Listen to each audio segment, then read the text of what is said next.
I've spent the majority of 2023 creating Paradox Pokemon for all sorts of categories of Pokemon. We created starters, evolutions, legendary and pseudo-legendaries. At the start of this challenge we just hit 1500 subscribers and we ended up with almost 19,000 at the end of our last video. I decided to add every single video into one big compilation, so instead of watching a whopping 27 videos, you only have to watch this one. Well, I genuinely want to thank every single one of you for the amazing year you've given me, and now just go enjoy the 186 unique Paradox Pokemon I made.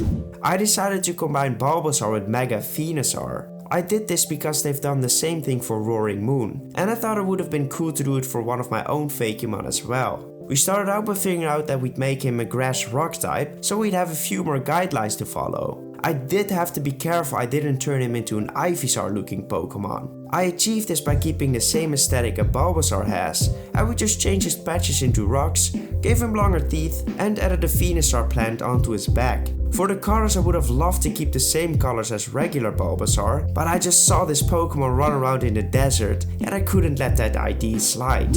Primordial Bloom. This Pokemon lives around trees in Area 0, where it hides hoping for bird Pokemon to land on its spikes, as it mostly likes to feed on birds. Primordial Bloom is very aggressive against other Pokemon, but they appear to be nice towards humans. This makes them quite easy to train and catch, but when you use this Pokemon in battle, he can lose control out of pure rage. It's known for using very sharp rocks to protect himself and to harm others. It was definitely fun to try something different by combining Mega Venusaur and Bulbasaur, but I'm glad I've only done it once. I thought it would have been difficult to evolve the first stage since we based it off of Mega Venusaur. Luckily this was not the case. Someone in my chat suggested to implement the design of Gigantamax Venusaur, and I thought it would be a cool way to still use one of those forms, but make it different than the Mega. I do have to say that I struggled quite a while to get the plan on his head right. It was a difficult shape, since we had to try to give it a 3D effect. Once I was happy with the shapes, I got the idea to make the leaves into rocks. This was a perfect way to make him feel more like the grass rock type he actually is. We did have to find a way to still make him look a bit like his first form. That's why I brought back the spikes, and I decided to decorate his back with a desert-like flower. I did get to a place during the sketch where I wasn't really sure if this piece would come together. This completely changed when I put in the desert colors. I especially love the decision we made for the leaves, and the color palette just finishes it up perfectly. We did experiment with a green eye because the Gigantamax form uses that, but the color didn't fit the design, so we made a red variant. For the shiny I didn't want to use the color shiny Ivysaur uses, because that didn't look good for the first form either. We just gave him the regular colors of Ivysaur, and I think that looks sick. Flowered's Crown. This Pokemon uses its vine to grab birds out of the air. Since it evolved it is even more aggressive to other Pokemon, but it is still very friendly to humans. It does appear to have tamed his anger issues in battles, but can still sometimes lose control. I wasn't really sure what I wanted to do with this piece, since we already used the Mega and Gigantamax forms on the previous stages. Instead of taking on this drawing based off of those forms, I decided to mainly look at the features I gave my designs. This is why I thought it would be cool to add rocky armor on top of his body, and we of course had to add the other details to fit him into the desert dwelling Pokemon he's supposed to be. I'm talking about the plant on his back, which has to look more like a cactus than an actual tree. We also continued to use his vines, and we decided to move the spikes away from the rocks and place them on the trunk. We did have to make sure that he could also sound like a poison typing. That's why I made his tongue look a bit stickier, and we made his teeth a lot sharper and bigger. I do have to say that I'm not the biggest fan of how I made this eye, but it is what it is, and I still think it looks pretty cool. Sturdy Titan. This Pokemon likes to live in sandy and deserted areas. They are mostly seen as royalty in these areas. They are very protective over their young, using their sharp and venomous fangs to poison their attackers before using their rocky vines to toss them away. There have been little sightings of bird Pokemon in these deserts, because it appears that the size of the avian doesn't matter, because Sturdy Titan will still try to eat it. Like I just said, the eyes could definitely get an improvement, but the overall design looks pretty sick. I know this Pokemon will probably be the favorite of a lot of you guys. I knew from the start I wanted to add a different accent color to the design. I decided that using spikes would be a great fit for that. I eventually settled on a design which makes him look like a Dilophosaur. I also gave him bigger teeth and claws to add a bit more fighting power. For the colors I used a slightly darker orange and of course the red accent colors, which I used in his eyes as well. For the final rendering I used my skill brush and I think that finished up the design perfectly. Scorching skills. We don't know much about this Pokemon since it seems to be very rare. We do have noticed that the ones we were able to research are very active and easily angered. This makes them near impossible to capture. Their flames can reach up to 800 degrees Celsius, but when stressed it becomes even hotter and starts glowing blue. One has been seen roaming around the hotter areas of Area Zero, though it might be due to their own presence. I do think I've done Charmander justice with this piece, so hopefully I won't get hate on it. At first I wasn't really sure if I wanted to bring back the Dilophosaur like neck color, because it isn't the most pretty thing. I did try a bunch of different things, like just a few spikes or only at certain regions, but the piece just didn't come together. I even tried the silhouette method and we did eventually bring back the neck color. To be fair, it doesn't look too bad and it does fit the evolution line very well. We also enlarged the back of its head because this makes the design look a lot less developed, just like a caveman. Other changes were bigger arms and claws, a bigger and spikier tail, and a horn on its nose. The color stayed basically the same as regular Charmeleon, but we added the red accent color just like we did for Charmander. To finish up the piece, we added the skill brush again, and I think it looks awesome. Primal Flame. This Pokemon seems to be a ruthless predator of an ancient world. Rivaled by few and feared by many, Primal Flame is extremely powerful. Its skills and claws can reach up to 1000 degrees Celsius, which it uses to burn down its enemies. I am not really sure about this piece. One side of me absolutely adores it, and the other side thinks it's a bit ugly. I think that Charizard might be the only one who actually gets a real Paradox form, since he wasn't shared on previous gimmicks either. I do actually love most of his other forms, so I thought it would be cool to merge all of them together into a Paradox form. We did still have to make sure we also added the features of our Charmeleon form into the design, since it does still need to fit the evolution line. We started out by using the Mega Charizard Y form as a base. I love this design a lot, because in my opinion it fills up all the old features of the regular Charizard's design. Our first changes were the spikes on the tip of the wings, which I stole from the other Mega form. The next changes we made were to make his head look a bit less streamlined by enlarging the spikes on the back of it. We then just added the red spikes from our previous stages. I know we used a frill on those two, but I wasn't happy with it anyways, so it felt good to get rid of it. The last big changes we made was to add the flaming wings from the Gigantamax form, and we also used the scaly belly pattern to make it look even more prehistoric. For the colors we kept the Mega Y form palette, but we also added in the red accent color. You might be thinking it doesn't look enough like the other Mega form, but I might be able to change that opinion when you see a shiny. Radiant Drake. This Pokemon shares a lot of similarities with the Charizard we know. It does appear to have a lot of features which aren't present in the average Charizard, making us believe that Radiant Drake is related to a more superior form of Charizard. It is well known for his constantly blazing wings and his fear-inducing roar. While it can fly at impressive speeds, it prefers to capture its prey within its wings to go for the finishing attack. Yeah, I know I said I probably wasn't going to top the design of our future form of Swampert, but this piece came really close. I can't put it above my boy Swampert, but I can't put it lower than him either. These guys just both deserve the golden medal. I may have made a small mistake on this one. Instead of turning this Pokemon into a Paradox form, I sort of turned him into a convergent Pokemon. I did still want to show him in this video because I just love him so much, and I really think you'd like him too. I turned Squirtle into an Ankylosaur? Something like that. Coming back to the point I said earlier, I know you do actually have to use the same colors as the regular Squirtle, so that's why he's totally different and sort of a convergent Pokemon, because we used the brown colors which looked way better, but we did turn the shiny into a shiny Squirtle, so I tried.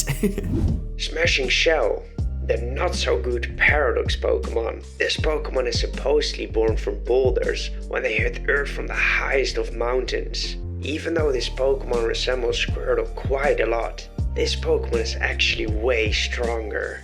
Like I said before, this isn't the best Paradox Pokemon, but you have to agree that it looks pretty sick. I especially like the way I rendered it with the skills. That really sells him as a dinosaur. This evolution line will probably turn out to be the most unique one out of them all. I know it doesn't necessarily follow the Paradox rules, but in my opinion these colors make them look way better. We of course already had a good concept to follow, but I did still want this design to feel like Wartortle. I tried to accomplish this by making the spikes on its head emulate the wings he usually has. Someone in my chat suggested that we'd also make his shell a bit more spiky, and that made the design so much better. I did struggle a bit on its tail again, because it's just such a weird shape, and I'm still not the best at drawing shapes in a 3D atmosphere. Like I said for the colors, we didn't change much from the first form. Hardened Totodile, the Paradox Pokemon. Its armor became much harder due to its evolution. It lost a battle against other Pokemon of the same species. Sometimes parts of their armor break, but it appears that they can easily fix them with the help of some fresh mud. I think this design looks amazing. It might give off a little bit of flying type energy, but so did Wartortle, and he wasn't one either. I found a pose which would work perfectly for the Ivysaur look we were going for. The pose made it possible to put a lot of emphasis on the tail instead of its body. It did take me a while to get the tail right again, but luckily we eventually made it work. It was then time to tweak the shield. I had to remove his cannons since he isn't a water type anymore. We did this by making his shield more interesting, by making it spiky and adding shackles to make it look like they hold the shield together. We also gave his head the extrusions and made his eyebrows more prominent. Last but not least, we just added some skills onto the design, and it was then just time to put in the colors. This was definitely my favorite part while working on this line, because it suits the concept so well. But Nick, this isn't how Paradox Pokemon work. I know, but this looks so much better.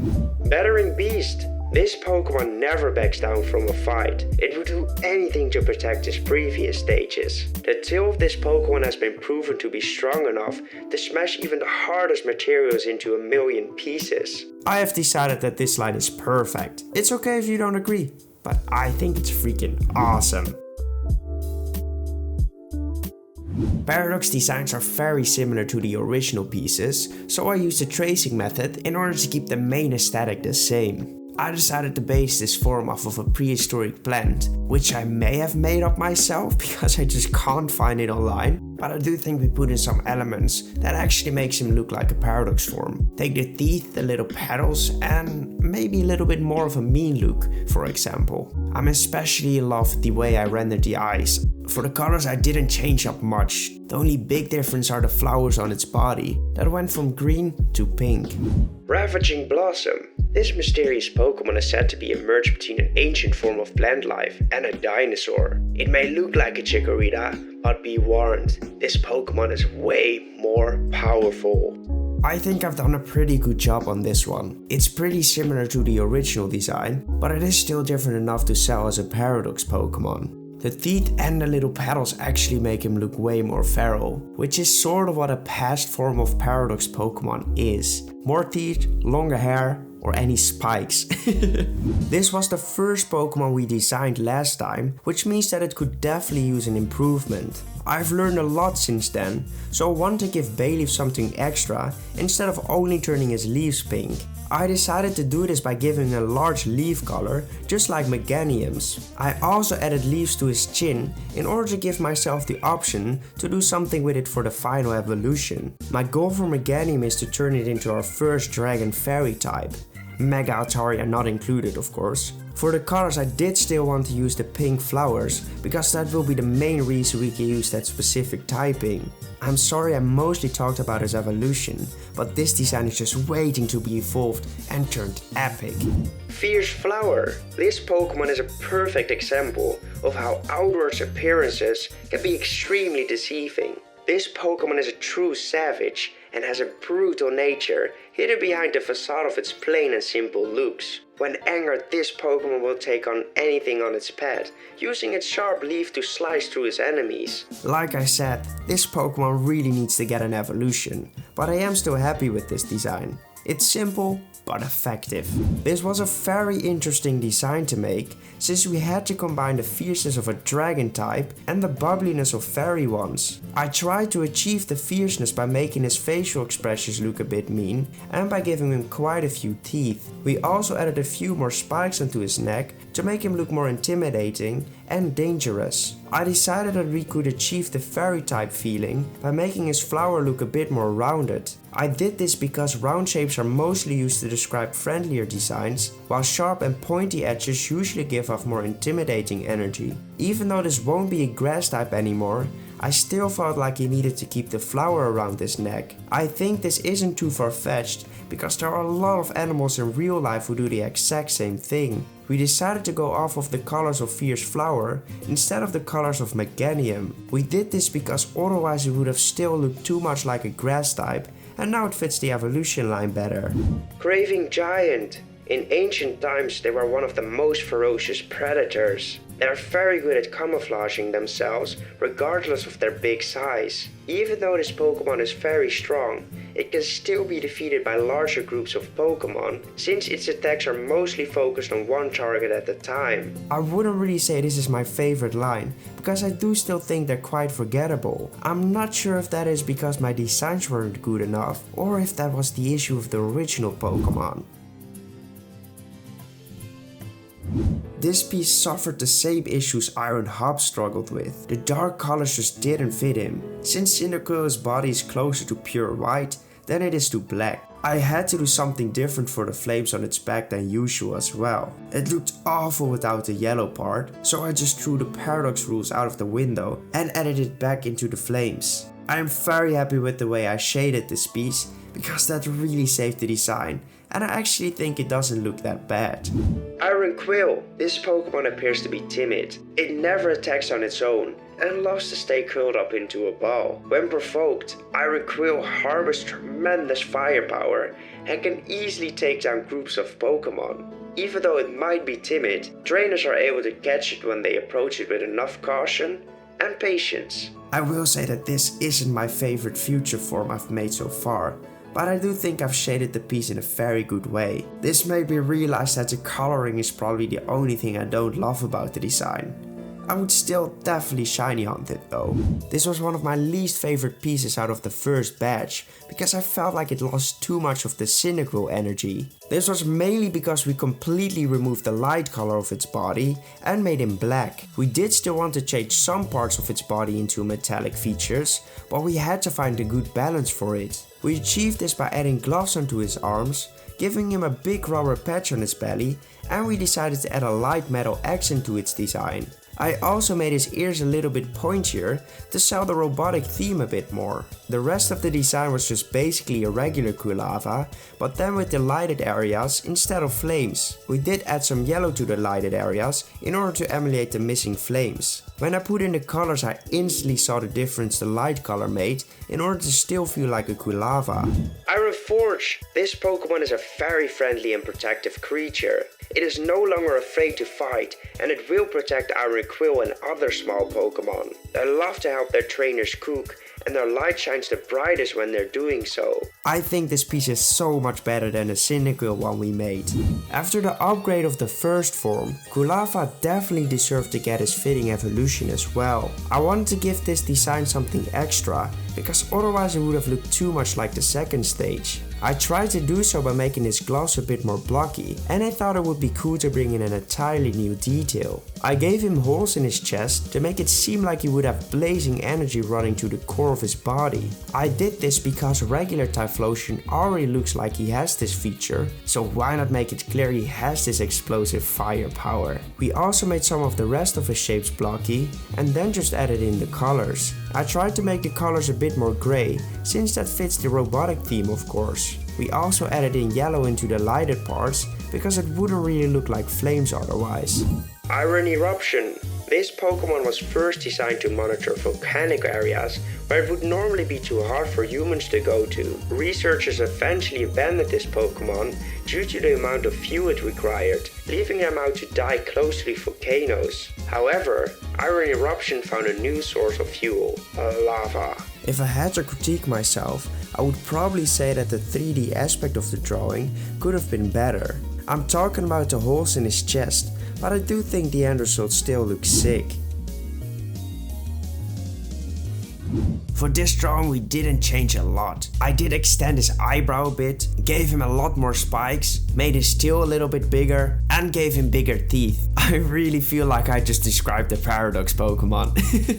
I feel like some people aren't gonna agree with me on this one, but changing a lot for Paradox Pokemon isn't the way you should do it. Of course it might be a better and cooler design if you did change a lot, but I am trying to stay close to the rules laid out by Pokemon itself. Even though we did have some very different Paradox Pokemon, mostly Walking Wake, I do feel like that's because he's a legendary. The rest of the past forms mostly just have bigger teeth, hair, or any other kind of element on their design. Razor Jaws. This Pokemon was an apex predator from 20 million years ago. There have been findings of their teeth that look surprisingly new. There seem to be quite a lot of sightings from very weird looking and aggressive Totodile. We believe this is a very ancient form of Totodile with a unique typing and a lot more strength. If you happen to encounter one of these, please make sure to run. I think only big Totodile fans will instantly notice all the differences. They might not look like much, but when you compare them side by side, there are actually big differences between the two. I think the shiny for this piece looks incredible as well, and I'm actually very happy with the end result.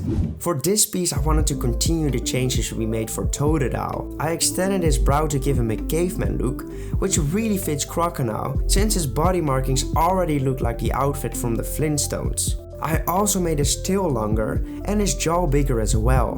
This gives him an unbalanced look, which fits his second stage perfectly. It also gives him a reason to eventually evolve into the more optimized Croconaw we know and love. I also extended the spikes on its back because I might want to move into a Spinosaurus with a huge jaw for the Feraligatr. For the colors I decided to make them just a tiny bit darker than the colors of the first form. Spiked Spine. Unlike its first stage, this Pokemon seems to be less aggressive, but don't get fooled by its act. While it may look like it's lazing around, it always keeps an eye on its surroundings and patiently waits until prey approaches. When their prey is within range, they use their incredibly strong jaws to take them down, which proves that they can be just as fierce, if not fiercer than their first form. I think that this will be a perfect fit as a second stage form, but it does put a lot of pressure on the final design. If that one is good, the entire line will look fire. Well, actually water. I previously said that I wanted to move this line into a Spinosaurus looking dude, but with a big chunky mouth instead of the slender ones the real Spinos had. We started out by extending his eyebrow, like we did for the first two forms. We then made sure to give him a bigger mouth, and we also gave him sharp and longer teeth. It was then time to bring in the seal on its back, since it wouldn't really feel like a Spinosaurus otherwise. After that we extended the spikes on his head, but we made sure to disconnect it from the seal in order to bring a bit more depth into the piece. The last small details we added were the scale-like features onto most parts of his body. The colors we used were a bit different than the colors of Feraligatr. Instead of using the lighter blue for his body, I wanted to keep the shade we used for our drawings. Crunching Chomp. This Pokemon is known to be extremely aggressive. It attacks anyone or anything that wanders into their territory. They have one of the highest bite forces of any Pokemon to this day and can only be trained by the most gifted trainers. I think we did a good job on making this Pokemon feel more like a prehistoric version of himself. The subtle feature changes we used for this line did just enough to make them feel different, even though Crocs haven't changed much in real life either. For this design I tried to make Treecko a lot more pointier and sort of hairier as well, and I gave him claws and teeth to make him look more feral. One of my viewers suggested that we stuck his tongue out as well, which was a perfect idea, and it opened up the possibility to make him a poison type. Even though I really love making Paradox starters, I do find it annoying that I can't use other colors than the original art pieces. Some of these Pokemon would look so much better with a different color palette, but sadly to follow the Paradox rules, you actually have to use the same colors. At least for this piece we were able to add a little bit of purple to it, and we made the original colors just a tiny bit darker.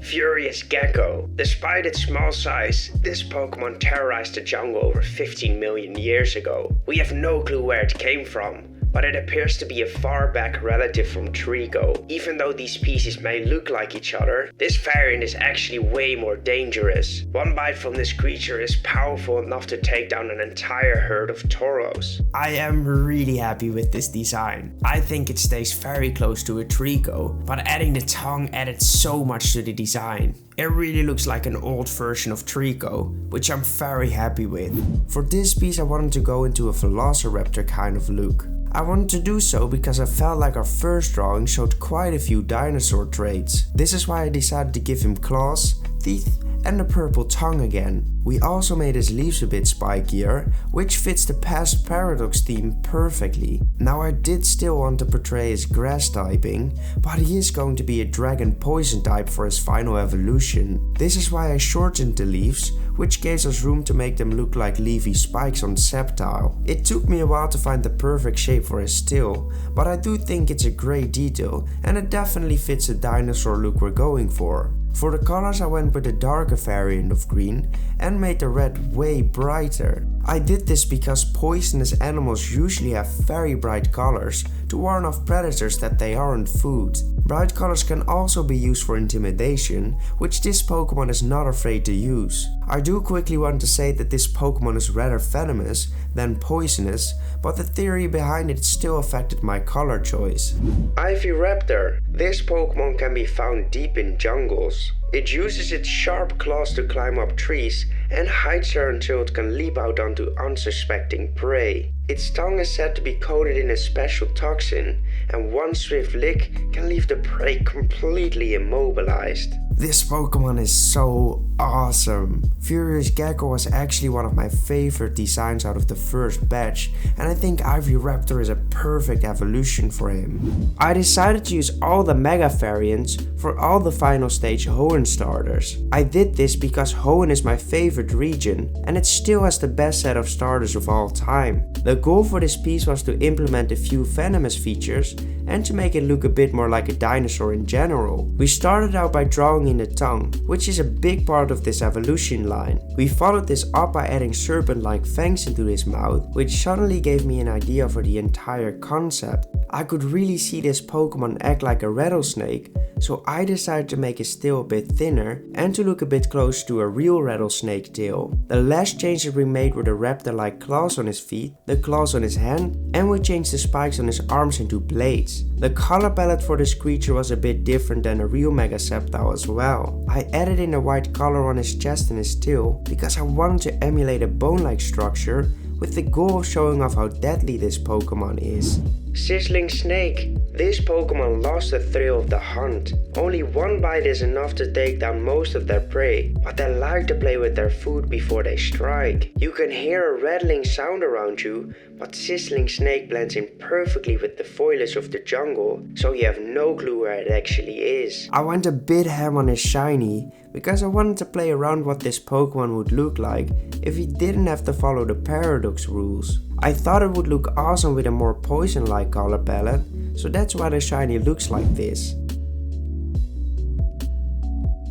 For this piece I wanted to use the real life information that chickens are far down descendants from dinosaurs. I thought it would be cool to turn Torchic into a dinosaur looking creature with arms instead of those tiny wings. I worked on this piece for quite a long time because I just didn't get the legs to work. I eventually stumbled on a cool design where his legs are a bit more developed and muscular. I also gave him extended head feathers to make him look bigger than he actually is, so he's able to use intimidation as well. I did feel like the design wasn't finished yet. This is why I decided to do the silhouette test, which showed me that he needed a big tail in order to fill up the empty space on the right. The piece really came to life when I put in the colors, and the shading finished up the design perfectly. Just wait until you see the shiny.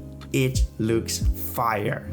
Feather Flare. This Pokemon seems to be a distant relative of Torchic. There do appear to be relatively new sightings of this Pokemon. Scientists are trying to figure out how that is possible, because it's tearing up the local ecosystems. This Pokemon is extremely aggressive and seems to hunt for fun. It appears that this Pokemon never had such easy prey before. Be warned, trainers, Feather Flare is not an easy catch, but if you try, make sure to catch him before he catches you. I am extremely happy with this piece, and boy would I shiny on this thing. I do want to mention that someone suggested that we should call this thing Prehistoric.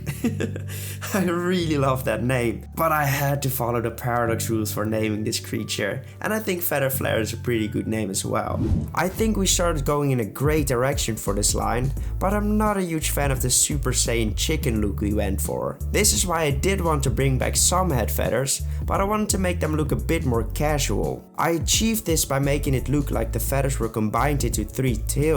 We also brought back his dinosaur looking tail, and we decided to give him actual hands with claws in order to sell the dragon typing we're going for. The beak was actually quite difficult to make since we're looking at it from the front. I definitely still wanted it to look rough, so added small points to the inner parts of the beak and made it sharper in general. We also gave his feathers a small makeover and decided to give them a bit more flow. We did this to just add a bit more energy to the pose. For the colors I used brighter colors than the original, because I wanted this Pokemon to be able to fight with flair. We also played around with different colored eyes. I eventually settled on a bright blue color, and I really think this makes the piece pop. I know the orange color would have made for a more aesthetic design, but sometimes you just have to use a different accent color in order to give the viewer something to focus on. Flaring Strike, an avian from the past. Flaring Strike holds more power than it may seem. It can kick its legs at speeds of 50 km per hour and leaves its targets with severe burns. It loves to ambush other Pokemon, and it seems to take pleasure in hurting others. I think this is a pretty cool design. Is it the best one ever? Probably not. But I do think it could be a perfect segue into an amazing dinosaur like Blaziken. Since we decided to use all the Mega forms for the Hoenn starters, we had to use Mega Blaziken for this one as well. The goal for this Pokemon was to make him into a dragon fighting type. This meant that it wouldn't be a fire type anymore, so we had to figure out what to do with the straps on his arms. I made the decision to give him draconic ribbons instead, which would play into both of the typings. We also extended the eyebrows and the horn on his head, and we brought back in the tail, which we used for the first 2 stages. I must say that I struggled pretty hard on the color palette for this one. I don't really like the color palette of Mega Blaziken, so I tried to make a mix between that form and the regular one. I do think the end result looks too much like an electric type, but we fixed that for the shiny. Martial Monarch. This Pokemon seems to be a devoted follower of the ways of Koraidon. It trains itself up until the point of exhaustion in order to be strong enough to defend its leader. They strike at incredible speeds with the draconic energy emitted from their bodies. I'm still not convinced on its color palette, but that's why the shiny looks the way it does. My take on the shiny was what this Pokemon probably would look like without the paradox color rules.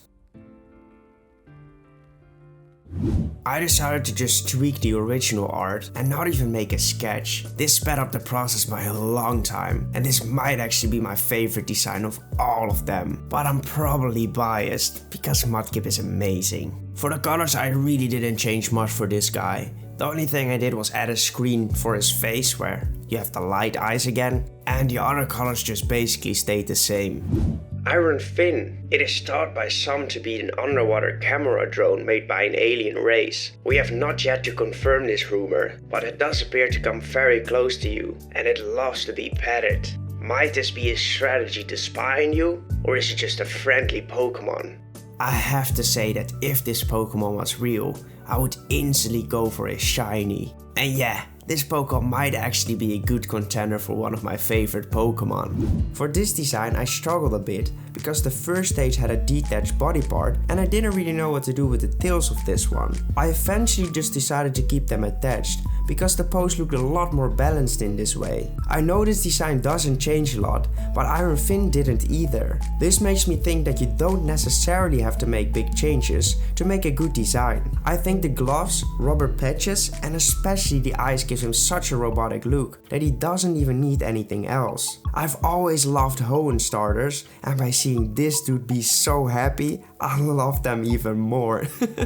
Iron Wake. Similarly to Iron Fin, this Pokemon seems to be made for the purpose of research. It can navigate very well in wet areas like swamps. With its highly sensitive paws, it can pick up items of interest in order to scan them for the chemical components. It is unsure what or who all this information is for. I am so happy with this piece. You just can't hate on his cute face. I do have to say that I'm very curious to see what this evolves into now.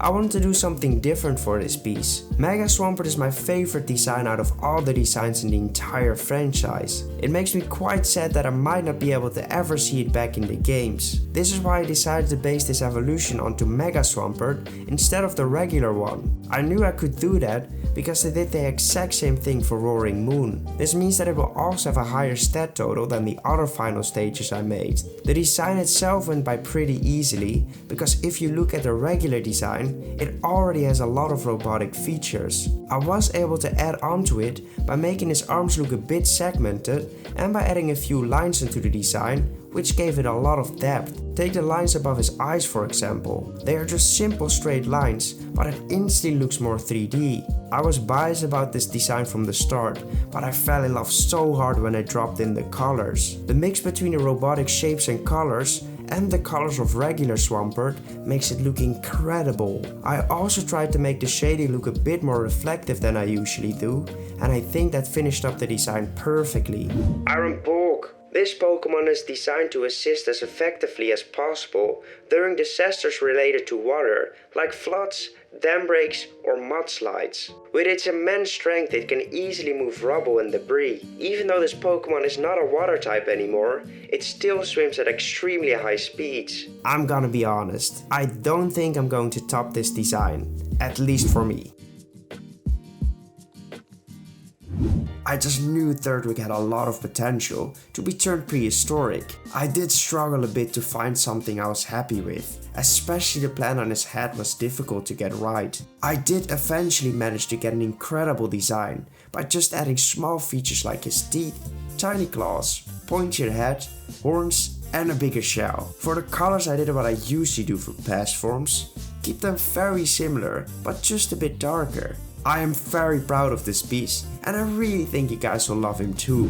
Thorny Twig. It is said that Thorny Twig was a carnivorous beast who speedily and stealthily attacked their prey. It blends in perfectly with nature whenever it lays still enough. It eventually started feeding on plants, which made running no longer necessary. As a result, it lost its speed, and its descendants are far slower than their ancestors once were. Even though this Pokemon might look cute, don't try to pet it. It's very dangerous because of its incredible bite force. Man, I love this design so much. It was definitely worth the wait. I also really like the shiny. I did change the color of its leaf, so it would actually differ a bit from its original shiny. This design started out as a big struggle. We removed the leaves on its back, which made him lose a big part of his identity. I don't think it always has to be a bad thing, but we definitely needed to bring back at least some of those leaves into the design. We managed to do so by adding them to its belly, a little bit like chest hair. We also gave its head an extra armored feeling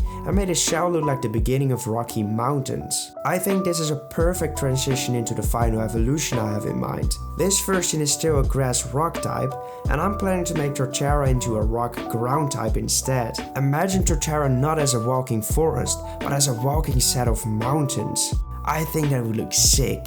I also added other armor pieces, and we kept the rhinoceros horns to make the design feel even sturdier. The colors we used were just a darker variant of the colors of Thorny Twig. We did also play around with a red eye instead of the yellow one, but that just didn't look good, so we eventually changed it back into a yellow one. Mossy Cliff. Unlike his first stage, this Pokemon likes to hunt by laying still and blending in with nature perfectly. It can go long periods without food, because it only moves if it's absolutely necessary. Only the few trainers that have been able to convince this Pokemon to be caught have seen what an unmovable powerhouse this Pokemon actually is. I think that this Pokemon received the most name suggestions from my community of all the pieces. A lot of them were fantastic, and I just want to thank everyone who left a comment for these names.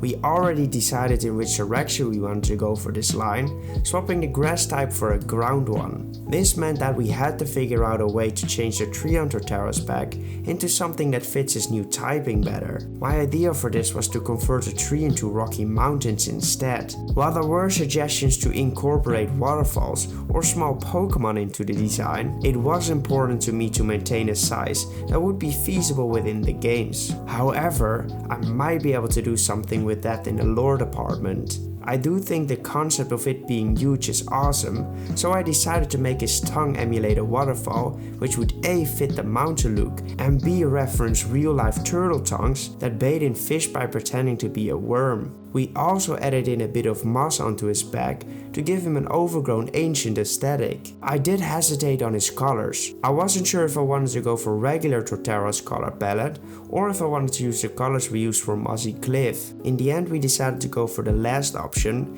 and use the regular Torterra colors for his shiny. Striding Hills. This Pokemon is rarely seen moving, but when it does, the very ground quivers beneath its weight. As a master of camouflage, it entices smaller Pokemon, posing as a source of water, only to ensnare them with its powerful jaws. Scientists believe that this Pokemon never stops growing, and legends say that every mountain has one of these guys under them. I'm very happy with the end result of this guy. I really like how we implemented snapping turtle aspects into the design. This was another pretty easy design to convert into a future form, but it did take me some time to figure out how to make his eyes work.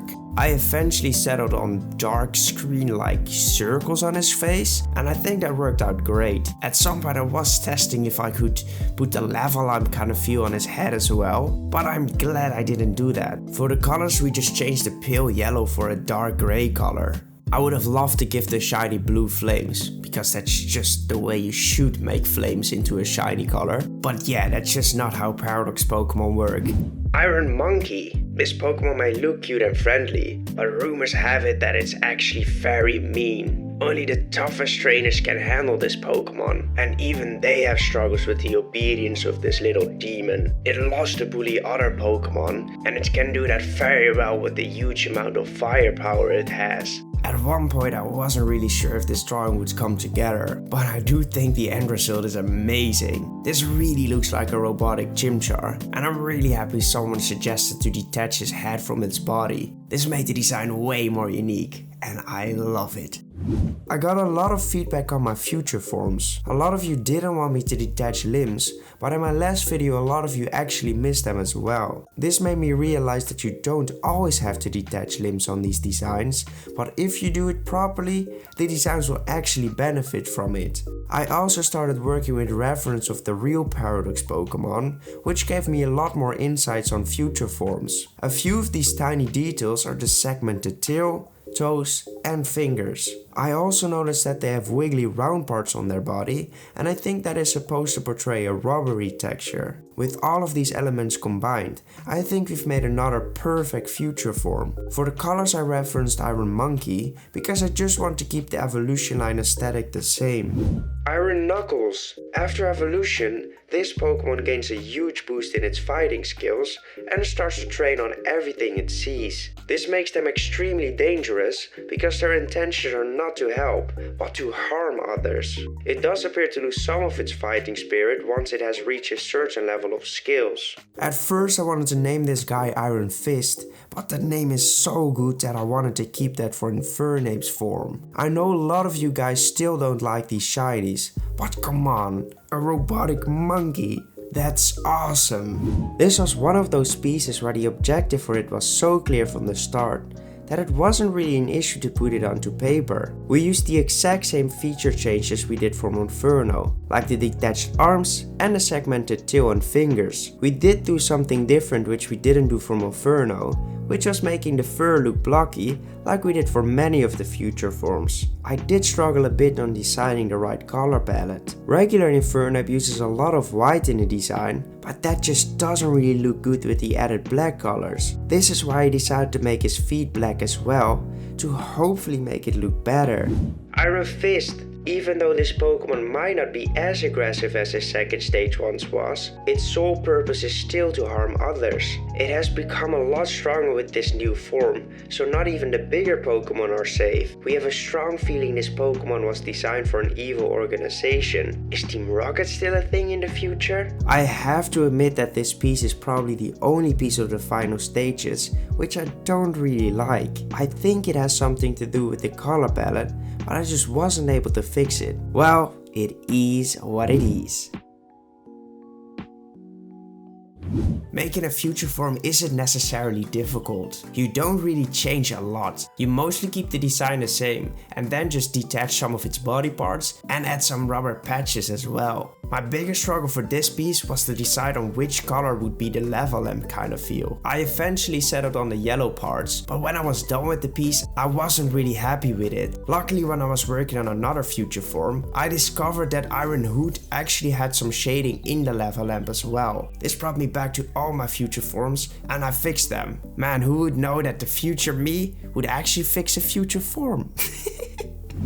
Iron Pengu. This red creature can be heard from miles away. It appears to make sonar sounds, somewhat similar to this. Noot noot. It also doesn't like to be taken care of. It's very difficult to bond with, since it won't listen to its trainer, even though it might be hard to control. It is very much sought after because of its incredible power. At first, when I finished this piece, I was not happy with it at all. Luckily, I did manage to fix it with the added highlights. I think it's a very cute design. And like I've said before, the shinies of iron forms actually grew on me quite a lot. Look at that cute little robot penguin. This was one of those designs where I just flew through the process. We did make a mistake with the typing for his first stage that we had to rectify. We made Iron Pengu a water steel type, but that is kinda boring since his final evolution usually has that typing as well. This is why we decided to swap the steel typing to a water electric type. We might bring back the steel typing for his final evolution, but we'd combine it with the electric typing instead of water. Now that we have that out of the way,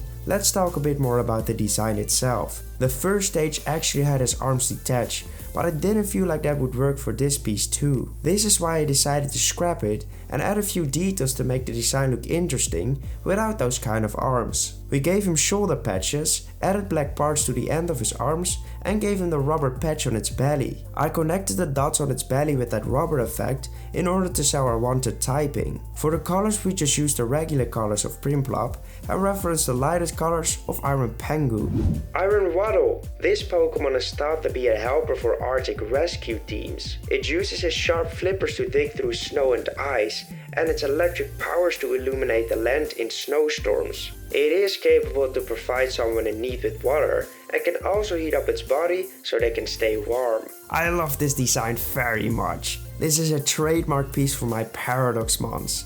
They change a lot, but they don't. We started out by replacing the white on his body with a rubber patch. We of course added in the lines next to it in order to add some depth into the design. We did need to add something on the place where the circles were on the bottom of his white belly. I thought basic yellow pins would work, and I was right. Our next step was to bring in the yellow shoulder patches, but I decided to make them spiky instead of round for this one. The last thing we did were the segmentation of the wings, and we prepared his face for the screen-like eyes. The color palette of Empoleon already looks pretty good, but I think the extra yellow parts made it even better. Iron Emperor. The origin of this Pokemon is unclear. Some say it is a tyrant trying to conquer land to expand his territory, while others say it is benevolent and tries to help people in need. One thing is for certain, this Pokemon is incredibly smart and holds a huge amount of strength. This was one of those pieces where I realized how robot-like the original design looks. We just didn't have to change much to make Empoleon feel like a real robot. For the future forms we've done so far, we didn't really change much. We basically made certain features float and gave them a robotic makeover. I know that is sort of what a future form is through their conventions, but I wanted to see if I could change it up a bit. This is why I gave Snivy sights on his body, to give him a new way of fighting. This is at least different from the original design, and it might make him a bit more memorable.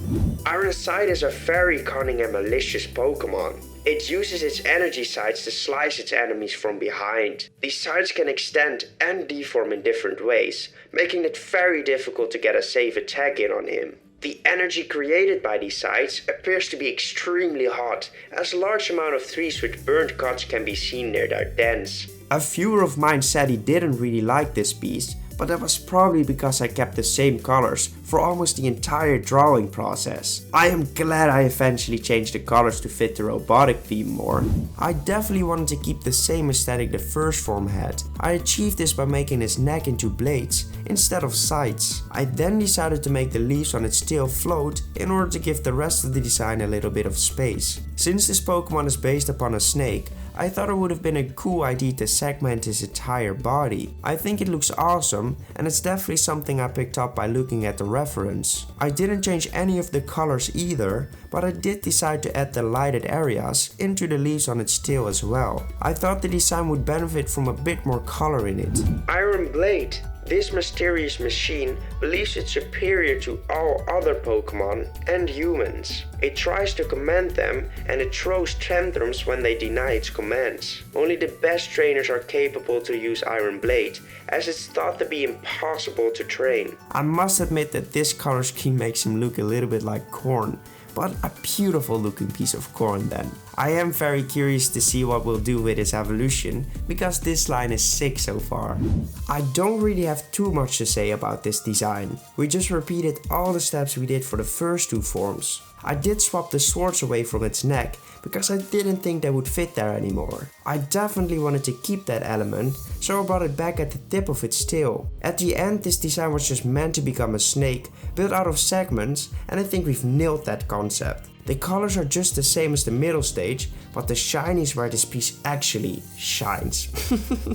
Iron Serpent. The tail of this Pokemon is strong enough to cut through steel objects. However, they usually use it to groom themselves, cutting away imperfect pieces of steel to make unique patterns. In battle for territory, these Pokemon compare each other's style instead of traditional battles. The Iron Serpent with the longest and most unique patterns is most likely to win. I am actually quite happy with this piece. It isn't necessarily the most unique thing you'll ever see, but I think it works just right.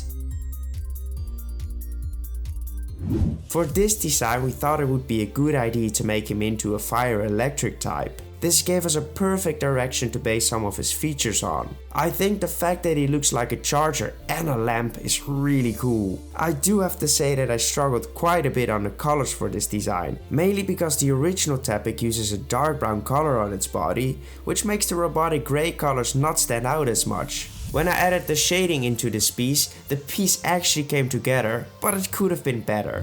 Iris Snout. This Pokemon is usually pretty drowsy and sleeps a lot, but it gets very active when exposed to electric charges. We theorized that Iron's snout can charge itself using its head protrusions to connect to charging stations. The light bulb on its tail shines brightly when this Pokemon is charged up, and it activates sensors on its snout. We assume that this Pokemon's snout could be a heat-seeking device, but there haven't been enough tests done to confirm this theory. In the end, the design came together quite nicely, but I think it could have been better with a different color palette. I do have to say that it's a very good concept, and it fits the typing perfectly. I really love the design we made for Tepig, so I knew I had to step up for this one as well. We decided to continue the features we used for the first form, like the electric ears, the belly patch, and a unique tail. Someone in my chat suggested to make the light bulb into a lantern, and I love that idea. I think it's a perfect mix of the fire and electric typing. It was actually my first time drawing such a literal 3D shape, but I do think it came together after some tweaking. I am extremely happy how the belly piece turned out. We referenced Iron Hand's design, and those little lines on top really give off metallic energy. I did also think about changing some of the yellow parts on its design into lighted ones. I did eventually move away from that idea because I noticed the yellow accent color is necessary for this color palette. This is why I added another accent color to the lighted areas, because I still think it looked a bit flat on the first stage. Iron Lantern, this big robotic pig, is a popular companion with older trainers, as it's usually grumpy and tired. It uses its lantern to provide light for their trainer and loves to read a book together. Even though this Pokemon can be quite stubborn, it's a formidable foe under the wing of an experienced trainer. This has to be one of the coolest designs I've made so far. I really love this line, and nothing can top this shiny. The first change we implemented was to bring back the electrical ears. We then had to figure out a way to use the tail for another combination between the electric and the fire typing. My idea for this stage was that he would carry a big spotlight on his shoulder instead of the lantern. The final changes were basically the transformation of a lot of the organic shapes into the blocky ones we usually give these future forms. This drawing really came to life when I added in the colors, and I'm really happy with the final addition to this line. Iron Spotlight. This Pokemon is often used in lighthouses to guide the oncoming ships to safety with the big spotlight it carries at all times. In battle, it uses its spotlight as a fire cannon, setting whatever it aims at on fire. Even though I'm not the biggest fan of the original line of these Pokemon, this has to be one of the best futuristic lines we made.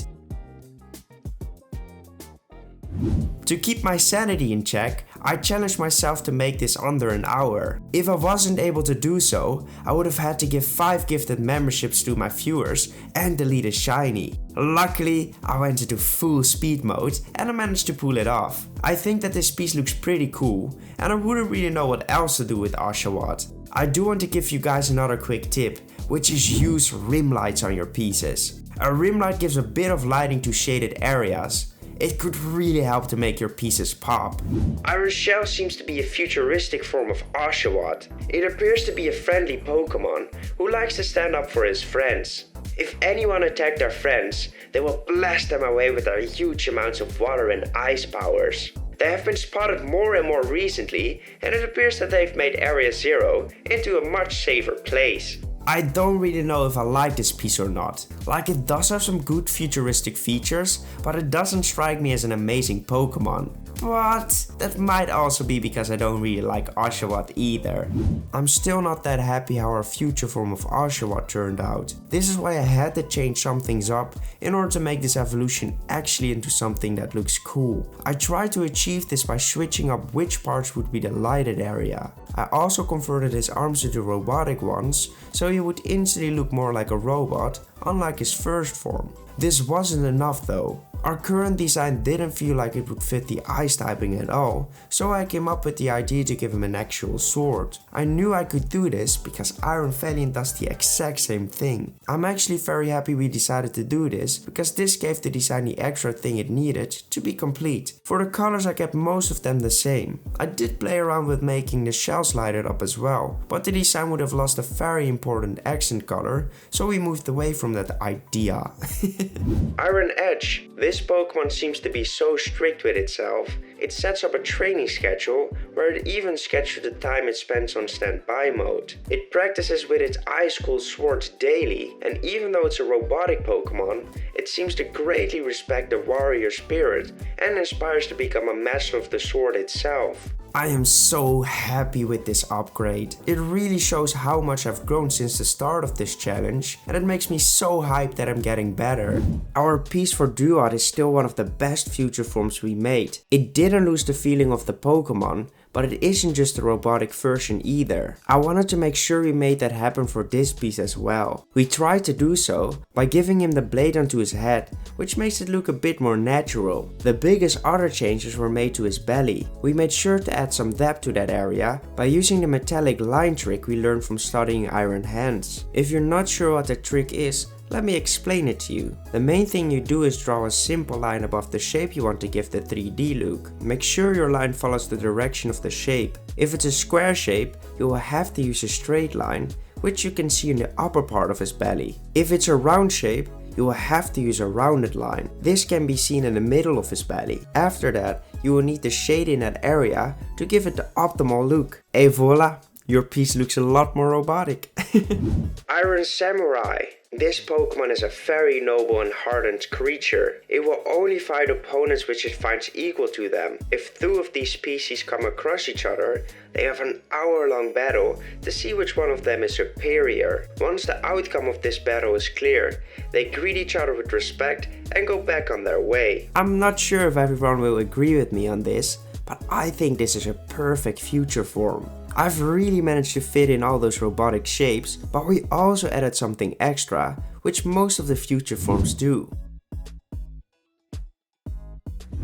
We thought of a few different ideas for this piece. We tried giving him a big afro, but it didn't really fit him. We eventually settled on big ears, because the spikes on his head already look like the inner parts of ears. So why not give him just actual ears? We also made the green thing on his head to look like a helmet. This resulted in him looking a lot more fierce and protected. Someone in my chat suggested that we make his primary feature a poisonous tail, because we already decided on his grass poison typing. This made the design look a lot more interesting, and it was just a perfect fit for this typing. Venomous Needle. The reason Venomous Needle covers itself with poison remains unknown to this day, as they weren't seen producing these toxins. We are suspecting that this Pokemon's fur and thick skin prevents poison getting into their bodies, though it's still up for debate. They seem to be pretty rude and like to start battles with Pokemon around their size. The results of these battles vary a lot. It does seem they act tougher than they actually are. This piece took me quite a while to get to a point I was happy with him. Now that I actually see it fully rendered out and see it shiny, I actually think it looks freaking sick. This design went by pretty quickly because we had quite an easy concept to work with. I did think about changing it up a bit by giving him a rocket launcher as tail, but that would have been more fitting for a future form, so we just turned the spikes on his head to ears and we gave him a scorpion-like tail. The rest of the changes were mostly me trying to use the changes we made for Chespin, like the piece of fur in the middle of its body and the poisonous teeth. We also tweaked the green parts again to emulate the armored look we had for the first stage. The goal for this Pokemon was to make him feel stronger and a lot more defensive. I think we managed to do so because that tail definitely looks like it can withstand a lot more shots to it. At first I wasn't really sure about this design, but I had the exact same feeling for Venomous Needle. This feeling disappeared for both of these drawings when I put in the shading, because it looks sick now. Barbaric Thorn. This Pokemon seems to be a predator of an ancient world. It's able to shoot thorns covered in a unique toxin that will paralyze its target, which it would then drag away into its burrow before tearing it apart with its sharp fangs and claws. One dart is said to be enough to fully paralyze a full-grown Salamence. Quilladin is still one of my least favorite starters out of them all, but this design made me dislike him quite a bit less. But quite a bit less will probably still keep him at the bottom tier. It was quite difficult to come up with a good design for this Pokemon. This was the case because we went for a scorpion tail for the previous designs, and I wasn't really sure how to implement it into this one as well. We eventually settled on a blade on the tip of the tail, but I felt like that didn't add enough. This is why I decided to give him blades on the side of his arms to give him a unique way of fighting against his opponents. Just imagine this Pokemon balancing his attack moves with the blades on his arms and tail, followed up by blocking attacks with the shield on his back. I can really imagine how it fluently switches between attacking and defending, almost like Aegislash does. I also made sure to make his shield a bit spikier in order to make him look a bit more feral. We also extended his fur up until the point of it almost looking like a full grown beard, so he would look more experienced. The color decisions I made were just a slightly darker version of the regular one, and once again, the shading finished up this piece beautifully. Noxious Dagger. This Pokemon is so large and intimidating that most other species tend to avoid them altogether. Because of this, it rarely has to use the sharp blades to protect himself. He does use these blades in order to hunt down its prey. When his prey has been hit only once, the toxins then instantly paralyze the target, unlike his previous stage. I never really liked the Chespin line, but it definitely got better after I made all of these designs. Even though I know Pokemon would never use my Fakemon in their games, I would love to see this fighting style in a different Pokemon. Some of these future designs are really easy to pull off. I'm talking about the black part on their faces. For this piece, not so much. I had to improvise which part would be the black around the eyes, and since Fennekin doesn't have one, I just decided to make a little mask-like thing. The rest of the design was actually pretty easy. I knew from the start I was going to pull out the ear thingies and give them the lava lamp kind of feel. Man, I really need a different word for that. The colors just stay the same on these things, but the shiny really makes it look better. Iron Fox, this unruly looking creature, keeps popping up more and more lately. It does appear to be friendly, but it can be very intimidating if he doesn't like you. Our tests so far show that their ears are capable of producing immense amount of heat. Combined with the psychic power from their eyes, they are a truly powerful foe. What I love about this design is that it's very simple, yet effective. It really does look like a robot, even though we didn't change much. For this piece I went hard on all the blockier and pointier shapes. This made such a big difference that it made me sad I didn't do this earlier. We also took some inspiration from Iron Valiant and we made the middle part of her body into the rubber texture. Further changes were the segmented legs, hands, and we changed her stick into the lighted area as well. I did think that I made another mistake by making Iron Fox into a fire psychic type, but now that I think about it, it could actually be sick to turn the final evolution into a psychic dark type. Imagine an evil looking, robotic dark mage Delphox. A mouthful, but that would be awesome. For the colors I used a dark color for her legs and just kept the yellow and red colors the same. Iron Torch. This Pokemon seems to be wary of human contact. Researchers have not been able to get close to one yet. It appears to use illusions in order to mislead any danger coming in their way, which makes it almost impossible to catch. I think that this design might be the closest design to a real Paradox Pokemon. I really think that Pokemon might have used a similar design for Braixen if they did actually decide to make it into a future form. We started out by making a lot of her features more blocky, just like we did for the second stage. These features were mostly the fur she has on her design, but we also did it for the tail. Our next change we made was to segment her fingers and toes. This always helps a lot to make it feel more robotic. After that, we added a rubber patch in the middle of her body and we used the depth trick again. I did get some feedback on our Braixen forum where the person didn't like that it didn't do anything for the stick. This is why I decided to add a handle in the middle of this one instead of just making the entire thing a lighted part. I do have to say that it's quite difficult to make these Pokemon feel like the new typing we want, because we still have to use the same color palette to fit it into the evolution line. Iron Witch. Rumors say that Iron Torch lost his fiery, cheerful spirit after a certain traumatic event. This made it evolve into this new form. It is known to cast hexes and curses on those that it despises without warning. This only causes misfortune to those unsuspecting of its immense mystical powers. I've never really loved Delphox before, but when I see the shiny of this form, I could actually see myself using this Pokemon.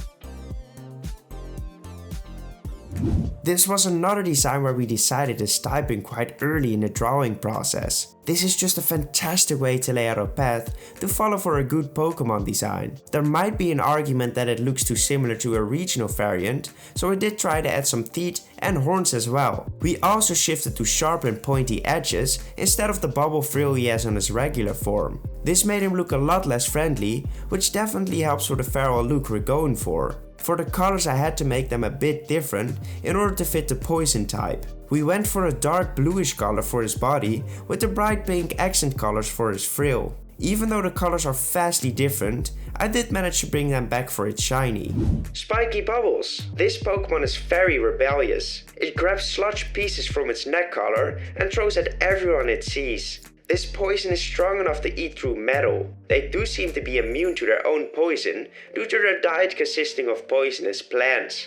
Spiky Bubbles don't get along particularly well, so they usually live alone. I absolutely adore this piece. I really love the way I've rendered it and I would 100% be a member of my team. The shiny looks freaking sick, but I don't think it would have worked as his original colors. I have to say that I didn't really struggle on this piece. It was kinda nice we had a direction to follow from the start, instead of having to come up with an entirely new concept. It was also fun to build out the concept even further by making his features bigger, like his teeth, the neck color, some of his claws and the points on his knee. For the colors I decided to use a darker version of the colors we used on Froakie, because in my opinion this makes him look more experienced and older. I'm still very much in love with this color palette. I just really think the bright pink stands out perfectly to the dark blue color on its body. Sharpened Gunk. It isn't common for a Paradox Pokemon to evolve. Some more research is needed to better explore this phenomenon. Spiky Bubbles is the first species we've seen evolving, but rumors say that others are soon to follow. It seems that this version is a lot faster and more intelligent. Its poison's chemical structure changed to include a toxin that can put its enemies to sleep after some time. This makes it easier for them to chase down and defeat their enemies. I am extremely happy how this piece turned out, and it was nice to build out our first character a bit. I also really like the shinies for this line, because they look quite similar to their regular forms. We started out by adding the features we used for the first two stages, like the pink back spikes, the tusks, and we gave him those tiny claws. I do have to say that it was actually quite difficult to bring back the tusks into the design, since there was one big detail which the first two stages didn't have.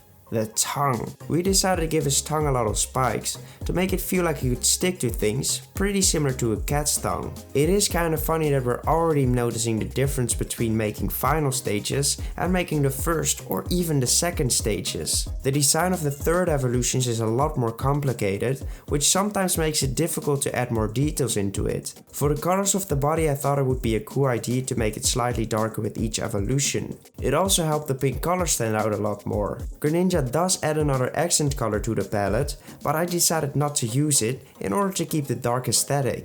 Stealthy Toxin. Evolution made this Pokemon one of the most cunning and patient yet violent creatures in Area Zero. It can move at astonishing speeds, but can also stand very still, making absolutely no sound to ambush its opponents. It creates star-shaped weapons from the poisonous spikes on its body, which it can throw with enough force to pierce a large boulder. I think we've created a good third member for this evolution line. It definitely still resembles Greninja, and we were able to use all the design features we used on the first two stages. At first I didn't really like the future Paradox forms, but since I made this drawing, I've actually fallen in love with the idea. The future designs are mainly just the base design, but then with a black screen-like thing on their head, where the eyes look more like lights than actual eyes. They also replace certain features with a lava lamp kind of feel. At first I wasn't really a fan of the shinies for these guys, because they are just colorless. But since I put them on my own drawings, I actually get why they did that. From the moment you put in the shiny colors, it immediately sells as a robot, which is fantastic. Iron Hood. This Pokemon is said to be a weird organism with a relatively simple mechanism. The coding does appear to be incredibly advanced though. Nobody knows who created this creature, but it does still appear to love cuddles. The name Iron Hood? Fantastic. Thank you so much, Benjamin. I definitely think this could be sold as a futuristic form of Rowlet. The fact that its wings aren't attached to its body anymore, and that he has those light-like eyes, instantly sells him as a robot to me. If you're not convinced that he is a robot, just look at his shiny. I was kinda hyped to make this piece, since I learned a lot because of all of the feedback you guys gave me. A lot of you pointed out that future forms don't need detached limbs, but you could just add hinges to the parts on their designs. This was really helpful and gave me some new insights. I do quickly need to say that if you don't like my pieces, it doesn't help to just call them awful. I can't make them better if you don't tell me what you dislike on them. So just use constructive criticism in order for me to make some designs you might actually like. Having that out of the way, the drawing went pretty smooth. We wanted to portray the electric typing a bit more clearly, that's why I decided to make some of his features have sharper and pointier edges. I did also think about making the lighted areas yellow, but I didn't want to stray too far away from Rowlet's design, so I just went with the green color. Iron Wing! Evolution made this Pokemon lazier and more selfish, which is the opposite from its previous stage. Despite that, they become wiser and share that knowledge with anyone who treats them with respect and honor. They seem to be intelligent enough to operate some of human technologies, though only when they are really bored and don't have anyone near to share their knowledge with. Some of their species were seen leading small groups of their previous stages, acting as a guide. I think this is a perfect second stage to our friend Iron Hood. I especially like that he looks kinda sassy, which really fits the know-it-all personality. I think this shiny looks incredible as well, and I would 100% hunt this thing. I can already tell you we made a big mistake for this piece. I had an incredibly cool concept in mind, but I totally forgot that I was supposed to fit it in the evolution line. My goal for the Sidgewai was to make him look like a ghostly electric type with translucent legs. We even built out this concept until the point of coloring, but at that point I realized that we went in the wrong direction. Even though it is a very cool design, it just completely ignores the features of the first two stages. We also gave him quite a few details, which made him look a bit more like a past form as well. I didn't want to make a new concept, because I do still think it's a pretty cool paradox form. We eventually decided that we might be able to bring back at least some evolution line feeling by changing his colors to fit the first two more.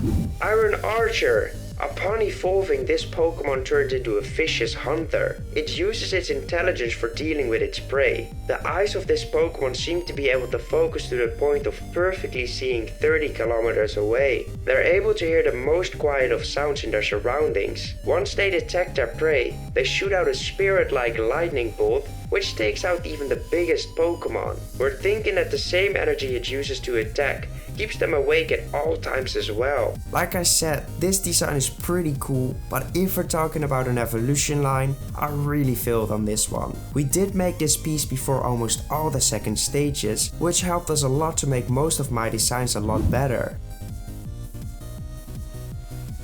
If we're going to talk about this drawing, it was actually fairly easy to design. Litten itself felt a bit bland, so I just kept adding more details which fitted him perfectly. I'm talking about more hair, bigger teeth and claws, for example. I did struggle a lot on the drawing of the claws. It was tough to get the right trajectory on them, and they still aren't perfect, but I just couldn't bother anymore. I think my favorite part of the design has to be the eyebrows. They add so much character and expression to the design, which I'm very happy with. For the colors, I decided to give his body a slightly darker blue color and opted into a less orange type of red for the accents. I do still quickly want to mention that the shiny of this piece looks incredible as well. Flaming Fangs. This past ancestor of Litten is difficult to encounter as they're patrolling groups around the dark parts of Area 0. The few people that have managed to come close to this Pokemon have not came out unscathed. It seems that Flaming Fangs are extremely aggressive, which is terrifying because they hunt in groups. The biggest Flaming Fangs appears to be the leader of this pack, as it commands the other members to gather most of the food because of its laziness. This is another design which has to be one of my favorite ones out of them all. I still really love the design I made for Litten, so I actually felt confident to make this into a banger as well. For the first stage we added quite a few details, which made him look a lot hairier. I wanted to continue this trend, because that really sells the feral look we're going for. I do want to mention that we made the first stage into a fire steel type, but I didn't want to go into the steel direction, so we changed him into a fire ground type. This also resulted in a replacement of his long claws, which we changed into big fire claws. I think that is way more epic, but we did still keep his long fangs. I just wanted to keep this option open to maybe transform Incineroar into a saber-tooth-like cat. I already got a bunch of requests to keep him quadrupedal, so I will definitely have to look into that for the evolution. For the colors we just referenced the first stage and we made them just a slightly bit darker. I think the shiny for this piece looks awesome as well, because we swapped the orange flames for blue ones. Burning Claws. Upon evolving, this Pokemon splits off from the group of flaming fangs to live on their own. The condensed energy around its claws makes it extremely efficient at climbing and digging. It's estimated that it would even be able to dig through the frozen dirt in the tundra if it wanted to. When this Pokemon finds its food, it prefers to take it up to higher places and buries it so others can't get to it. I got a lot of requests to keep this line quadrupedal, and I really tried to do so. I tried tweaking the pose of Torracat, but it kept looking like a fusion between the two instead of their own Pokemon. I spent around 1.5 hours of trying, but I just wasn't able to pull it off, so I'm sorry guys, maybe next time. However, I did make another design. I knew I would have to make it one of the best ones you've ever seen, because I just know you guys otherwise wouldn't forgive me. The goal for this piece was to make him look a lot hairier and to finish him off with incredibly big burning arms. Now that I was going to give him burning arms, I didn't want to keep the fire belt as well. I thought it would be cool to replace the fire belt with one made out of coal. This would fit his part ground type and it would work perfectly together with the fire. My idea for this Pokemon was that it would burn the coal and throw it at his enemies. Once I put in all these specific details, it was time to put in the colors. I decided to go for slightly darker variants again, and I think he looks awesome combined with the coal. Blazing Belt.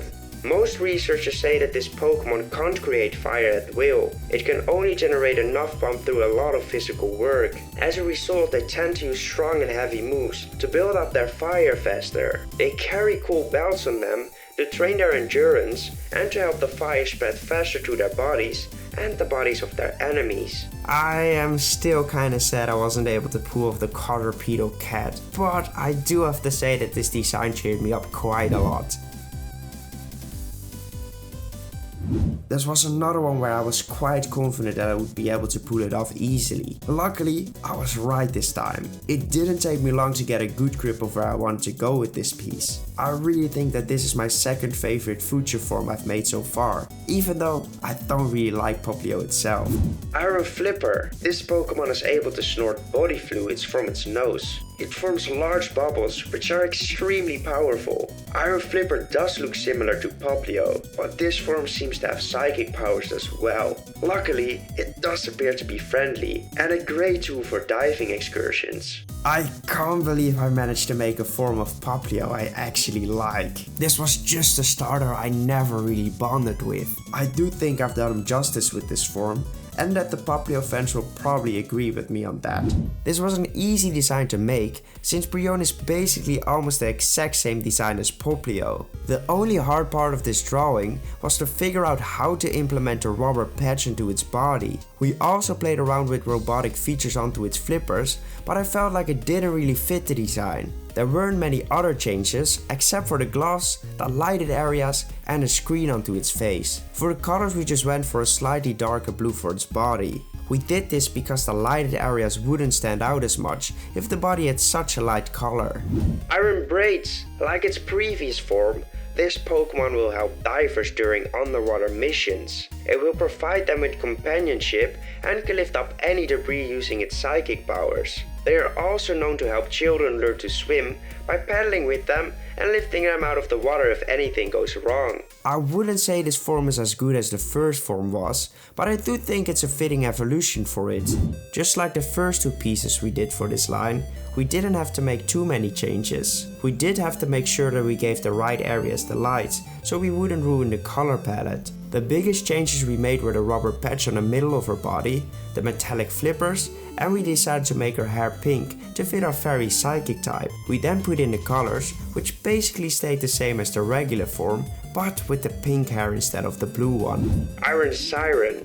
This Pokemon has many legends written about it. Some depict it as a guiding presence, leading lost divers to safety by telepathically soothing their minds amidst the depths of the ocean. Conversely, other tales cast a darker shadow, as sailors bewitched by its haunting melodies find themselves forever lost at sea. The veracity of these legends remain elusive, yet recent discoveries of abandoned ships lend credence to their existence. I do think this piece works as a future form, but I don't think it's my best one yet. For this piece, I sort of knew where I wanted to go with the design, but getting all the details in was actually quite difficult. I wanted to base him off of a caveman, which I tried to pull off by replacing his stick with a bone and making him hairier. I also learned something new from the last episode, which I was able to use in this design as well. When you choose his typing before you finish the drawing, you can actually base some of his features on the design conventions of that typing. This is how I got the idea to add mud to his arms and mouth, because he would turn out to be a grass and ground type. Whacking Branch. This creature seems to live in groups up to 10 individuals. Though normally passive, they become very aggressive outside of their habitats. They will smack their opponents with the bones collected from their enemies. That smack generates enough force to smash a boulder into large pieces. They do seem to be fairly intelligent, seen by the interactions with our researchers, and because they create tools from natural materials. I do like this drawing, but it's not my favorite. I think it would have looked better with lighter colors, or maybe just colors based off of a caveman. That is why I gave him these darker colors, but I actually think humanoid colors would have looked better concept wise. But yeah, it wouldn't really fit Grookey anymore.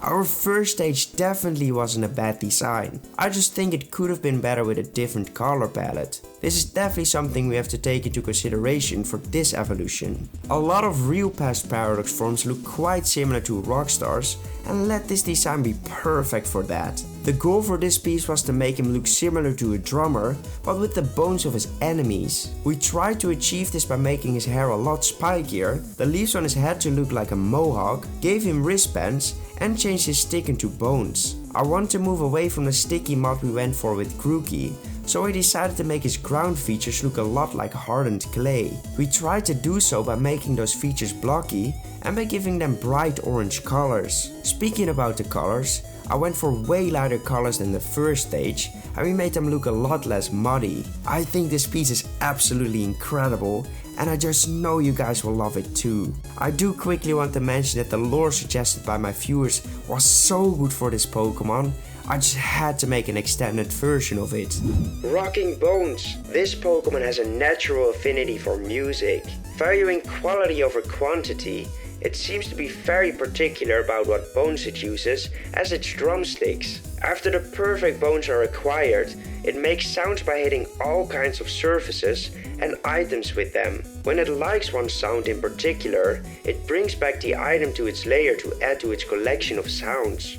Once they start drumming on their collection, almost every single Pokemon in the jungle finds this melody beautiful and has to see the conductor. Other Pokemon then offer gifts to Rocking Bones, such as berries, which it uses as food.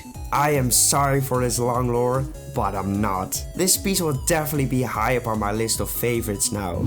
I couldn't find a good pose for Rillaboom, so I decided to try to make my own. I spent over an hour trying to get a good one, but I had to give up, since I'm not good enough at sketching anatomy yet. This is the exact reason why I'm tweaking the original art pieces, so I can still make something that closely resembles the original Pokemon. Now that we have that out of the way, it was time to go back and tweak such art piece. We started out by giving him a lot more leaves on his body, especially on the part under his chin, where it now looked like he has a beard. We also experimented with more leaves on his back, but that just cluttered up the silhouette, so we decided to move away from that idea. We did still want to do something with his back, but it had to be different from these leaves. My first thought was a skull-shaped drum, but from this side you wouldn't be able to see what it was supposed to look like. This is why I opted to give him a huge bone as a powerful drumstick.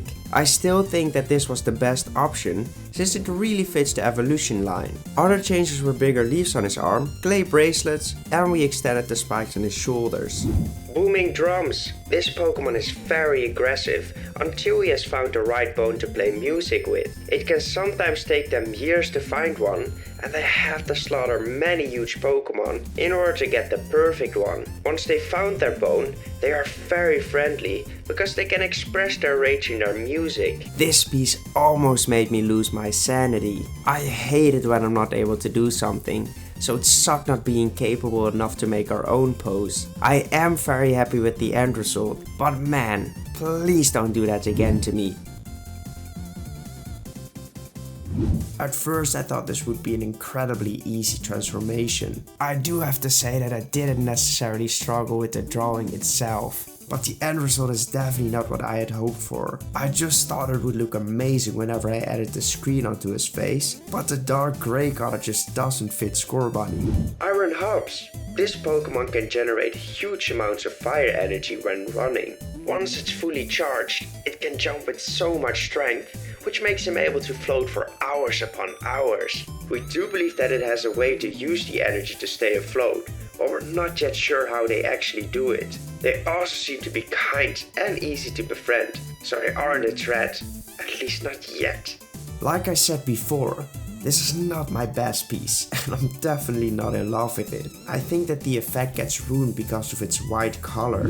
Like I've mentioned quite a few times before, this piece is my least favorite of them all. I know I would probably be able to fix it with the current amount of knowledge I have, but let's just use this knowledge on the evolution instead. We gave the first form a fire flying typing, and even though he doesn't really look like a flying type, I still think it works with the lore we wrote for him. This is what I want to do for a boot as well. The biggest change we had to make for this piece was to make sure we didn't fill his entire face with a dark color. We achieved this by adding in the screen, but still keeping the nose part separated. For the ears I did decide to make them float again, but I didn't want to just make them float like we did in the first form. I tried to make a base on its head, so it still kinda looks like it's attached, but it's actually not. I also got more feedback on my latest two videos, saying that my future forms still use too many round shapes in them. This makes them too organic, and it doesn't sound like a robot as much. This is why from now on, I'm trying to make some of their features a little bit more blocky or sharp. Not all of them though, because I do think you need to keep using round shapes, but we just have to find a good balance for it.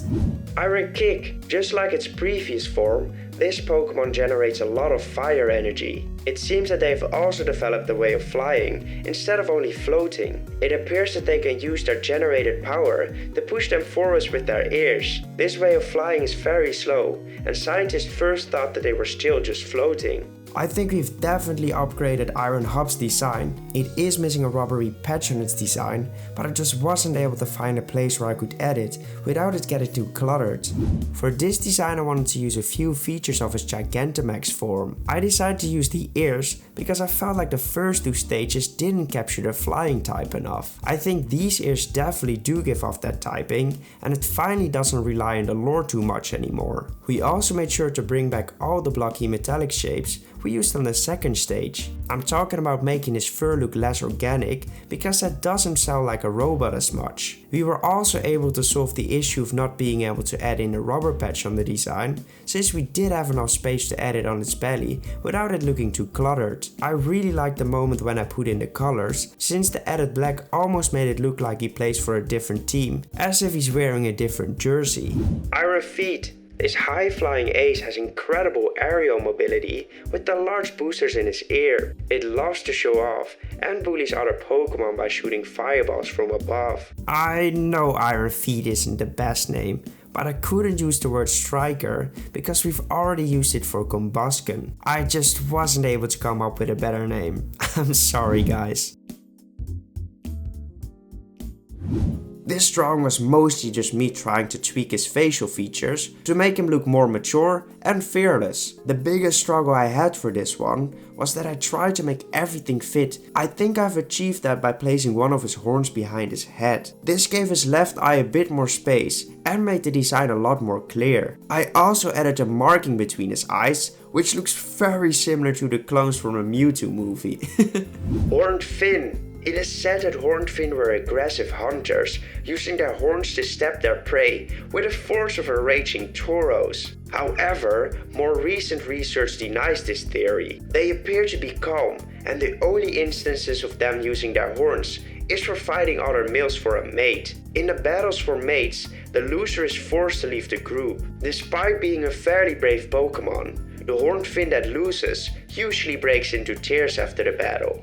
I am pretty happy with this design. I think we've done a good job in switching his personality to make him look a lot less scared and whiny. I just thought that wouldn't really fit a Paradox Pokemon. This piece was a perfect example of how sometimes you have to change the features of a Pokemon once you evolve it. I didn't want to keep the huge horns on its face, and I also wanted to stay close to the colors regular Drizzle has. This resulted in a design which looks quite different from his first form, but I do still think it looks similar enough to feel like his evolution. I also wanted to change the typing of this line because we came up with some cool lore for this Pokemon, so that what a normal typing didn't fit him anymore. Our idea was to make this Pokemon into an egg poaching thief, which fits the dark typing perfectly. Just like the first form, we did have to make sure that he wouldn't look scared or weak, since Paradox Pokemon are a lot stronger than their normal counterparts. We achieved this by making him look a bit like an emo kid, but still capturing some smugness into the design. The colors were just a bright variant of his normal colors, and we just added a dark blue accent color to the mix. Repton Poacher. This Pokemon steals eggs of various species. It particularly likes stealing from neighboring Repton poachers. If the Pokemon gets caught, there will be a big fight amongst each other, which usually ends in a Pokemon in critical condition. I really like the new direction we're going for this line, and it would be awesome to see what an evil Inteleon would look like.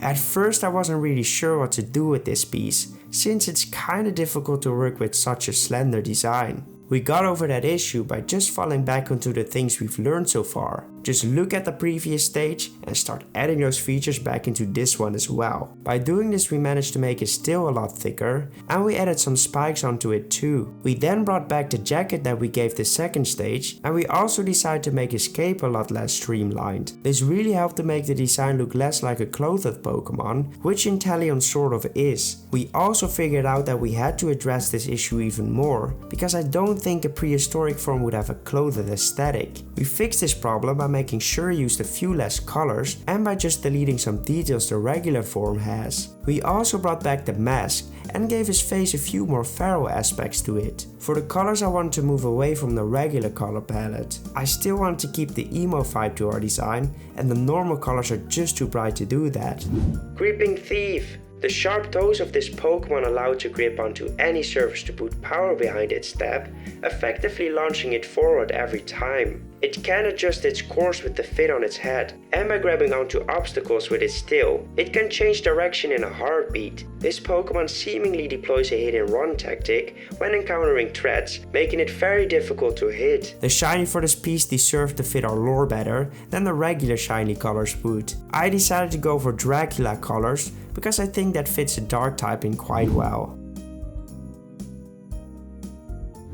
This design took me quite a bit of fiddling to come up with something that looks nice. At the start I experimented with a big flower on his head, but that didn't look right to me. I eventually settled on a mane, and someone in my chat suggested to make it a grass electric type. I found this a very cool idea, and it gave me a new direction for this form. Electric types usually have a lot of sharply pointed features. I do feel like grass types are a bit more round shaped, so I want to combine these two. I think I've done a pretty good job on this sketch. For the colors I decided to go with a bit darker tint of green to make him look a bit more experienced.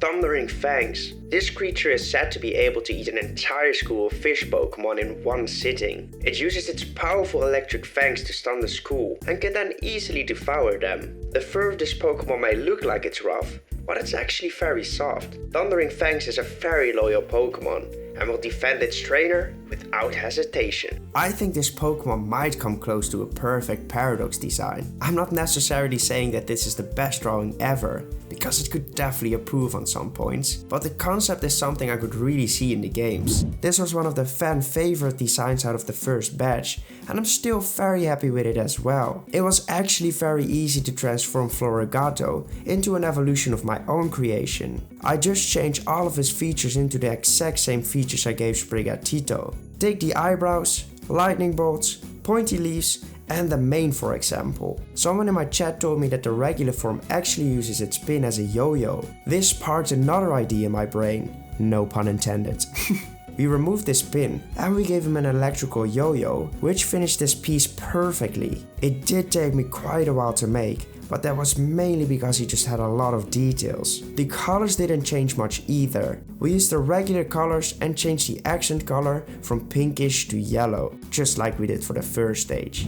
Masked Zipper. This Pokemon is very unpredictable and seems to lose interest in a heartbeat. It is also able to manipulate the static energy generated from its fur to create powerful shocks. Whenever it saved up enough energy, it can use this energy to create an orb of plasma. This orb is extremely dangerous and explodes on impact, yet it seems to like playing with the orb. I like this design a lot. We didn't use many electric type colors, but it still easily reads as an electric type. Sometimes a good shape language portrays your typing better than the colors ever would. I found a pose I wanted to use, but the picture was in a very low quality. This didn't make it impossible to work with, but I must say that it wasn't enjoyable either. We know he wanted to go for the dark electric typing, so our job was to tweak our features to fit this typing. The electric typing was easy, because we already established a lot of those details in our previous two designs. I'm talking about the sharp edges, the electric bolts on our face, and eventually the electric yo-yo. I did change it into a whip, but it can probably still function as a yo-yo. The dark typing wasn't necessarily difficult either, because the mask and the dark colors in general already helps a lot in that department. I did struggle a bit with the mane because of the mask, which was mainly due to my wrong approach for it. Jesus. I tried to place it in front of her head, but we didn't have enough room there, and I think it wouldn't have worked on an anatomy level either. The last thing we tried to get it to feel like the typing was to base the color palette on it. This did look awesome, but it wouldn't really fit the evolution line anymore, so we decided to use this palette for a shiny. Bolting Mage. This Pokemon uses its whip as a weapon to electrocute other Pokemon. It has a very high understanding of controlling electricity, which it teaches to their previous stages in order for them to evolve faster. Even though they can control electricity very well, they do still like to test their limits, resulting in a lot of damage around their habitats. In the end, this piece really came together, and I feel like it's a good final stage to finish up the line. Well, let me spoil this design for you. It's fantastic. I decided to make his feet into little jetpacks, and I made his arms float next to his body as well. I did try to give him a mohawk for a second, but I'm glad I just went with his normal hair. The colors stayed pretty much similar to regular Fuecoco, but just with a bit more grey colors in there. I also tried to give the eyes the pixel texture, and I love it. Iron Chili. This Pokemon possesses unique jet units that allow him to fly through the sky at extreme speeds. Iron Chili seems to be very cheerful and kind-hearted. They don't usually engage in a fight with other Pokemon and spend their time playing with balls of energy created by their hands. I am extremely happy how this piece turned out, and I wouldn't really know what to improve on this one. This is another one of those designs I just hope will get into the game. But yeah, that is probably never going to happen. This was one of my favorite designs out of all of the first stage starters we made, so I had to do my best to make it look amazing. The one thing I definitely wanted in this design was the jet-like feet. Since this is a second stage, which are mostly a bit awkward, I thought it would be a good idea to make him a worse flyer than his predecessor. I did this by pointing both of the jets to the opposite side, in order to make him look a bit wobbly. For the arms I decided to use hinges again, instead of giving him floating hands. I do have to agree with you guys on that point, it instantly looks more robotic. For the colors I decided to keep the yellow parts the lighted areas, but I did still want to have the flame sombrero as well. It's just a very big part of his identity and it just wouldn't look the same without it. You could say that I could have made it metallic, but I don't think we had to change it, since it's still a fire type. Iron Scorch. When this Pokemon evolves, the excess energy is formed into an egg shape and sits on top of Iron Scorch's head. This Pokemon lights its own head with thermal energy to keep the egg warm, and otherwise it might go out. If this happens, the Pokemon itself will turn off until it's exposed to a heat source again. This suggests that it uses the egg to power itself. It does appear to be insecure about his new gained weight, which also seems to affect his flying ability. Man, I'm actually very proud of myself. I've learned so much since the start of this challenge, and my designs are getting better and better. I can't wait to evolve the second stages, because those designs are gonna be sick. This was one of those very easy drawings. I knew exactly where I wanted to go with this concept, since the first two stages laid it out perfectly. My goal for Skeledirge was to make him into a well-experienced jet-fueled rocket blaster. We tried to achieve this by making him look balanced on his jets, unlike his second stage. The other changes were kinda easy, because Skeledirge already looks quite robot-like. We brought the segmented arms back and turned his hands into blasters. This already looked a lot like the wanted result, combined with the jets as legs. We then just simply had to make sure to add a lot of areas where we would be able to display the lights on. When we added in the colors, the piece really started to come together. We did decide to leave out the purple color on its nose, since I thought the design already looked quite busy. I think that if we kept the purple color in there, it would have only distracted us from the rest of the design. Oh yeah, we also made his bird like a little cute robot. Iron Inferno. The energy which was contained as an egg in a Pokemon's previous stage now powers up a small device that it uses for tracking purposes. The drone is easily able to keep up with Iron Inferno's speed and sends the scanned information through radio waves. Research shows that despite this Pokemon being very ferocious while battling, it is actually very caring to its drone and previous stages. I love this piece so much. I know some of you find it annoying that I keep complimenting myself, but you have to understand that I wasn't able to make these type of pieces a few months ago. I'm just so happy with the progress I've made, and guys, I'm really not trying to blow my own horn. At first I didn't expect to make a drawing that would have looked as good as this one turned out. I didn't have to tweak much about this design, and the sketching process was over before I knew it. We just gave him a body patch, detached his arms from its body, and added the screen onto his face. We didn't change much for the colors, but adding the grey parts onto him instantly sold him as a robot. Iron Quack, the Paradox Pokemon. This Pokemon appears to be designed for sport and fashion. They can change the color of their head crests and flippers to convey their emotions. They're used for swimming competitions to see which Iron Quack can reach the goal the fastest and in the most beautiful way. Despite that, they're quite selfish and think highly of themselves. This makes them perform worse in some occasions. I wasn't really sure what his second typing should be, but I eventually set it on a water fairy type. I just felt like his head crest gives a bit of fairy type energy. I didn't want to just convert him into a robot, but I wanted to add something to the design as well. We weren't really sure which typing the first form should have, because I didn't really think about it while creating the design. This is why I added the ribbons to this design to portray a ribbon dancer. I thought this would be a fitting direction to go to, since the entire evolution line is supposed to be a bit elegant, and I think elegancy fits the fairy typing quite well. I did get to the point of having to decide if I wanted to continue detaching his wings, because we've learned that it isn't necessary for a good future design. For this piece I did actually decide to do it, because I love the idea of the Pokemon dancing fluently without being limited by the capability of regular wings. We also added a few rubber patches and dark metallic features, so it would look even more like an evolution. I made the color for the lighted area a bit lighter than its regular form as well, because I don't like to use dark colors for that feature, and I think it would be a good segue to the final form. Iron Grace. It is theorized that this Pokemon has been created for the sole purpose of entertaining entertainment. It uses its glowing ribbons to nearly hypnotize the crowd, with a combination of beautiful lights and soothing movements. It is a calm and very proud Pokemon, but in a rare occasion of being booed by an audience member, it loses its cool and will kick them with its powerful legs. I think this design looks awesome. I especially love the tiny detail of the added ribbons, and this feature will probably be the main focal point for his final evolution. We started off by detaching his arms in order to keep the aesthetic of this line the same. In our second stage we gave him ribbons, and I definitely wanted to bring that back into this one as well. I didn't just want to use the boring ribbons we used earlier, so I thought it would be cool to use the ribbons Quilava has on his regular design. This instantly made the design a lot more interesting, and it was then just time to add in the basic robotic features. We're talking about the rubber patch, the screen on his face, and the segmented hands of course. The colors were a bit tricky to decide on, since his entire body was blue already, and it took me quite a while to figure out which parts needed to be the lighted areas. Iron Swing.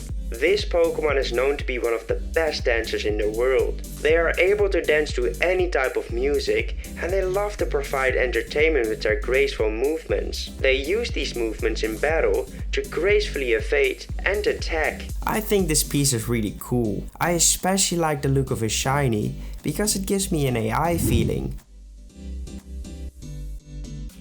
The goal for this form was to make him look a bit more wild. That's why we used the spiky-eared Pichu as a reference. I've always liked that form, so I thought it would be cool to bring it back. We then started out by extending his cheek pouches by giving them some fur. We also added small teeth to his mouth, and we made his toes look a bit more feral. After that we gave him some chest fur, where he put in 3 spikes to add a bit more color into the design, and we made his tail a lot hairier as well. I didn't want this piece to be asymmetrical, so we copied over the spikes from one ear to the other. The last thing we added was the makeup next to his eyes. I've spent a bit more time studying the real Paradox Pokemon, and I noticed that each and every one of them has this detail. It also really helped to portray his other typing, which is fire.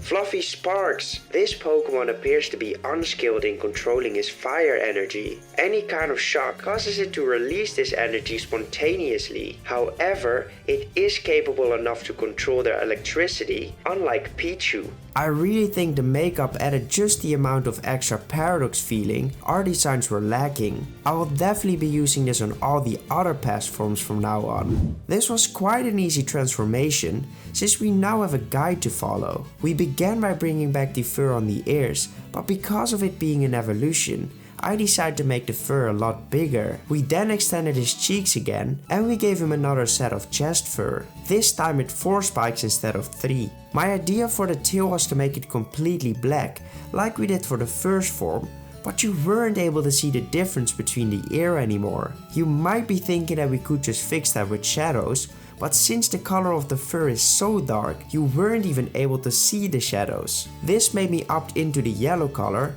with only the base of the tail being black. This solution wasn't even that bad, because the original design does the same thing, only with a brown color instead of the black one. Static Cheeks. When this Pokemon is angered, it immediately releases all the energy it has in its body. This results in a huge electrical fireball, which can be seen from kilometers away. They do tend to live in groups, where they fight each other in order to survive, which makes these areas extremely dangerous. I am actually quite happy with this line so far. It's very basic, but all the small details together make up for a pretty interesting design. I'm especially in love with these eyes. They're gorgeous. This design was a bit different than the one for Pikachu. Raichu has a few elements who differ quite much from the first 2 stages, so we had to see how we could implement those features back into this piece as well. We started out by adding another set of fur on his cheeks, and we gave him cute little teeth. His ears had an interesting shape, so we wanted to make sure not to stray too far away from them. This is why we kept the same shape, but just added the fur on the top and the bottom.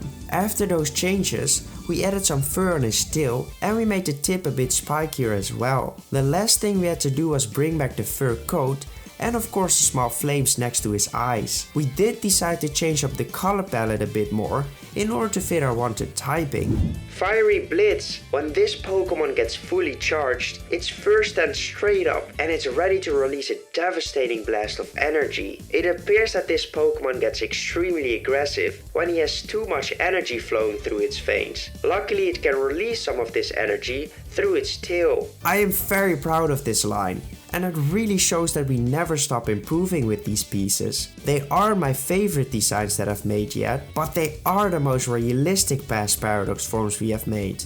I wanted to do something special for this guy. I wanted to keep the option open for the evolutions to either be a past or a future form. I could have done this by making 2 separate Eevees, but I thought it would be cooler to make an Eevee which is both. I decided to use the Gigantamax form of Eevee for this piece because I instantly saw potential in it. The first thing we did was add some teeth onto the design and some angry eyebrows as well. The next thing we did was add all the robotic features to the bottom half of the Pokemon. I did struggle a bit on deciding what to do with the tail, but we eventually settled on a simple design where we segmented it through the middle. The last changes we made were some spikier ears and more fluffy eyebrows. It was then time to put in the colors, which were pretty easy to decide on. We did play around with the idea of the lighted area being in a rainbow color, but I decided that would be too overly designed, so we settled on a plain orange color.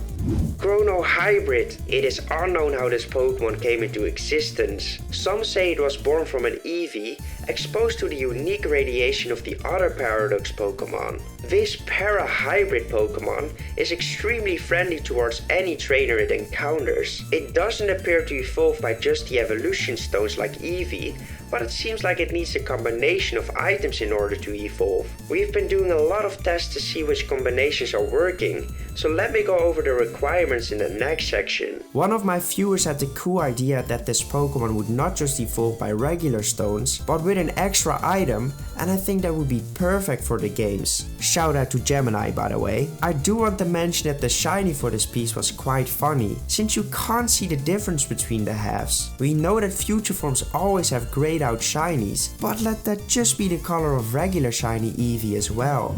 Last time we tried to make them into a past and future form, so I decided to keep that trend going for this one as well. The only thing that we did differently was that we flipped the parts that were past last time into future ones. We started out by making the fur on his head into blocky shapes and added 2 eye sockets where we could fit in the screen. Up next was the transformation for the big chunk of fur he has on the middle of his body. We also transformed his front paws into futuristic ones, and his back paws got the past treatment. We then made sure his tail fit the wild aesthetic as well, and finished up the design with a bunch of segment lines all around his body. The colors were the same ones we used on the other form, followed up by some spicy shadow and highlights.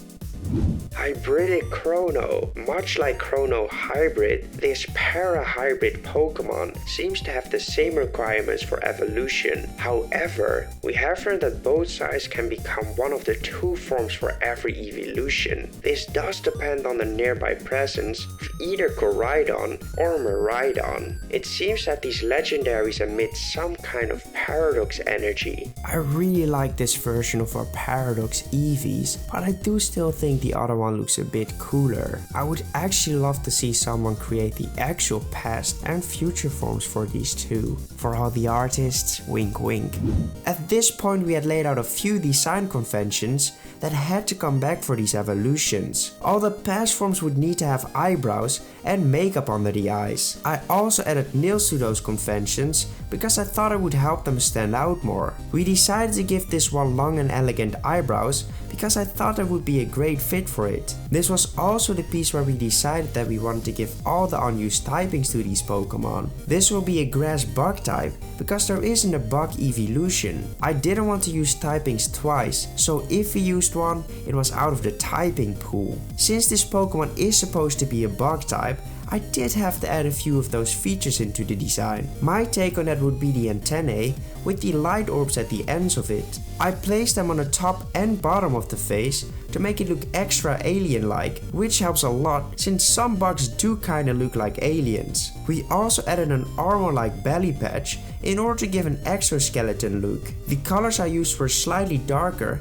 and saturated because I felt like that would fit the bug typing. Luminous Phil. This Pokemon seems to prefer night over daytime. The orbs at the ends of the antennae illuminate in the dark in order to lure in potential prey. It leeches off of them when captured and prefers to keep its prey alive and lets it go after feeding off of it. This meal does leave an invisible mark on the prey, so it can easily be recaptured when Luminous Phil is hungry again. The only way to get this Pokemon is by using a Leafstone and Chrono hybrid whilst holding on to Silver Powder. I am extremely happy how this piece turned out, because I feel like you can see both of the typings very clearly in the design. At first I was actually quite scared that I wouldn't really be able to pull off the chosen typing for this piece. We did a poll to fit all the unused evolution typings to every one of them, but it had to be a different typing than what they had in their other form. For Leafeon we decided on a grass rock typing, which I figured would be decently difficult to implement into a future form. I believed it was because I didn't feel like rocks would work in a robotic design. We did manage to make it work by simply making the leaf parts into crystallized versions. This did actually capture both typings, and now let's go over the other changes. We started out by turning his legs into segments on the top parts, but we also did it for the parts on his knees. We then gave him a belly patch and added some eye sockets for him too. Last but not least were the segmented toes, the tail and the neck. After a quick line art session, we added in the colors. We went with the same color palette except for the brownish color, which we swapped for the robotic gray one. The color of the lighted areas was of course green, in order to A, keep the same aesthetic as the regular form, and B, to really make it look like crystallized grass. Iron Plant. This Pokemon is set to terraform the fairyland underneath it with every step it takes, fertilizing the desolate land underneath it and bringing new life to the land. The only way to get this Pokemon is to use a Leafstone on one of the Paradox Eevees whilst holding onto a Hard Rock with Miraidon in your party. I don't think this piece is as good as its past form, but that might be because it's literally my favorite piece of the first batch. I am really happy that we managed to fit it into the typing though. I quickly want to go over the design conventions for the future forms as well. Those are a bit easier to follow because they only need the segmented legs and fingers, the rubber patch on their bellies, 2 lighted stripes on their legs, and if they have a tail, it needs to be segmented with connectors in between of the segments. That is basically what we did for this piece, and it resulted in a very cool looking Pokemon. Ivysaur. This Pokemon tends to hang out around poisonous swamps, taking sample of the poisonous contents and experimenting on its effects on plants. It uses its needle-like headpieces to inject said samples into its targets. The only way to get this Pokemon is by using an Ice Stone and Chrono hybrid whilst holding onto a poison barb. When I was making the shiny, I noticed literally nothing changed. In order to make a shiny that would be loved, instead of a terrible one like some real Pokemon have, I decided to use a dark metallic color instead of the light ones they usually have. This was another piece where I wasn't sure how to implement the other typing into the design, the fighting type. This was mainly because fighting types usually are capable of dealing a punch, which is quite difficult to add into a quadrupedal Pokemon. Luckily we were able to fix this by changing the tips of his ear ribbons into actual punching gloves. This worked surprisingly well, but we definitely had to add a lot more details to get him to look like a roughed up fighter Pokemon. Our first step was to give his ears a lot more fur and added some makeup around his eyes. We also gave him a little band-aid looking marking on the top of his nose. We then added the nails, which we gave to all the past forms, and we made his tail a lot furrier as well. The last things we gave him were a belly patch, some spikes on his back, extruded footwear, and added some spikes on the tip of his tail. Glacial Fury. This feisty Pokemon, last seen in the chilly Glacido Mountains, seems to always put up a fight whenever its territory is threatened by predators. The only way to get this Pokemon is to use an Ice Stone on one of the Paradox Eevees whilst holding onto a black belt with Koraidon in your party. This piece makes me super hyped for an actual fighting type evolution, and I'd be totally happy with it if they did something similar as this design. I did decide to make a shiny fit the fighting type color palette, which makes for a very interesting and cool looking shiny. We decided on the dark ghost typing for this one, so we had to figure out a way to make that work. We started out with the basic additions of adding more fur onto the ears, tails and eyebrows. I did play around with moon crescents as eyebrows, but that just looks stupid, so we didn't use that. The biggest other change we made was to make his front legs translucent, as if this Pokemon is floating between the spirit realm and the physical world. We then just added in the claws, added even more fur onto his body, and we changed his rings into spiky ones. Even though a pinkish color for the front legs would have looked a lot more ghost-like, we had to stick to the original color palette. Darkened Fate. This Pokemon likes to hunt unsuspecting trainers under the covers of the night whenever possible. While that can be seen as rude, they just want attention because they're seen as a bad omen. Most people are thought to stay clear of it. The only way to get this Pokemon is by using a Moonstone on Chrono Hybrid whilst holding onto a spell tag. I think Umbreon is one of the cooler evolutions, and I do think this form looks just as cool, if not maybe a little bit cooler. This design was actually made quite easy by a suggestion of one of my viewers. She suggested to make his tail into a big, usable drill, which instantly moves it into a barred ground typing. I must say that it was a little struggle to fit the shape for the drill into the right perspective, but I'm definitely getting better at it. We also transformed his legs into segmented ones and added the segments to his toes as well. We just basically repeated the same changes we added to Leafeon earlier in this video. I'm talking about the belly patch, segmented neck and the eye sockets, for example. We did also want to do something extra next to the tail, which was to add small indents in his ear where we could fit in a small part of lighted area. This would make it look like a lantern, which fits an excavating Pokemon quite well. The colors were quite fun to add as well, mainly because we had to be creative to bring back the red color he usually has in his eyes. We decided to make his drill red, as if it's made out of red diamonds. Even though I think this design is awesome, I would probably not want to encounter one in a dark alleyway.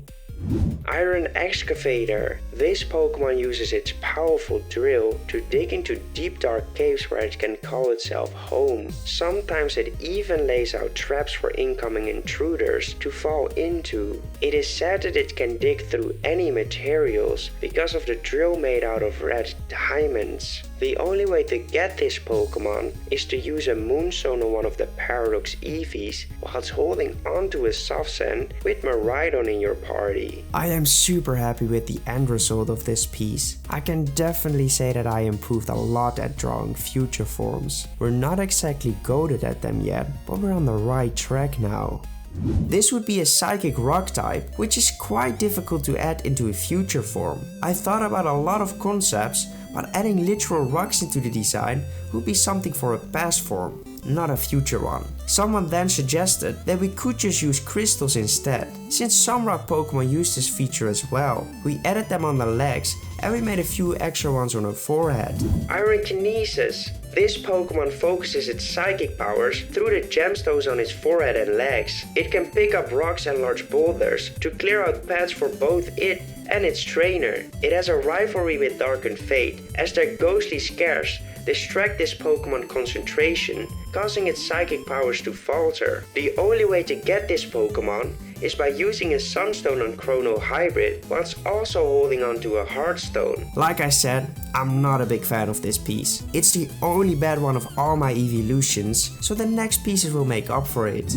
We voted to make this Pokemon into a Psychic Bug type, which is definitely a cool typing. The first thing we did was to add an exoskeleton like body patch, and once again added in the claws. We then moved on to his face, where we tried a bunch of different elements, like wavy eyebrows, small teeth and some makeup. Only the last part stayed the way we put it down initially, and the others were changed into big pincers and pointy eyebrows. After these changes, we decided to add some fur on his neck and in his ear as well. We also experimented with actual bug legs, but this looked out of place, so we scrapped this idea. To me, bug Pokemon and bugs in real life can look quite alien-like, and this is the route we went into for this piece. Call me crazy, but we added an extra pair of legs and elongated his body to fit them onto it. This was another idea for my viewers, but I actually think it adds a lot to the design. We then added an extra tail piece and a small little antenna on his cheek. The last changes we made were to make his eyes yellow,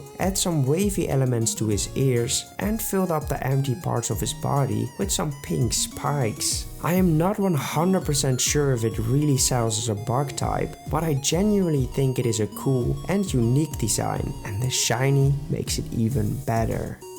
Pheromonic Oracle. This Pokemon is said to roam the forest, luring prey with its pheromone-emitting antennas. It then captures them with its three-pronged tail, infused with psychic energy. The only way to get this Pokemon is to use a Sunstone on one of the Paradox Eevees whilst holding onto a Silver Powder with Koraidon in your party. I know a lot of people might argue that I shouldn't have used the green again in its shiny, since it's one of those 50-50 hated shinies, but I actually think it works really well for this piece. A real alien aesthetic.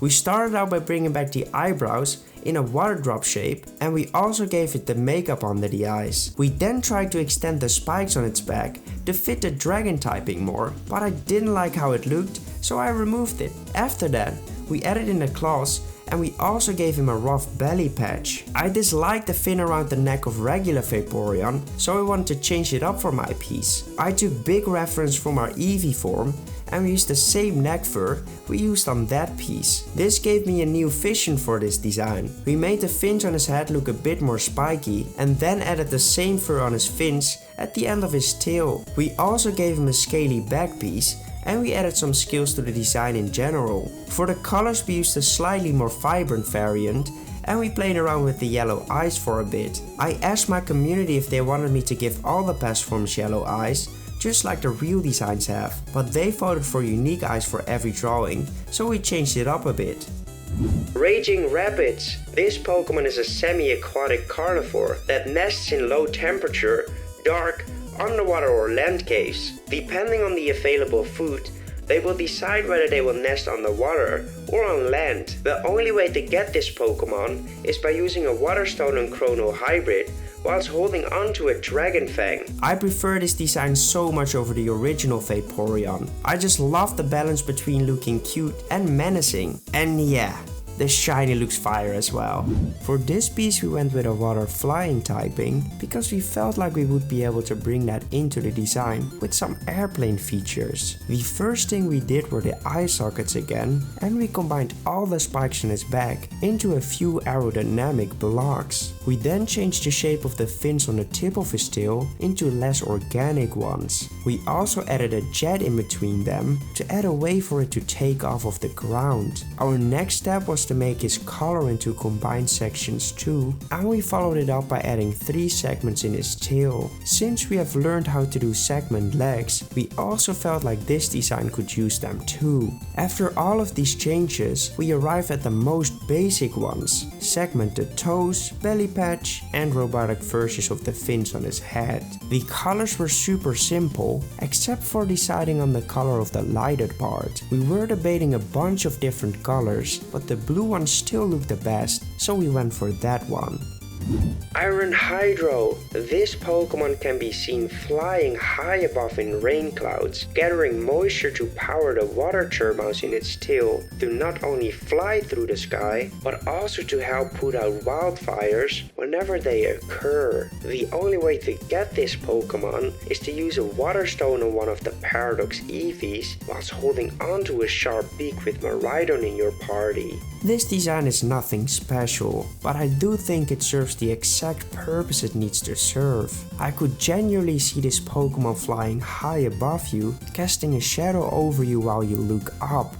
This will be an electric fighting type. I had a few ideas to make that secondary typing work, but I knew it would be a challenge. My first changes were some power bracelets on his legs, as if he's holding himself back during training. I then got the idea to add a jaw like the one from Iron Thorns. I did this because I didn't want to make the same mistake we did for Espeon, not changing enough. It would also help a bit for the fighting type, because we could just say it uses it a lot when fighting. We also added back in the lights on his legs, and we played around with the tail, since that was what we used on the other forms. The tail looked very weird though, so we decided to eventually remove it. I did feel like the design wouldn't have enough lighted parts without it, so we brought in some solar panels under his chin. These look a little bit like fighting gloves from far away, which helps for the typing. The last change we made was making all the fur blocky. People did tell me it looked a bit like Five Nights at Freddy puppets, so I decided to use a form of shading, where it would look even more menacing.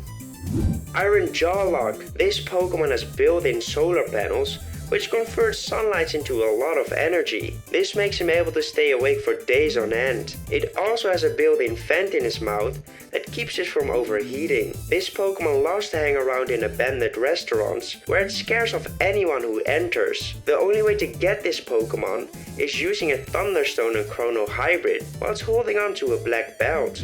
This one is going to be an electric ghost type Pokemon. I must say that I struggled hard on its future form, and I was expecting to struggle on this one as well. This was mainly the case because Jolteon's design is quite limiting because of his shape language. At first I wasn't sure how I wanted to implement the ghost typing, but I decided to skip those parts until we made the changes that we did immediately think of. The first thing I added were some strong and sharp eyebrows, plus some teary makeup under his eyes. We then extended the fur he has on his back, but I actually wanted it to function like his tail, so we had to add another layer of fur on top, which will function as a guide to the right perspective. The next thing we did was a big extension of his neck fur, almost as if he was electrocuted himself. This idea actually helped us build the entire concept for this Pokemon. You know how in cartoon people their bones will be seen whenever they are electrocuted. We wanted to add that idea to our Jolteon piece as well. We made parts of his hind legs see-through and made sure to draw in some cartoony bones to fill in that spot. We also did the same thing for the tail, and it was then just time for the final few changes. We made his ears a bit bigger and spikier, gave him some teeth, and added claws to every single one of his paws. The colors were something I wasn't sure on until I came to the point of actually filling it in. We went with the black to strengthen his roughness and used purple for the translucent parts to fit him into the ghost typing. Charging Fear. This Pokemon is said to have died before, but its raging electricity has kept it alive. It now phases through buildings, absorbing the electricity within and sometimes even causing blackouts to occur, all for the sake of prolonging its newfound life. The only way to get this Pokemon is to use a Thunderstone on one of the Paradox Eevees whilst holding onto a spell tag with Koraidon in your party. This piece is epic. I really like how this thing turned out. I genuinely think it's one of the better Paradox forms I made. It might not change as much as Walking Wake did, but I see it as a perfect Fluttermane variant. This was a very fun drawing to make, since we had to combine the fire and ground typings. The first thing we did were the eyebrows, of course, and we brought back the claws. We then had the idea to give him a clay neck color instead of the fur he usually has there. I did this because we wouldn't have enough ground type features otherwise, and I was going to make almost all of the fur into flames, which would have looked weird on his body there. We did make some flames come out of the collar for the concept that it does have flames under it. We then added the makeup onto his face, and we made sure to make it look blocky for another ground type reference. Since we were going to make most of the fur into flames, but not for the eyebrows, I thought it would have looked weird that only the eyebrows had fur. That's why I added it onto the tip of the ears, and it worked out perfectly. The colors were the same for the body, and the rest was based off of ground type colors. I was a bit scared to render out the flames, but luckily I had enough practice on our Charizard form, so it was actually pretty easy. Volcanic Clay. This Pokemon lives near volcanoes, where it collects firestones to add onto its color. These firestones are necessary because they are highly heat resistant and are capable to keep most of the explosive firepower of this Pokemon contained. The only way to get this Pokemon is by using a Firestone on Croconaw hybrid whilst holding on to Soft Sand. This piece looks absolutely fire. Literally. I am very happy with how it turned out. And that shiny looks so cool.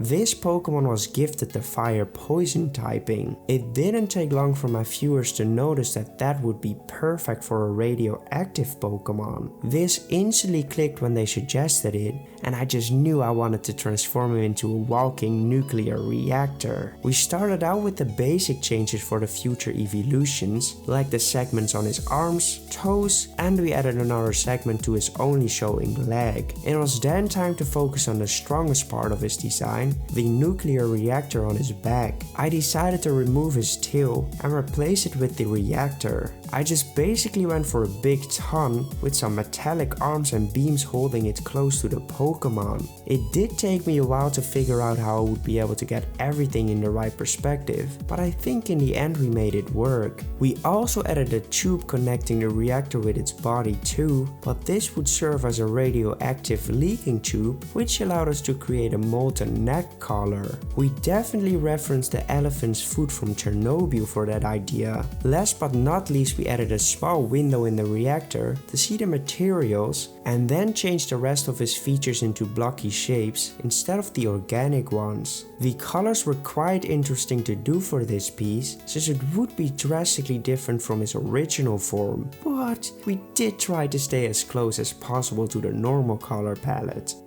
Iron Reactor. This Pokemon's core seems to be filled with a radioactive substance which it uses to power itself, but in doing so, it sends poisonous pollutants into the skies above, affecting aerial Pokemon. It has since learned to control how much it emits. The only way to get this Pokemon is to use a Firestone on one of the Paradox Eevees whilst holding onto a Poison Barb with Miraidon in your party.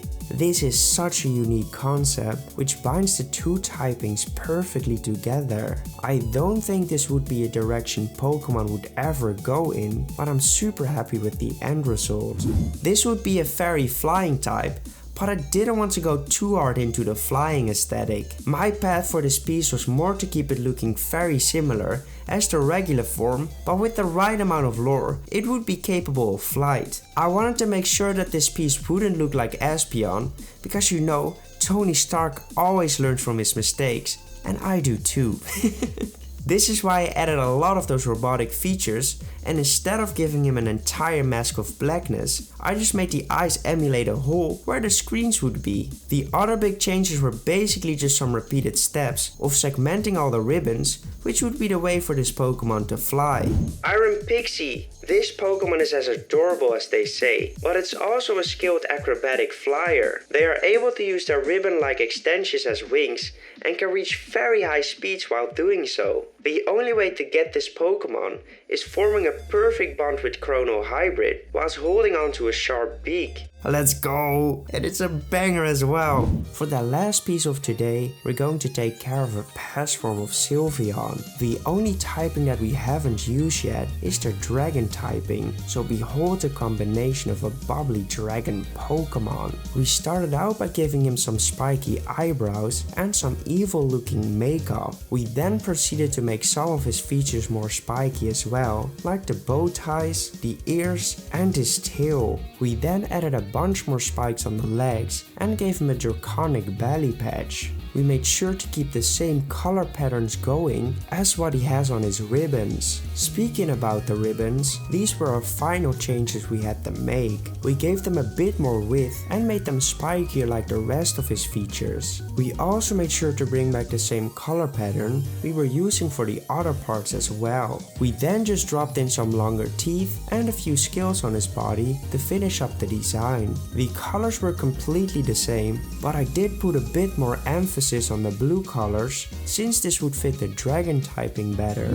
Beastly Ribbon. This Pokemon is both gentle and rough, feeling happiness and compassion to lure in their target before going in for a thrashing. Legends even say this Pokemon was the companion to a king who ruled over dragons, but that has yet to be proven. The only way to get this Pokemon is to make a perfect bond with one of the Paradox Eevees, while it's holding onto a dragon tail with Grovyle in your party. I think this change was quite minimal, but to me it actually does the job perfectly. I did go ham with it shiny in order to make him feel even more like a dragon type.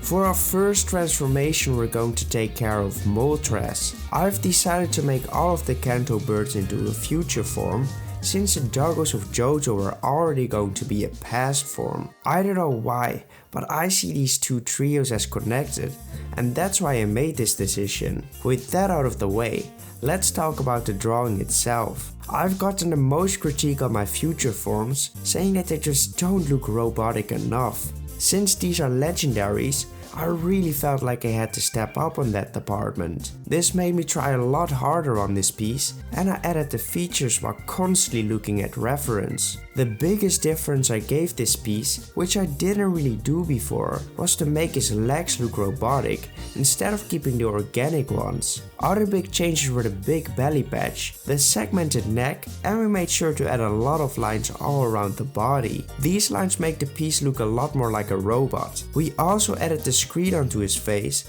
but instead of placing it on the face, we actually made it look like it goes into the face. This is what we learned from our Sylveon drawing. The last thing we did for this design was to transform the flames on his wings into light holding triangles to sell the secondary electric typing. For the colors we only made one significant change, which was using orange for the lighted parts instead of going for red.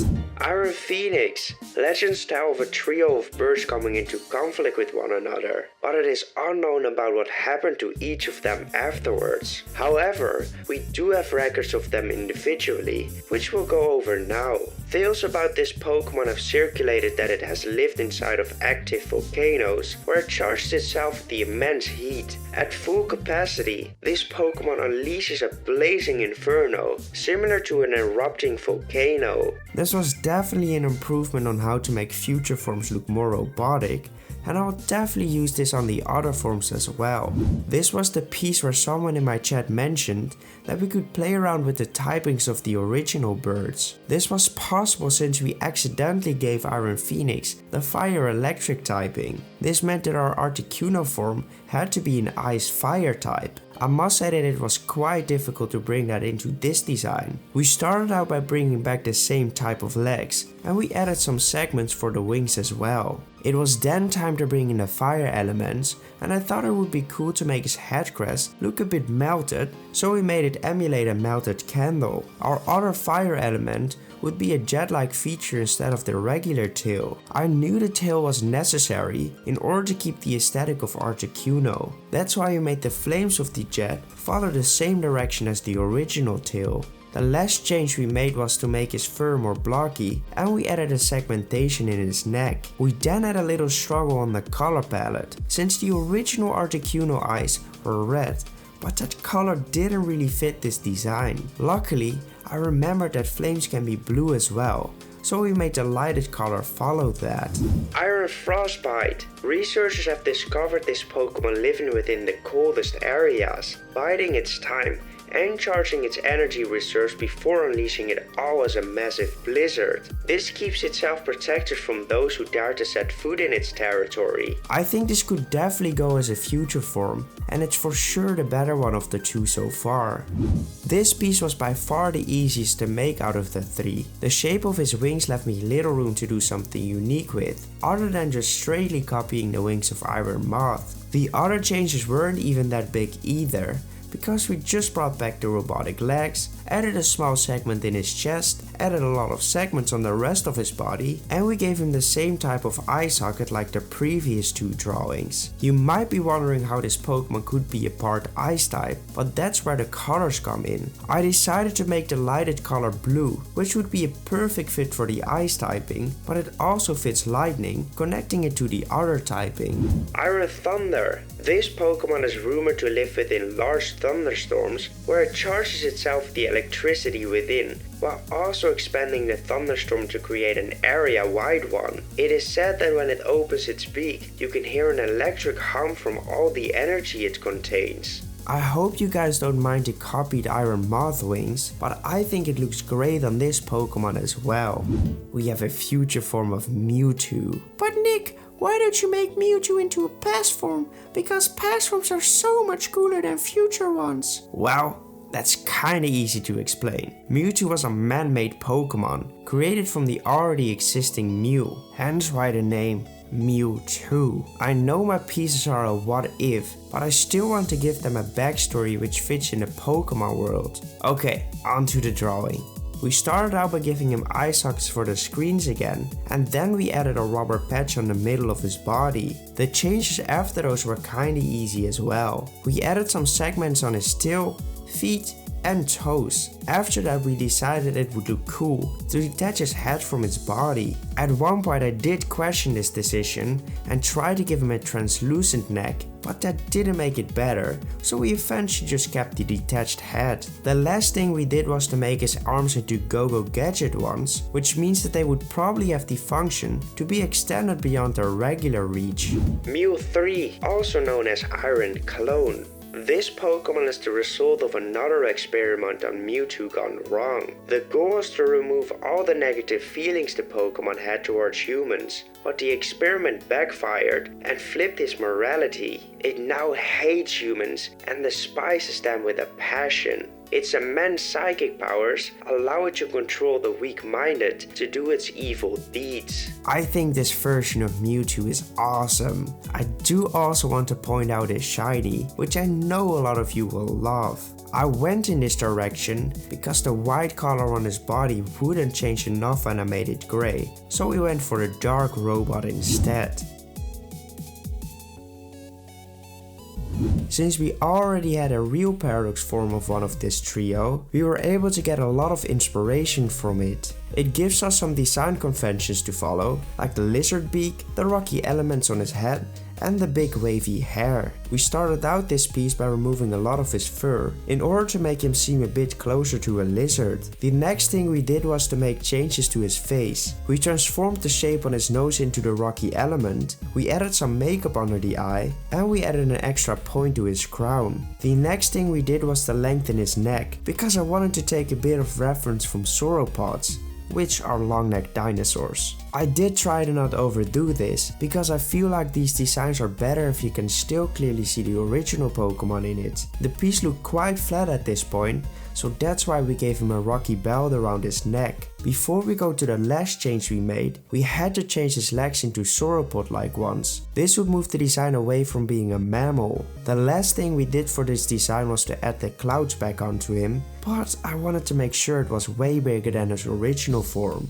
I made sure to wrap it around his neck, because this shows how tall this Pokemon is. Sort of like a mountain sticking out of the clouds as well. After adding some small scales on his design, we moved on to the colors. We kept most of the colors the same, but we had to add the colored spikes Walking Wake has as well. We also decided to add a lot of shade onto the piece in order to sell the hovering cloud look.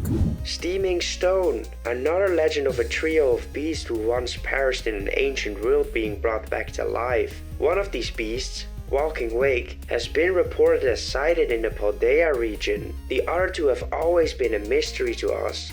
Until now, researchers have found Steaming Stone wandering around volcanic parts in Area 0. Not only are they tall, they are extremely protective over their habitat. They only have to stomp on the ground once in order to scare most Pokemon away. I really love what we did with this piece. It was definitely a lot of work, since it took me 4.5 hours to finish, but the end result could definitely work next to Walking Wake. Let me begin by saying that this piece was even harder than the previous one. I did quickly get a concept which I loved, but the execution was so difficult. My idea for this Pokemon was to make him front leg oriented. This meant that his hind legs would only serve to make him able to walk, but his front claws would be extremely big and powerful. We started out by making his proportion fit this path, but I tried using the already existing claws, which we just weren't able to get into the right trajectory. After adding the same conventions we had for the other piece to his face, we made sure to draw our own legs. This instantly looked a lot better and made us move on to the next part. Since we made the structure on his face into rocks, we also had to do the same thing for the tail. After we were done with that, we made sure to tweak the rest of his features and added the tattoos onto the design. The last thing we had to do was to bring back the fur on his back. We started out by making some shapes go around his neck to ground the fur to its body, and then it was time to add the parts on his back. I totally didn't just accidentally make them look like a claw, and it was 100% on purpose. Clashing Claw. Researchers caught sight of this fierce, yet majestic Pokemon while camping in the mountains. It is said that with just a look into his eyes, it can instantly paralyze you. This seems to be his hunting technique, so you might not want to give in to the urge of looking at it. I'm extremely happy with the design itself, but the proportions and perspective of some elements are a little bit off. I spent a lot of time trying to fix these issues, but I tried my best, and this is what it turned into. Yeah, I think 6.5 hours on this piece is enough. Together with my chat, we debated if we wanted to make a paradox form for Suicune, since it already has one. We eventually decided that we had to make one, because I wouldn't be able to say that I transformed every legend without doing this one as well. This meant that we were going to make him into a future form. We have learned a lot about future forms in the past few episodes, and on this one we used even more references to make him look more robotic. One of these details was definitely the segment on his knees. This elevated the design a lot more than the usual changes we give them, but together with them, it actually looks amazing. I was debating on which part to make his lighted area, but we eventually settled on the hair, which opened up the ability to make it into a water psychic type.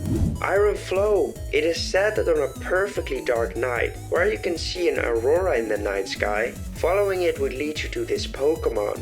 It seems to not like human contact, because every time we encountered it, it instantly ran away. I still think we have some way to go in order to make perfect future forms, but in my opinion, we're getting closer with every piece.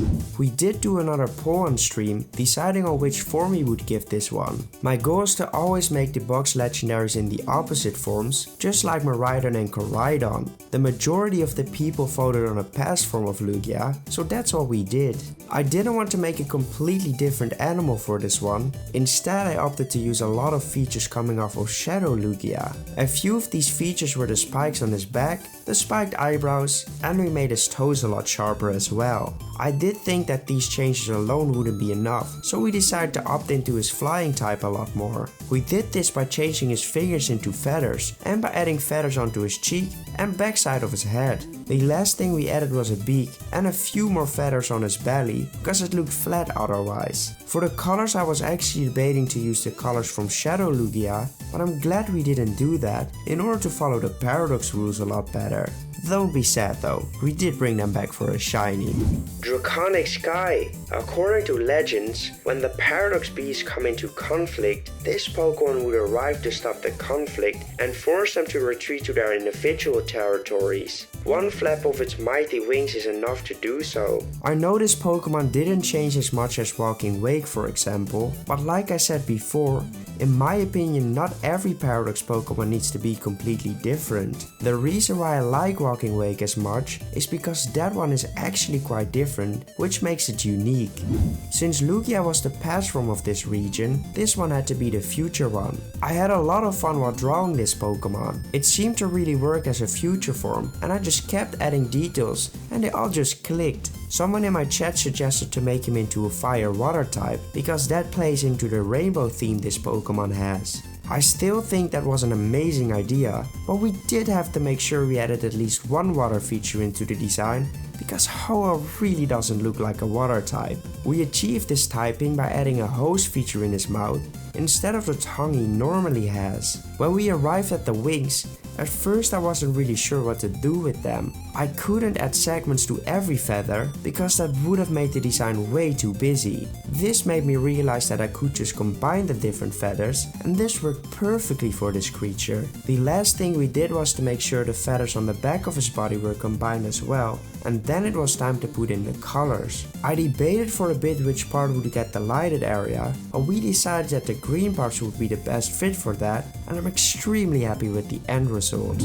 Iron Rainbow. This Pokemon is known for creating rainbows across the globe, allowing people who live in places where they are never seen naturally to experience their beauty. Rumors say that it also controls the legendary birds in the future, but we don't have enough evidence to back this theory. I already told you in the beginning that this would be the best piece we made out of all of them we made so far, and I still stand by that. I really feel like it's an amazing mix between organic and robotic shapes. I'm definitely proud of this one. I decided to make all the Regis into future forms because I couldn't see a reason why the creatures would look different in the past. I do believe that Paradox Pokemon might not actually be real past forms of Pokemon, but I will continue seeing them as if they would be. At first I thought this design would be very easy, since Regis already look a lot like androids. I must say that it wasn't actually that easy to do. I always want to make sure you can see the differences instantly, but what do you do if it already looks like a robot? My idea was to break up his clean design with a belly patch that goes into his body, and we did the same thing for the area of his eyes. Next up were the changes to his fingers, which I decided to make into rubber ones. The other things we changed were to make the shapes on top of his legs into metallic balls and added some holders for the eyes taken out of his back. We also had to make sure we left some space where we could put the lighted areas in, since Regice's body is made out of one color. We did that by just segmenting his arms and the top of his head. At last we decided to make his lights blue in order to give him the ice water typing. Iron Ice. There have been legends of 3 odd creatures protecting ancient ruins that have been discovered in the depths of Area Zero. Each of them were unique in their own way, so we'll talk about them now. Iron Ice appears to have a lot of control of water, freezing entire rivers by dipping its fingers into them. Its body is said to be so cold that simply touching it instantly results in hypothermia. In the end, I think the design really came together. Just with all of these subtle changes, it actually looks even more robotic. I also decided to add a small animation to every drawing, so from now on you can expect them for all my pieces in the future as well. Together with my viewers we decided on a rock fighting type. This gave us a clear direction to follow, and we quickly decided to make the rocks at the end of his arms orange. This would make them look like boxing gloves. I did debate on adding thumbs onto them, but that felt a bit too forced, so I decided not to do that. The biggest struggle for this piece was to remove the organic look he normally has. We managed to do so by adding some armored plates on multiple areas and by changing the rocks on his arms into Go-Go Gadget extendable arms instead. We also gave him the rubber patch on his belly, and we added the screen onto his face. The original color palette could already sell as a fighting type, but to give it a bit more visual clarity, I decided to opt into a brighter orange variant. The shiny for this piece had to be a little different than the ones of real future forms, since the color of his body is too light to just make it grey and call it a day. I don't want to make a single shiny that gets the Garchomp treatment, so I went for dark metallic for this one. Iron Rock. This Pokemon has been found wandering around scrapyards. It appears to use the metallic scraps it finds to strengthen his body. We've also observed it lengthening his arms to grab objects from far away. I could see this Pokemon being able to deal a heck of a punch. One of those sturdy Pokemon that will absolutely obliterate you if you don't one-shot it first. I know a lot of you will comment that this Pokemon is already a robot and why it didn't make it into a past form. So stop typing and let me explain. I want this Pokemon to be a trio, which means they have to be the same version as well. This meant that we had to find a way to make this design a lot more interesting. We came up with the idea to add the fire typing to him, which opened a lot of interesting possibilities. One of those features was a melted lava flow, segmenting the top with the bottom part of his body. I did want to make sure that that wouldn't be the only fire element to his design, so I gave him 2 holes on the top of his body, sort of as if you were looking into his body, where the lava is stashed. I also made sure to segment his arms to make them seem a bit more flexible. We then added shoulder patches and a bunch of extra lines on his body. I got a lot of feedback during the drawing process that the lava looked a lot like a mini skirt, but luckily I was able to silence them when I added in the shading. You can't unsee the skirt now though. Iron! It seems that over the years, the magnetic properties of Registeel's metal shell has grown stronger until eventually a magnetic field got created on the inside. This field creates such strong magnetic currents that its insides are constantly melting and leaking out of his body. It is unsure how it managed to stay alive, if you can even call it that. I know a lot of people don't like the word iron in front of every single future form, so I found it funny to add it to the back as well. Well, the irony, Jesus Christ.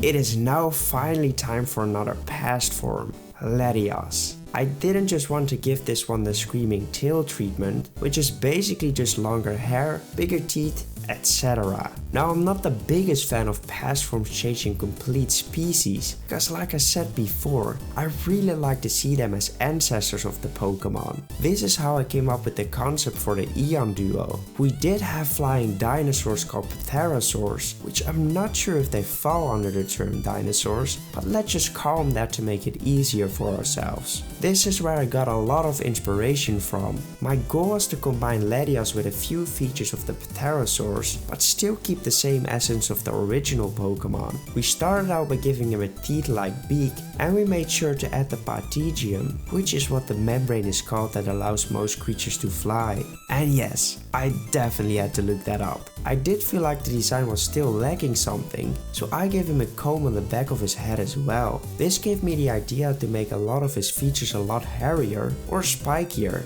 and that really helps for the paradox look we're going for. I did opt in to use a brighter variant of the red for the color of his body, because I just like my Pokemon to jump out of the screen. Ionic Beak. There have been sightings of 2 ancient bird Pokemon appearing high above the Great Crater of Paldea. They are watching and studying the people around them from far away. They have even made contact with researchers which were studying cloud patterns, and now we'll go over everything we learned about them so far. Ionic Beak seems to enjoy human contact, but make sure you have enough fish on you for it to eat, because it gets very unpredictable when it's hungry. We haven't been able to see the full strength of this Pokemon yet, but it can make itself invisible and flies at incredibly high speeds. I am extremely happy with the end result of this one. I could really see this guy fly around in times of the dinosaurs. It would probably be very cool to have one, but I would be a bit scared to lose my fingers.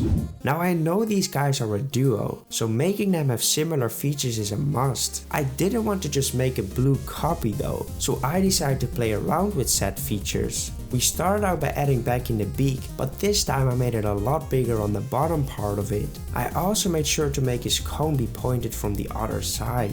These 2 subtle differences will make these pieces still look like a duo, but will also make them interesting as a standalone design. The rest of the changes were actually the same ones we did for Latias, but with a different pose instead. We again used a brighter color for his body than his original color. Beaked Eon. This Pokemon appears to be a lot more aggressive than the other one, but you should be safe if you encounter it while Ionic Beak is there as well. We think that this Pokemon hunts for the both of them, and we have yet gotten a reason to believe they eat anything else than fish. Our theory is that he just attacks humans to protect his counterpart, almost like an older brother. I am genuinely happy with the end result for this duo, and I still think it was a smart idea to have slight differences in the two. I also really like the names I gave them. I've always struggled to know which one was which with their very similar names. Luckily I got better at that in the past few years, but these Paradox names should still be confusing for others. I mentioned that I wanted to always make sure that we had two different versions in the opposite box legendaries. I'm talking about the future and past forms, but this was a trio. At least for this trio, I decided to make Kyogre and Groudon the same form, because I feel like they are connected more than they are with Rayquaza. Now it would have been cool to make past forms for these guys, but they already have primal forms. This is why I opted into future forms for the first two. Now I knew people would cry about it again, so we did went with the primal form in order to hopefully still their loss for past forms. Someone in my chat suggested to make it into a flying Pokemon, and I could really see that work with Kyogre's flappy fins. We did have to find a way to make such large creature fly. That's why I replaced his back fins with large booster jets. The other changes were simple ones, like a lot of lines portraying segments to actual segments on his fingers. For the colors I decided to follow Primal Kyogre as well, because I felt like this color palette looked a lot prettier. I did struggle a bit to find the right shading for the lighted parts, but we eventually made it work with a golden glow. Iron Sapphire. This unnatural Pokemon was recently sighted in the ocean, far away from the mainlands of Paldea. It causes tidal waves with its large fins. It is also said that the jets at his back of his body gives this huge Pokemon enough speed to fly for hours on end. We believe it uses that to create watery disasters all around the globe. I quickly want to mention the shiny. Primal Kyogre and Groudon have amazing shinies, so I knew I had to step up for mine as well. I could have went with the dark metallic aesthetic for this piece too, but I thought it would look better to go with the lighter direction, since this is the opposite from the regular form. At first I wanted to make him into an excavator Pokemon, but I soon realized that wasn't going to work and would have probably been quite ugly. We then came up with the idea to turn it into a ground electric type, and I think that's pretty cool since that typing isn't seen that often. It was actually a pretty easy drawing from this moment onwards. We transformed his tail spikes into a taser looking one, and we removed a bunch of extra spikes to make the design look a lot less busy. After that, we made his mouth look a lot simpler as well, and we added a lot of segments to his body. I'm especially a fan of the way we added in the elements on the arm on the left. The last changes were to make a lot of elements on his design fit the electric typing more. We did this by simply making the shapes pointier or even emulate a lightning bolt. There was then one more element I came up with, which was the electricity flowing from the back of his tail all the way up to his neck by using the spikes he has on his body. For the colors I went with a mix between the primal and regular forms, and then of course added the robotic color to its body too. Iron Ruby. Legends tell of this Pokemon living near or on top of volcanoes, either active or inactive, to watch over them and absorb the electricity from active thunderstorms that loom above them. With every step, the land quakes. With every bolt, the skies shiver, were the exact words written by the first researcher who discovered this Pokemon, but no one knew why he wrote that, until now. I have always preferred Groudon over Kyogre, and with these forms my points still go to Groudon. I definitely think these animations make them look a lot better, and I'm so happy with them. I can already tell you that this drawing took me a lot of time to make, and I mean a lot. I knew that I wanted this to be the cherry on top for this video, so at the end the timer stood on 7 hours. We started out by making his eyebrows a bit more spiky, which gave me the idea to make this Pokemon be built top heavy. Oh yeah, we are using the Mega of Rayquaza, since we also used the primal forms for the other two. We continued adding some spikes onto his back, and we made sure to make his arms a lot bigger as well. I then decided I didn't want to bring back the ribbons, since I felt that those cluttered up the design without adding too much onto it. I don't think a lot of people will complain about this piece, but in order to make it seem even more like a slightly different creature, we gave him a serpent-like tongue. We then just just added some spike to all of his triangles, and we then moved on to the colors. I wanted to use a mix between the Mega and regular form for this one too. I didn't want the edges to be the mellow gold color, so I went with a brighter yellow one instead. I did keep the rest of the colors very similar, and before I forget, this will be a part dark type, so that's why it looks so menacing. Soaring Sail. This Pokemon was first discovered deep in the jungle, where it ambushed our researchers, crawling around them without making any sounds. At least that is what we think that happened, since it flew away after his first strike, leaving our researchers wounded while alive. We have yet found a reason why it ran away, but a theory we came up with is that it had to do something with the recent floods and earthquakes Paldea had to suffer. These have slowed down significantly after our researchers saw this Pokemon leave the jungle. Did we wake this beast out of his slumber, or are we not to blame for this roaming creature of doom? My god, that took a long time to make. But I am extremely proud of this piece. It really looks like nightmare fuel, and I could actually see this creature crawl up onto you in the middle of the night. Have fun sleeping now. We quickly decided to make the Lake Trio into past forms, because going for future forms for these would be too basic. As I mentioned in a different video, there are 3 different types of Paradox forms. I wanted to give this trio the Screaming Tail treatment. This meant that we weren't going to make these into entirely different creatures, but just make them look like a feral version of themselves. In order to get that look, we started out by making his head a lot spikier. I did this to emulate feathers. Next up we had to implement the makeup which all past forms have, and we gave him some small teeth. I was debating to give him an underbite, but that looked too forced, so we went with vampire ones. After this dentist appointment, we added some feather-like spikes on the bottom of his arms and made his hands a lot thicker as well. We also tried to add another tail to the mix, but that just added visual clutter, so there was no point in doing so. We did however change the design of his tails by giving him the blue feathers and adding some depth into them too. The last things we did was to make his gems look a lot less polished, and we added some blue markings to the beginning of his tails. For the colors I went with a slightly more saturated version of the ones used on the original art piece. I think brighter colors should be used for a lot of past forms, since I like to see them as connected with nature, and I feel like bright colors represent that connection better.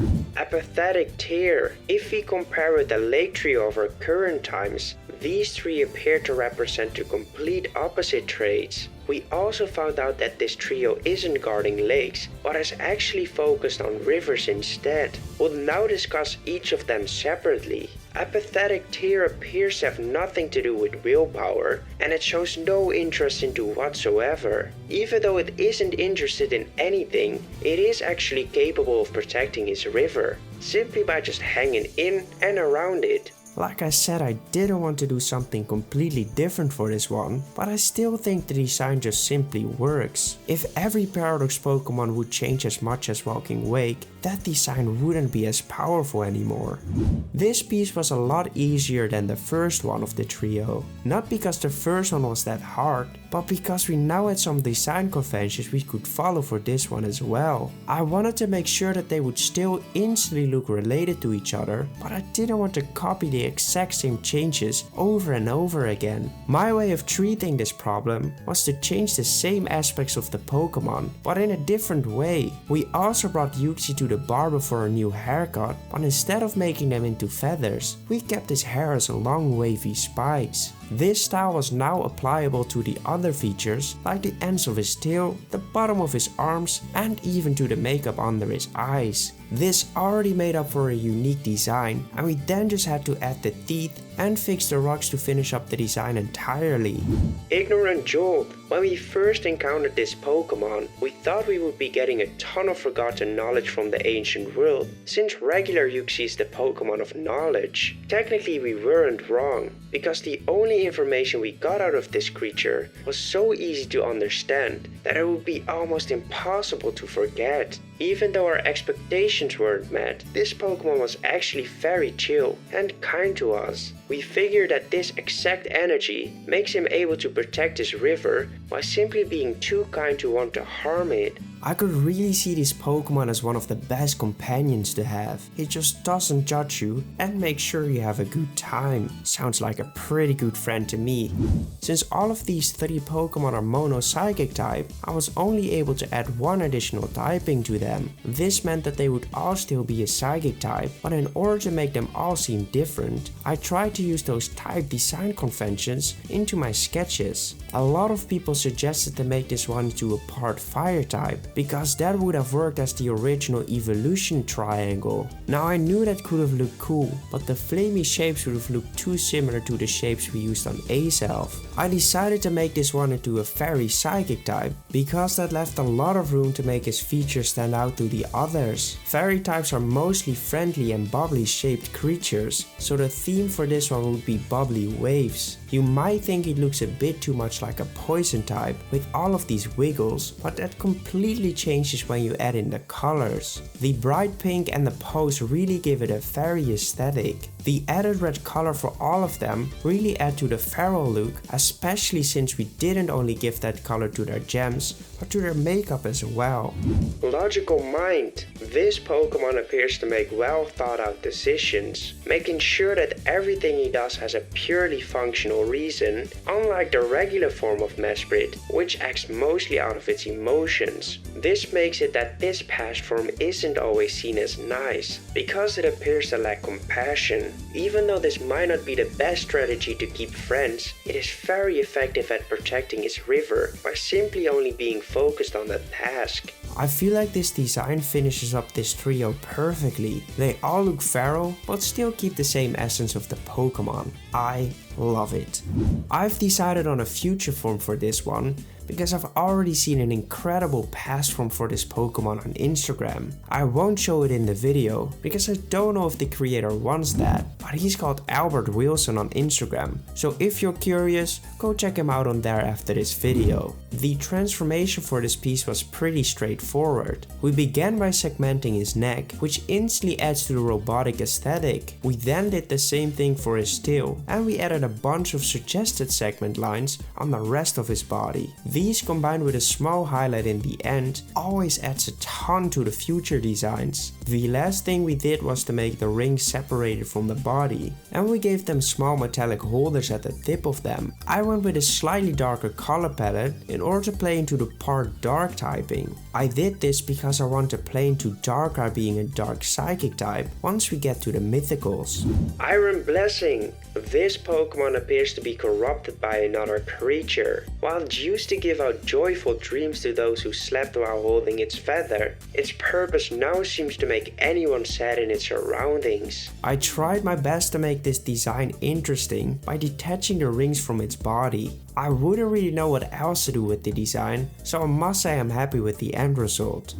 I actually enjoyed the making of this piece quite a lot. Instead of making this piece look like a completely different creature, I wanted to make him look more volcanic. We started out by giving into this idea by changing all of his stones to actual looking rocks. You can find this change in Walking Wake's design as well. After we were done with those changes, we thought it would be a good idea to lengthen his tail and to make his teeth a lot sharper and defined. It was at this point we came up with the concept of replacing his tongue with burning lava. This really was the change that actually placed this Pokemon into volcanic areas. The color stayed very similar, but I did make sure to add a slight touch of grey in there too. I still think we aren't allowed to change a Paradox Pokemon's color palette drastically, but I still wanted him to look more volcanic. Luckily, we were easily able to fix that with its shiny. Heated Toad. This Pokemon is said to be the result of a lot of volcanic activity exposed to rainstorms. It appears that these conditions molded this hardened ball of lava into shape. It can heat up the ground by simply sticking its arms into it, burning everything around it. I must say that I definitely prefer the shiny colors over the regular one, because it simply fits the volcanic theme more. But on the other hand,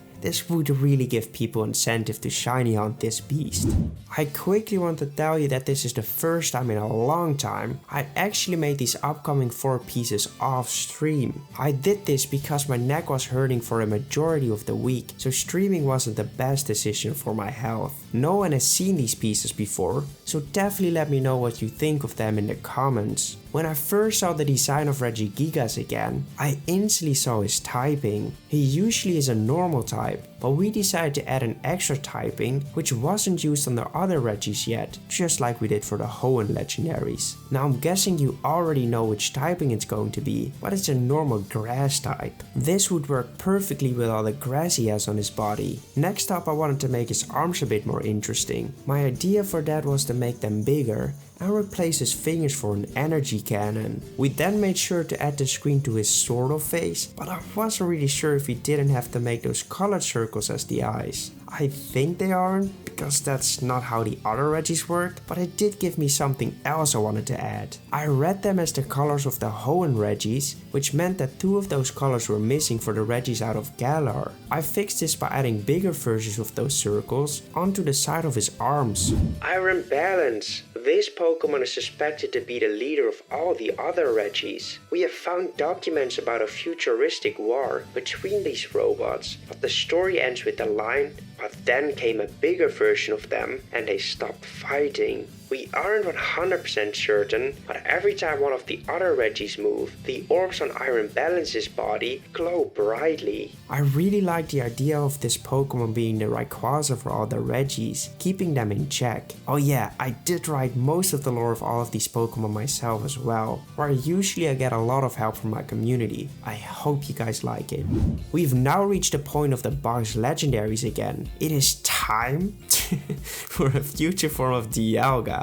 We went for future because they of course already have an origin form. This does conflict with the rule of making the box legendaries opposite forms, so we decided on a past form of Giratina because you know, paradox forms don't always make sense. We started out this piece by segmenting his neck and adding a bunch more lines to emulate segments as well. We then detached the spikes he has on his back and we even removed the connecting parts in between them. Since we did it at that part of his body, I felt like we had to do the same thing for the metal he has on his face. We then noticed he had some spikes on the side of his neck, so I removed them and placed them on the other side. Of course not attached either. The last thing I tried was to detach his toes, but that looked hideous. The colors were basically the same except for the lighted area. I made sure to make those a bit brighter in order to make him a part ice type. I know a lot of you might argue that it doesn't look robotic enough, but I hope I'll change your mind with the shiny for this piece. Iron Diamond. This Pokemon was created in order to assist Dialga in the control of time, but once it discovered it was stronger than its leader, it took over after eventually beating Dialga in a battle of life and death. It has now arrived in the present times, trying to replace Dialga from the entire timeline. I know we probably wouldn't know what and how this Pokemon happened, but I just wanted to bring in an endgame level threat to Paldea, where I would see the trainers combining forces with the real Dialga to stop this creature. I wouldn't have been able to land this lore without explaining the future.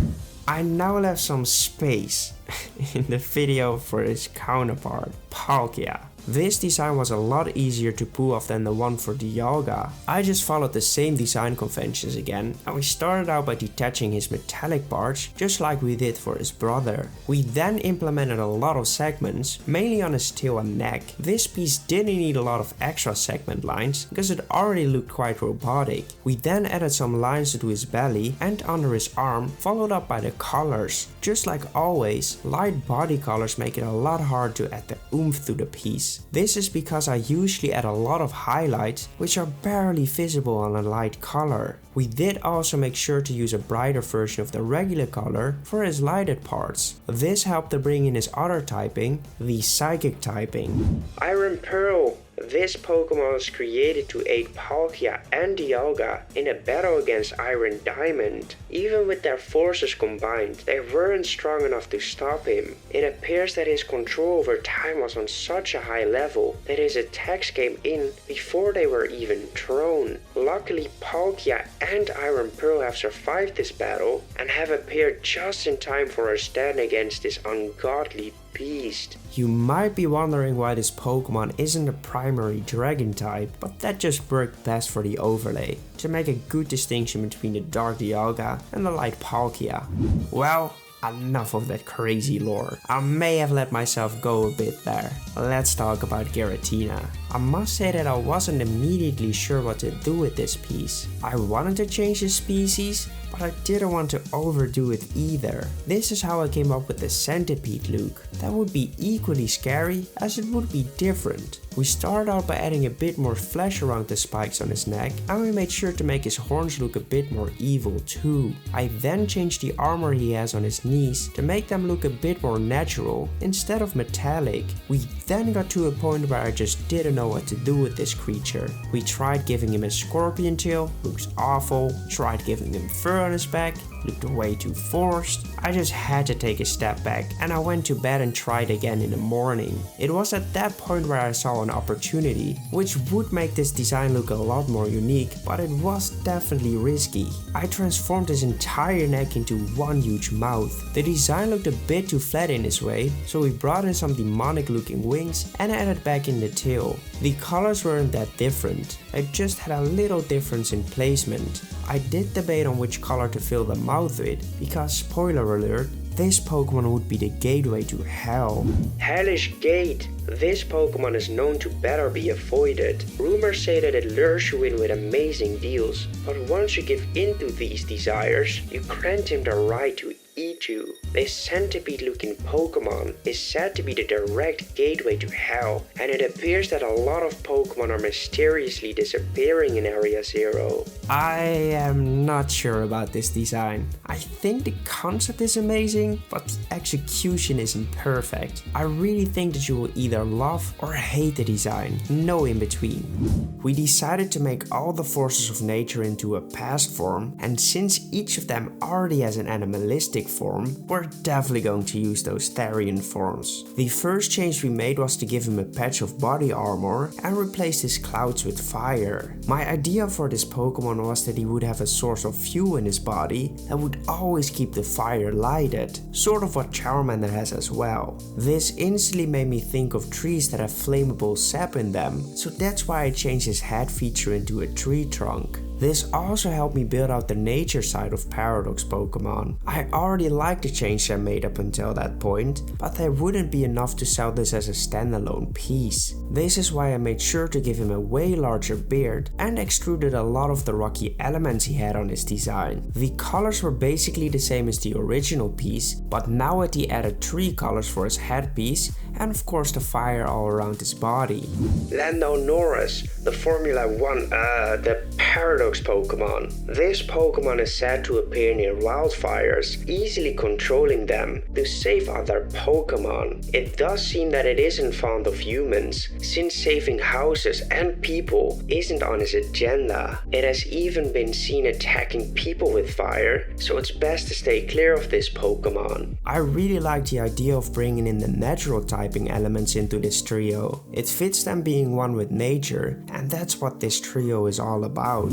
We now had a few design elements we could replicate from the first piece we made, like the bigger facial hair, replacing his cloud with elemental features, and we gave him a piece of body armor. The element for this Pokemon would be water, since I thought that fit his original typing quite well. I did replace a lot of his electrical shapes into more bubbly ones, but I didn't want him to lose the electric type look. To solve this issue, I made his horn look like an electric bolt, which brought back the wanted typing. After adding some droplets to the bottom of the tail and making sure his rocky elements were extruded from his body, it was time to put in the colors. It was quite fun to render out water, since I've never done that before. I am not really sure if it doesn't just look like weirdly shaped fire, but I do like the end result. Bubbly Storm. This Pokemon is able to materialize out of nowhere and will pulverize its foes into nothingness with showers of devastatingly powerful electric water orbs. It thrives in thunderstorms and appears to gather power in them as well. I really love this design. It is a simple redesign, but the watery element really adds something to the character. To me, it finally feels like a force of nature.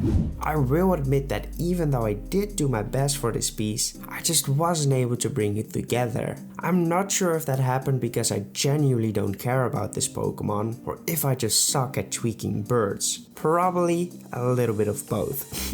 We started out by bringing out his facial hair again, and we decided to add the grass element to him. This made us redesign his clouds into more fine-like shapes, which we will fill in with some green energy in the end. The other changes were quite basic. We brought back the extruded rocky elements, and we made sure to give him some armor as well. For the colors we used quite dark ones, but I didn't want him to look too muddy. That's why I made sure to use a lot of highlights to turn him into a bright looking bird.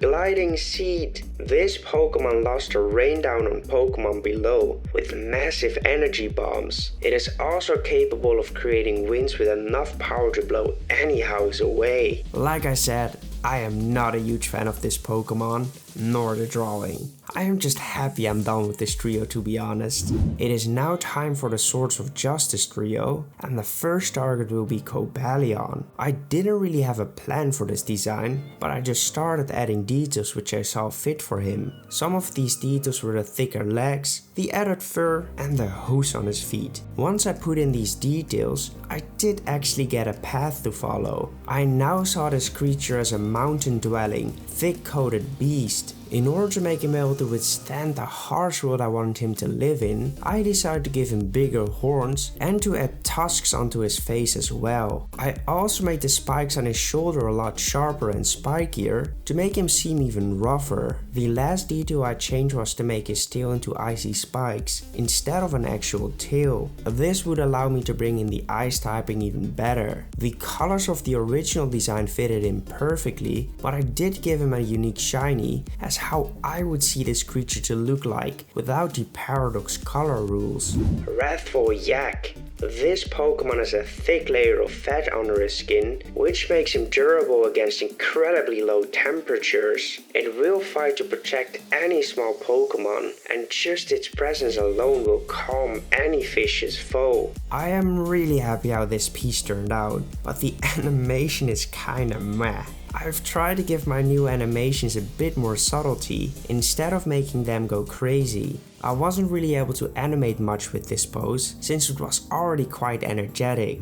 It is now time for Terrakion. You might be wondering if I will make this into a past form as well, but I won't. The reason why I made Combusken into a past form and will do the same thing for Virizion is because we already have their legit future forms, Iron Crown and Iron Leaves. This drawing will be more or less a prediction of what we'll get for the real deal. That's why I tried my best to look at the pieces of the real Paradox Pokemon, and I tried to use a lot of the elements they use for those designs as well. A few of those elements are the rounded off shape on his back leg, the open lines for the rubber patch, and the segmentation of all his limbs in general. This is one of those designs that doesn't have to change much, but looks so good with all the small robotic references. I'm especially in love with all the segment lines I put down all around his body. These really added a ton to the design once I got to the highlighting part. We did have to do a dark robot again for the shiny, because his regular body would already be grey, and our goal is to not make a single bad shiny in our entire career.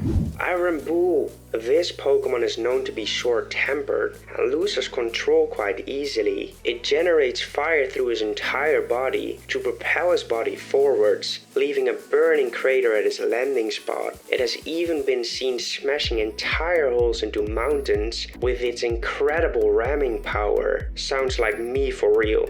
Hey yo, what did he just say? I don't think this will be what we'll get in a few months by Pokemon, since I do struggle to add robotic elements into the design. Most robotic elements require a good understanding of 3D shape manipulation. And guess what? I don't have that yet. Hopefully at least some of the design will be visible on the real one. Up next is the final part of this trio, Virizion. I was actually quite excited to work on this piece. Green is my favorite color and it works very well with my highlighting brush, so I was hyped to get through that part for the entire drawing. The first thing I added was a few more flower petals on his neck to make him look a bit more intimidating. The next thing I did was to make the pink parts on his legs sturdier and added sharp hooves to the tip of the legs. After that, someone in my chat suggested to add a tail to the design, and that actually worked out quite nicely. I did have to make sure to sketch some shading onto it in order to see if it would look nice, but in the end we did make it work. After we were done with the tail, we added in some punky hair and tiny teeth for the feral aesthetic. It was then to move on to his head shape. We added 2 petals to the tips, one on each side. We also made his head shape a bit spikier and added a spiky texture to the edges. The last 2 things we added were some scales on the big empty parts of his body and gave him some flower petals on his shoulders. The colors worked out beautifully for his new typing, combining the green of grass and the pink of fairy types.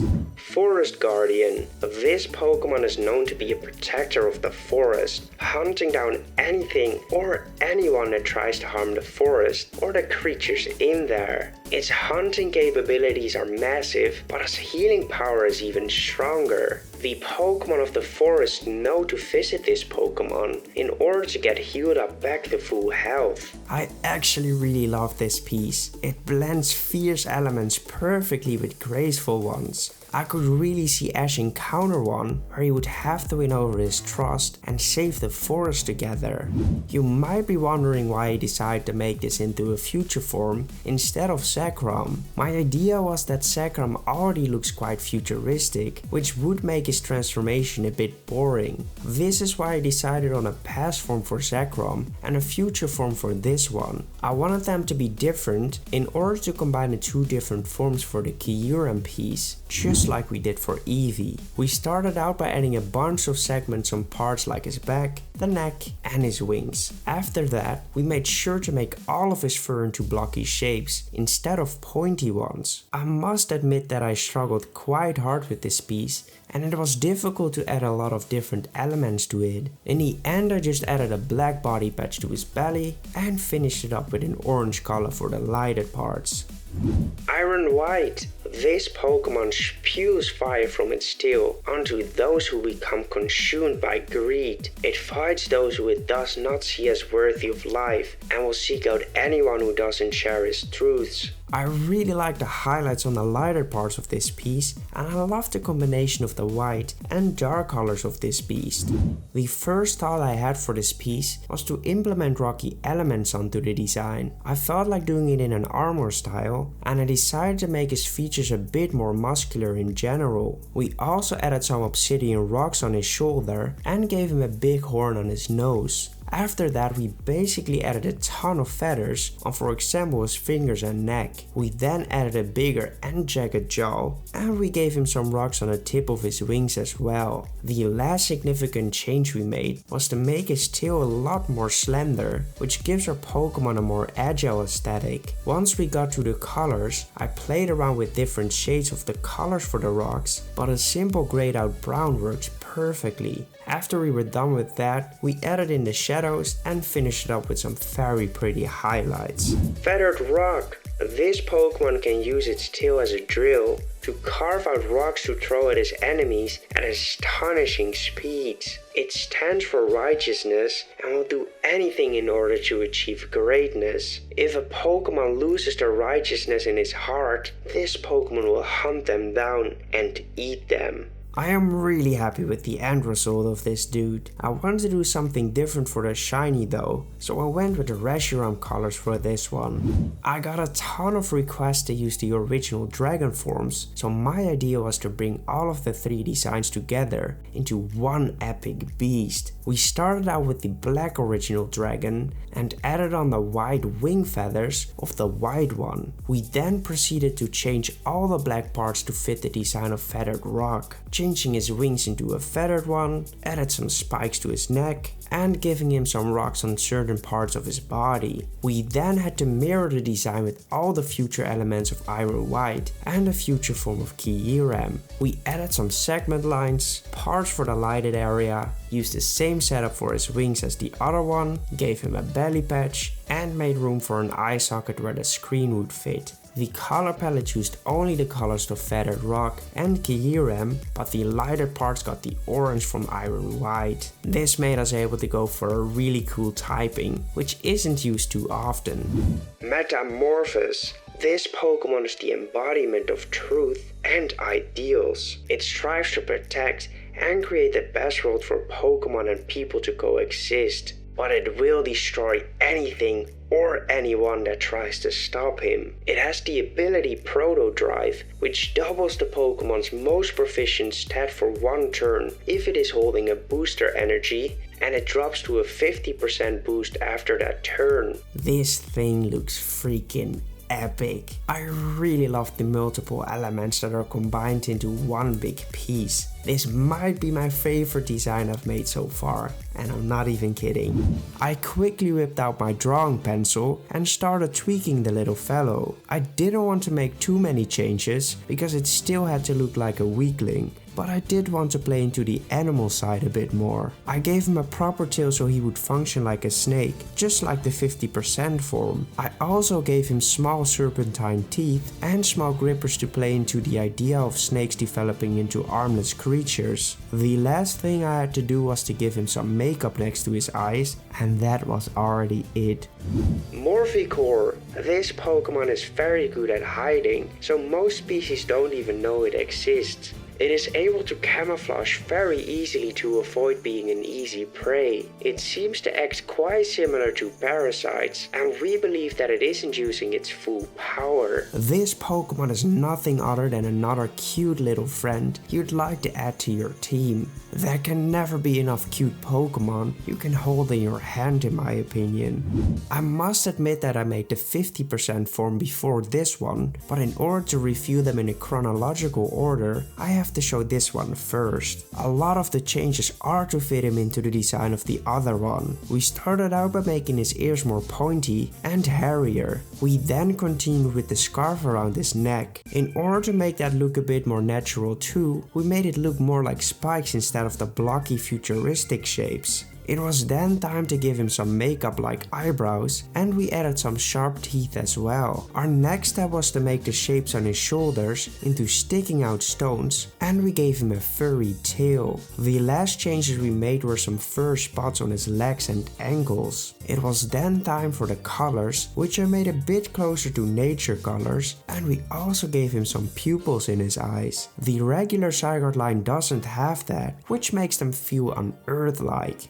This is not the direction we're going for, so this tiny detail instantly makes them feel more like an animal. Razor Teeth. This Pokemon is extremely fast and runs down its prey with ease. Once it lands a bite, it will instantly cause hallucinations. It is also capable of seeing colors in a higher spectrum as humans, which helps him with hunting. I was struggling quite hard with the idea of fitting this in between the two serpent-like Pokemon, but that is what this line looks like in the games, so I will follow that as well. It is now time for the 50% form of Zygarde, which I actually see as Zygarde. My first thought was to turn this into an actual snake-like Pokemon, so I started by adding a bunch of features onto his face to make him feel like an animal too. Some of these features were the bigger furry eyebrows, the pupil in his eyes, and an actual open mouth with big fangs. I also tweaked the markings around his eye to feel less robotic too. The next thing we did was to give his back some fur and added it to his cheek. It was then time to focus on the spikes on his back. which I wanted to turn into more creepy looking ones. I managed to do so by making the outer edges into points and sticking green points in the middle of them. The design was missing something at that point because we removed his arm looking things. This is why I gave him some side spikes to fill up this emptiness. Our last step was to use the same design from the back spikes on the tip of his tail and to make the markings all around his body more spiky too. Daunting Cobra. This Pokemon spends its time roaming the land, scanning for outsiders that threaten the ecosystem. It has started to believe that the only way of healing the ecosystem is by eliminating anything that does even a bit of damage to it. This has resulted in a corrupted mind, and together with its petrifying gaze, it is starting to form a real threat. I never really liked Zygarde that much, especially after trying to shiny hunt him in the Dynamax Adventures. If you know, you know. But this design isn't even that bad. I actually like this design a lot more by simply making it feel more like an animal.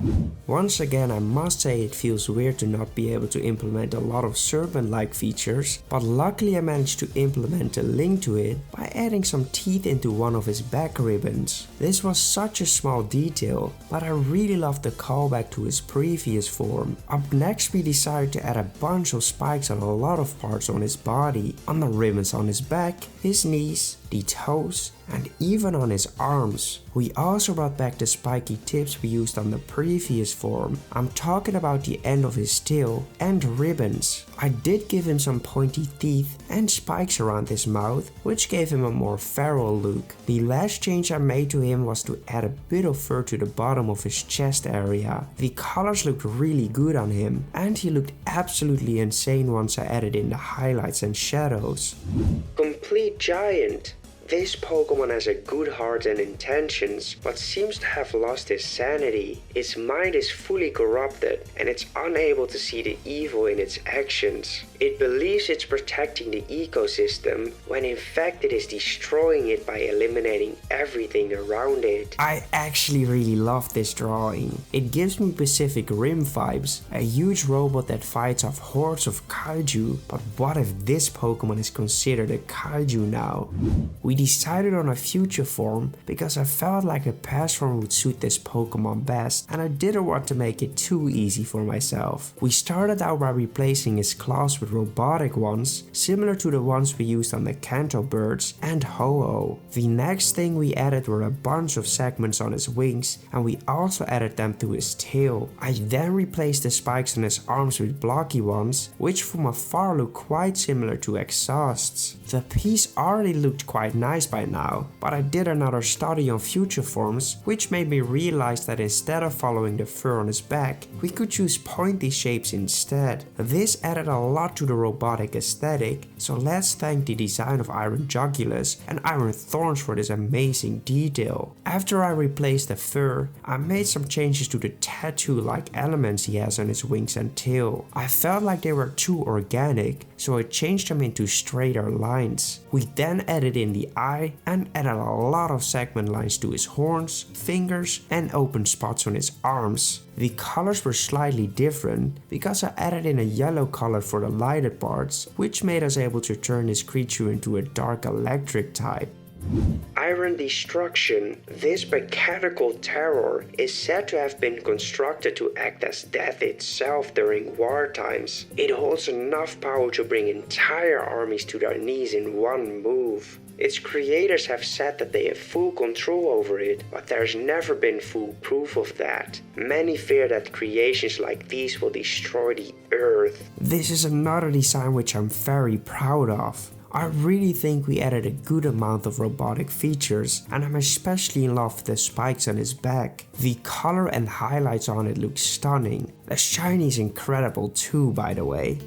At first I didn't really know where to go with this drawing, but I always just fall back to the things I've learned from drawing all the other Paradox Pokemon. Change the details step by step to figure out what you want to do with the design. This is how I got the idea to turn Xerneas into a goat-like hairy Pokemon. We started out by adding some fur to the spikes he has on his shoulders. After those were in, I added some extended fur on his chest and made his tail a lot lot bigger as well. Up next were the changes to his face, which were basically just a goatee beard and some thick eyebrows. It was at this point where I got stuck again, because I just wasn't sure what to do with the antlers on his head. I know this isn't technically how Paradox Pokemon work, but I decided to remove them and to add back the gems on different parts of his body. We gave him some fur in the place of the antlers and placed the rocks on his knees, top of the tail, added some spikes to his neck for 2 other gems, and placed the last one on his forehead between his eyebrows. For the last changes we gave him some tusks and added some spikes to his feet. The colors were then a combination of the original colors spread out to different parts of his body.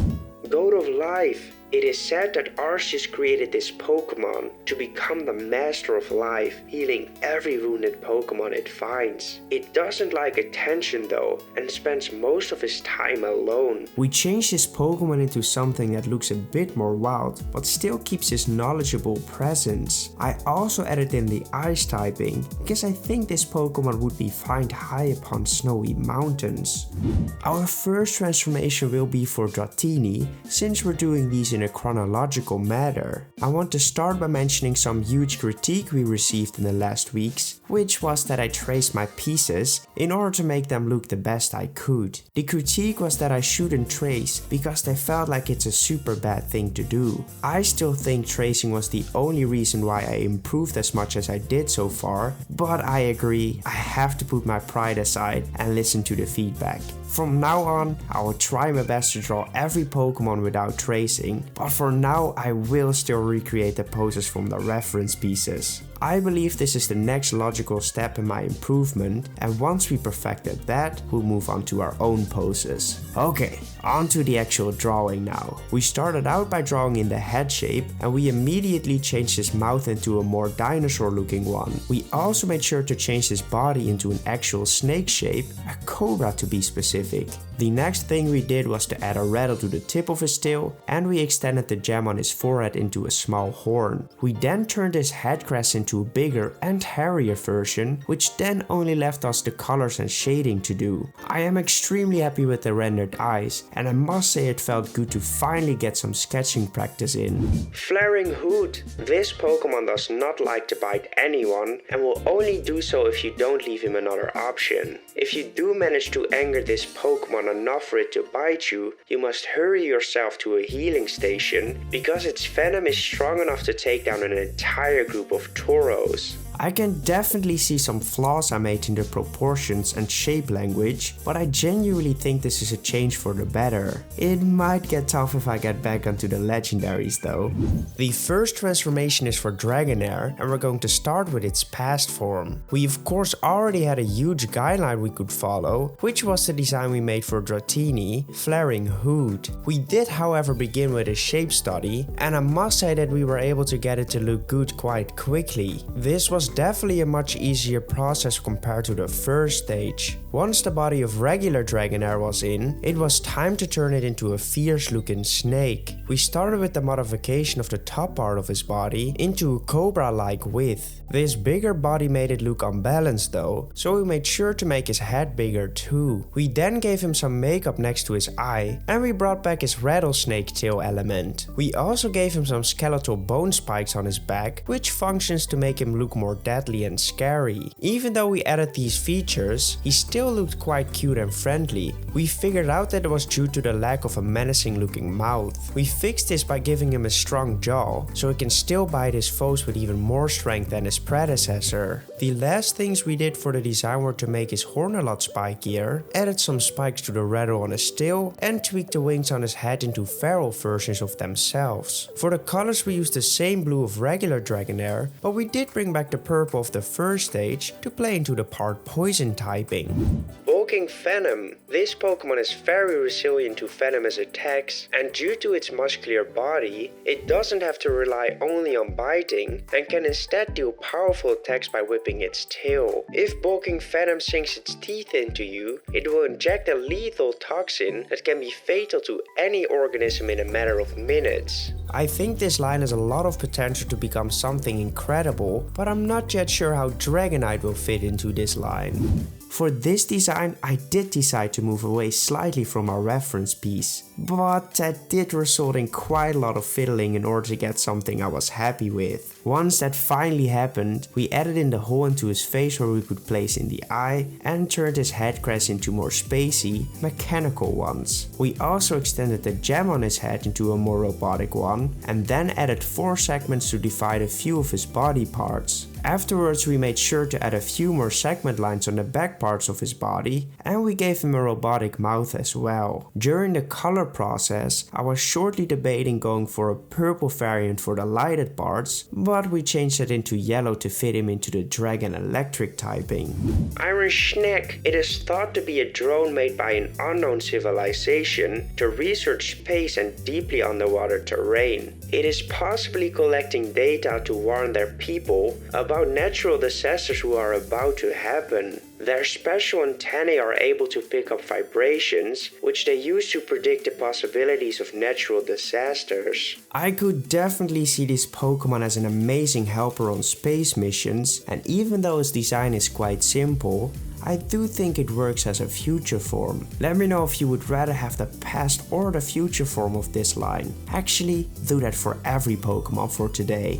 For this piece, we decided to stay a bit closer to the original Pokemon than we did for our previous piece. Luckily, the shape study went by pretty nicely, and we were able to drop down a sketch that actually looked like a Dragonair. When it was time to add our futuristic elements, I made the decision to not only make it into a robotic version of itself, but I wanted to expand that concept. I managed to do so by adding a big fuel tank in the middle segment of his body. Oh yeah, that is of course what we did. We added a bunch of segments breaking up the main body into a few different parts. We also transformed the tip of his tail into a hose to give him an extra way of delivering the fuel he's carrying around. Another thing we changed were his eyes into actual screen ones, literally the thing we do for almost every future form. Another thing we changed were the wings on the side of his head. We made sure to make them feel a lot more robotic and took huge inspiration from the first Pokemon in this line. This also resulted in a mouthpiece coming back to the design, because I wanted to keep that trend going for it. Last but not least, we added a bunch of segment lines to the back parts of the segments. The color of the lighted part remained yellow to keep it as an electric type.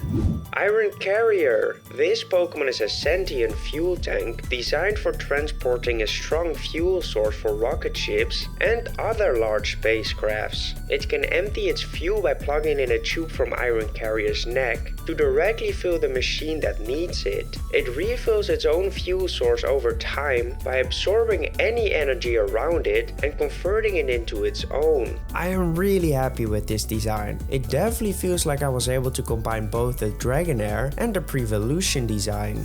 On our last two pieces, we started with the paradox elements from the beginning of the drawing, but from now on I wanted to do something different. In order to make sure the piece would feel like a Larvitar, we decided to first replicate the pose into a believable version of the Pokemon. Once we were satisfied with that, we dropped the opacity of that layer and added on the paradox elements, just like what we did with the tracing method. I've noticed that I'm much less focused on keeping the same elements of the Pokemon as I was with the tracing method. I've also managed to catch myself trying to be a lot more creative with these drawings. For this design, I didn't want to build out his dinosaur look, but instead upped it into a more caveman aesthetic. This is why the first thing we did was to add a bone onto his head shape. The next thing we added was a tail, and we gave him some sharp tiny fingers. I then got the idea of adding some fur all around his body, which gave me a clear direction for the rest of the piece, a woolly rhino. We added in some sharp toenails, and of course the biggest trademark of rhinos, the horn on his nose. We also added an extra mark to the top of his eye for an even more rough look. Last but not least, we gave him some rocks on his chest and added another bone, but this time in the tip of his tail. For the colors, we firstly wanted to go for an actual woolly rhino color palette, which is earthy and brown. Even though these colors looked amazing, it didn't feel as much as a Larvitar as I wanted. This is why we changed the colors into regular Larvitar colors and kept this color palette for his shiny. Woolly Horn. This Pokemon is known to live in colder areas pupas. Their thick fat and fur allows it to shrug off snowstorms as if it was a light breeze. They slide bones through their fur to store them for later, as they use bone marrow to repair their own horn. I actually really like this piece. It is a simple change, but on the other hand, it does feel like a different Pokemon. I hope you guys aren't mad at me for the last minute color change, but we voted for it on the stream and now the shiny is absolutely worth hunting. I will start out by saying that I genuinely got lost in the drawing process for this piece. It was quite difficult to come up with ways to bring back the first stage into this piece. This was mainly because Pupitar is completely different compared to Larvitar. Before I tell you what the struggles were on the design itself, I want to point out that I also had an extremely hard time with the recreation of the pose. I've noticed that it is insanely hard for me to draw Pokemon that consist of a lot of square 3D shapes, instead of being able to get away with some easy spheres. Once I did finally manage to make a pose that got close to the actual looks of Pupitar, it took me quite a long time to figure out which paradox details I wanted to bring back into it. In the end, we only added a nose horn and a small sharp looking mouth right under it. We did this because we came up with the idea of basing this design a little bit off those tiki masks. You might argue that it currently just doesn't change enough, and you might actually be right. But my way of dealing with this point was to completely change the color palette to fit the first stage better. We used all the colors from Larvitar, but made sure to put a lot more emphasis on the bone part of its design. Fearless Skull. This Pokemon uses bones it collects to create a mask to scare off other predators. Even as a pupa, Fearless Skull is still very violent and doesn't need an excuse to cause havoc to everything in its surroundings. At first I wasn't a big fan of this design, but now that I look back at it while writing the script, it has actually grown on me quite hard. It's a simple change, but it does make it look a lot more menacing, which is awesome. This one was pretty easy to make, since we already had a good reference piece to follow, Iron Thorns. We started out by recreating the pose again and made sure to first do a shape language study in order to get to know how we have to build this Pokemon up ourselves. This genuinely made it a lot easier to replicate the pose, which meant that this portion of the drawing went by a lot faster than the previous one. After we managed to get the pose down, it was time to add in the futuristic elements. We started out by closing off his legs and added segment lines in the middle of them. We then added 2 holes in the right one and gave his tail a bar of lighted area on each part. After this, we added a segmentation onto his arms and added even more segment lines next to it. We were now able to focus on the most important part of the design, which was to give him big plated body armor, change his mouth into a mechanical one, added a lot of depth into his belly patch, made his feet more mechanical, and added one more big segmentation on the middle of his body to really sell the plated armor piece. We then only had to add minor details like a bunch of segment lines all around his body, and opened up his eye socket in order to bring back the makeup of the regular Larvitar into the design. For the colors I decided not to follow the color palette of Larvitar, but actually use the color palette of Iron Thorns instead. Iron Crunch. These creatures were commonly seen around ruins of what some believe to be cities of an unknown civilization. No one could safely enter the ruins to investigate them, as a group of Iron Crunchers would try to attack and repel all intruders. This made some suspect that they are used as guards by the people of those ruined cities. This is definitely one of my favorite future forms I've made so far, and I could 100% see this as the actual prevolution of Iron Thorns. This was one of those designs where you release all of the frustration of not being able to put down the drawings the way you want them to, because this design itself was a breeze. This pose was a bit more forgiving on the department of the square 3D shapes, and made it possible to start on the actual design quite quickly. We started out by adding a bunch of segment development lines all around his body, and we added in a lighter part on the middle of his chest. We also gave him some small teeth looking things, because I felt like this was necessary in order to place this design between our Iron Crunch and our real Iron Thorns. The color palette did change drastically compared to Pupitar, but was actually exactly the same as its previous stage. I do want to quickly mention that I picked up a small new detail for future forms, which is coloring the line art with a bit of white on certain places to make them seem extra reflective. I wasn't able to do that to every future form from this point, but I am using it more often now.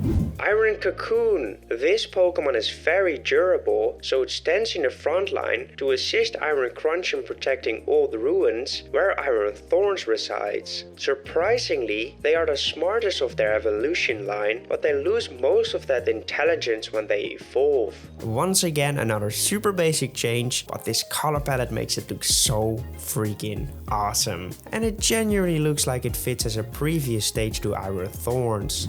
For this drawing I made a mistake to not do the shape language study first, which resulted in a longer sketching phase. This drawing wasn't going to be difficult though, since we once again had another reference piece to follow, Roaring Moon. We started out by drawing in the head and gave it a few tweaks to get it to fit the right perspective. We then moved on to his body, which wasn't necessarily difficult, but I did have to use our newly found tool a lot. Since the beginning of our sketching arc we started at this video, we didn't draw our shapes perfectly into a 3D atmosphere. Our shapes weren't completely wrong, but sometimes just needed a little tweaking in order to get them right. This is where the Liquify tool came into play. This tool basically makes you able to nudge and pull your drawing around with quite a good amount of precision. I believe this tool will be my savior until I'm actually capable of proper gesture drawing. It was now time to add in the past elements into the design. We started out by giving him a tail and immediately added some spikes on the side of his head. We also extended his belly pattern,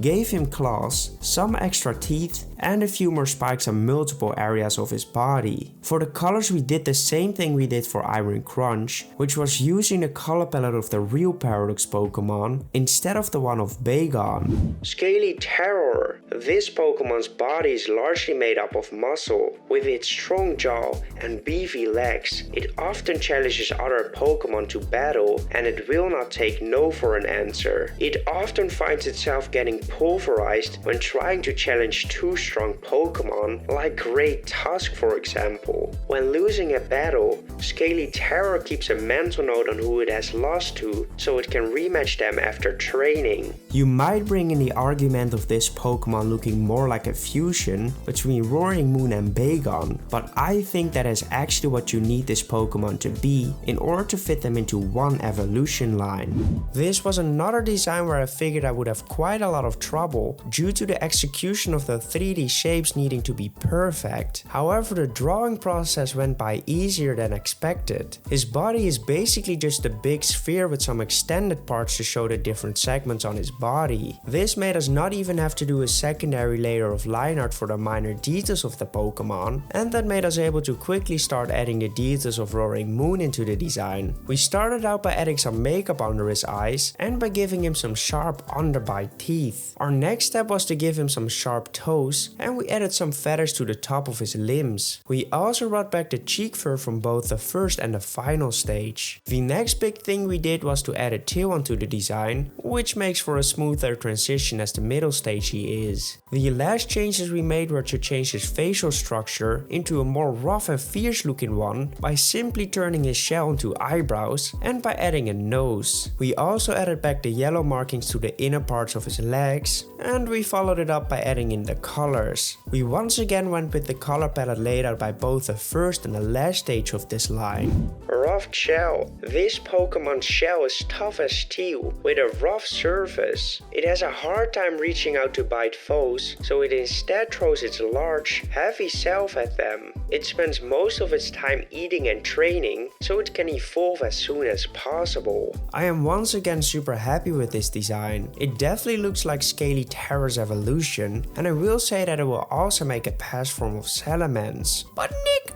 we already have Roaring Moon.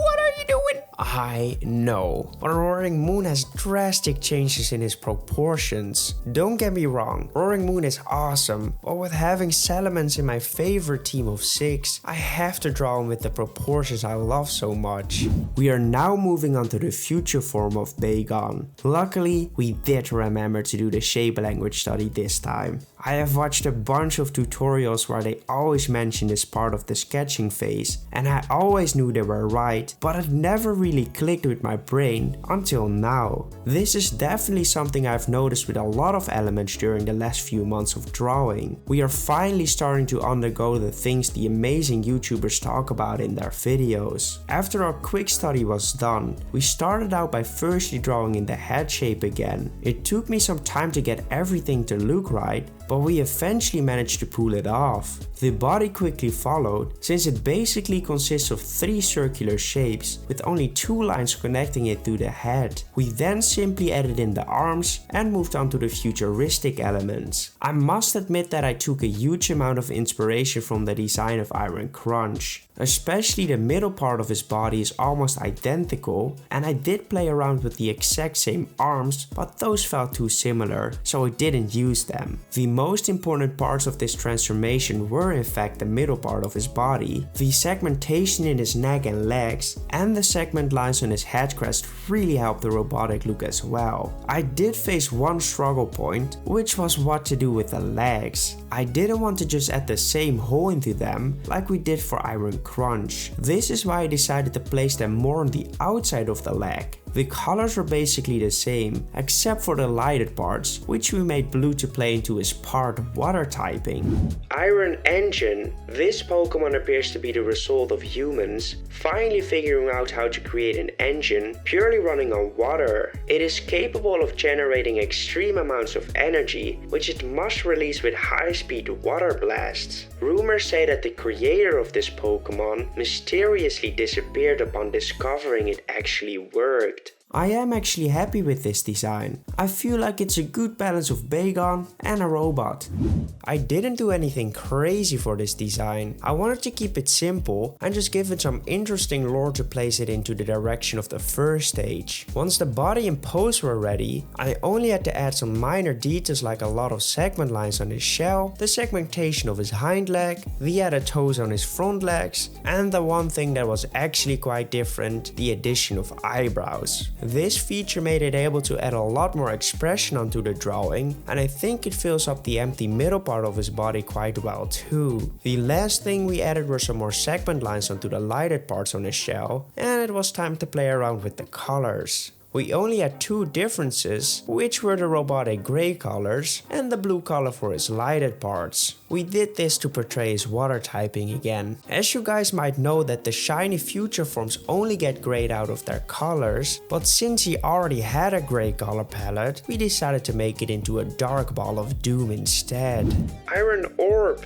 Despite looking heavy, Iron Orb is actually quite light with a layer of soft pads covering its body. It can inflate itself to the point where it can float on water. It can also open its shell to release 3 buoys that it has stored inside of itself. This makes it a very good Pokemon to take with you when traveling across the ocean. I can't wait to work on the evolution for this piece either. Imagine a mechanical form of Salamence. That is going to be fire. Or in this case, water. I must admit that I completely forgot this Pokemon was a pseudo-legendary as well, because I was in the understanding that there was only one available spot for a pseudo-legendary in every region. Well, my bad. Let's start on the shape study. Beldum exists out of a circle for his head, a circle-shaped plate for his bottom, a triangular cylinder, and a rectangle for the piece on his head. Once we figured that out, we started on our drawing. We drew in a circle for his head and a circle where we would place the bottom of his body. We then added some thickness to the bottom shape and connected it to his head. I followed it up by adding a segment in his neck and by drawing in the rectangular shape on his back. After adding in the eye, it was time to make changes to the basic shapes. We did this in order to make them look like the roughed up Beldum we know. This took a little bit of tweaking, but wasn't actually difficult. The only thing we had to do was to add the segment lines and redraw the basic shapes to fit the squared look. Once all of these elements were in place, it was time to move on to the past elements. My idea for the typing was either Psychic Rock or Rock Grass. I know the second typing wouldn't be possible with the Paradox rules, but it would have been awesome. Luckily, for all the rule-loving people, we did a poll on stream and democracy decided on the first typing. The changes we made weren't even that big either, and for the most part we just roughed out the elements he has on the regular design, which eventually turned his Beldum into an ancient looking rock. I did decide to add a crack in the middle of his body to spice up the design and fit him even closer to the part Psychic typing. For the colors I did decide to move away from the Paradox rules because I felt like a desert color palette would fit this Pokemon perfectly. I did bring the regular colors back for a shiny though. Holy Sentinel. This Pokemon is often found in Sky Pillar, Thea Sky Ruins and the Hoenn Desert Ruins, guarding the legendary Pokemon that lie within these structures. Its energy core can be seen through its midsection, and if struck, it will cause Holy Sentinel to briefly get stunned. I am extremely happy with the end result of this Pokemon. I can only imagine how freaking amazing the evolutions of this guy will look like. Even though this was another piece with a lot of 3D shapes involved, it actually went by decently easy. I will say that the shape study saved me a lot on this one, but the end result is still a bit wonky. A lot of my pieces are just a bit less perfect now that I don't trace anymore. But hey, that's what you call progress, I guess. Once we had the body down, it was time to add the pass form changes into the design. I didn't really do anything crazy. The main changes were just some wobbly inconsistencies for the line art, and at a certain point I did believe I overdone it, but that proved not to be the case once I put in the colors. We went for the same deserty color palette we gave the first stage, and made sure to have a few holes to show that this Pokemon is hollow at certain points. We did make sure to have another big hole on the top of his head to showcase the almost escaping energy in the middle of his body. So far this is definitely my favorite line out of the pseudo legendaries we've done, and I can't wait to see what the final evolution will look like. Righteous Rock. The yellow energy core in this Pokemon's body functions as a heart, brain, and a weapon, so it must protect it to keep itself alive. Righteous Rock has been dubbed the legendary guard of Hoenn, for it is always seen hovering around ancient towers and ruins. Though it can use its energy core as an attack, that does leave it exhausted and vulnerable for a while, so it only uses it when it truly feels it's necessary. I could 100% see myself jumping on the back of this creature and just traveling the world with it. I also still really like the inverted shiny colors we gave this line.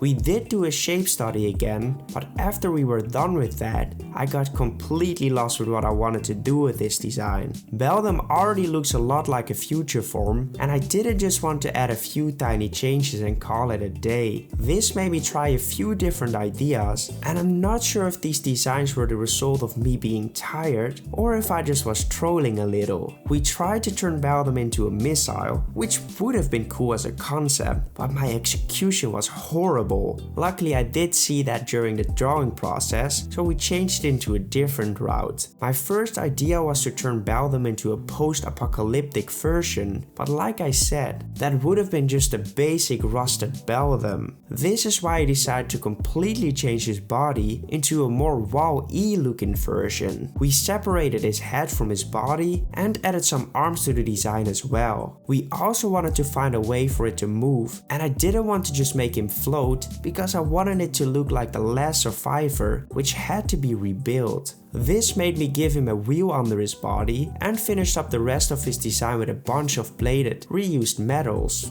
I will say that at a certain point, I didn't believe this piece would come together. And to be fair, the only way to save this being a future form of Beldum was to use its regular colors. I do think this genuinely might have saved this design, but let me know if you think this was too much, or if it was actually pretty cool to see such a drastic change for once. Iron Warbot. lot. In vast, enormous fields of an unknown civilization, a lot of dysfunctioning, seriously damaged iron warbots were found lying everywhere. The few still functioning iron warbots were quick to attack, leading some to believe they were used as a common soldier that people of this civilization used to engage in massive wars. Some individuals were seen trying to attach parts of their fallen comrades to themselves, but it rarely was done successfully. I don't know about this design. It is kinda cute, but it is also kinda weird. I will say that its evolutions are probably going to be a bit different, unless you guys appear to actually love this design.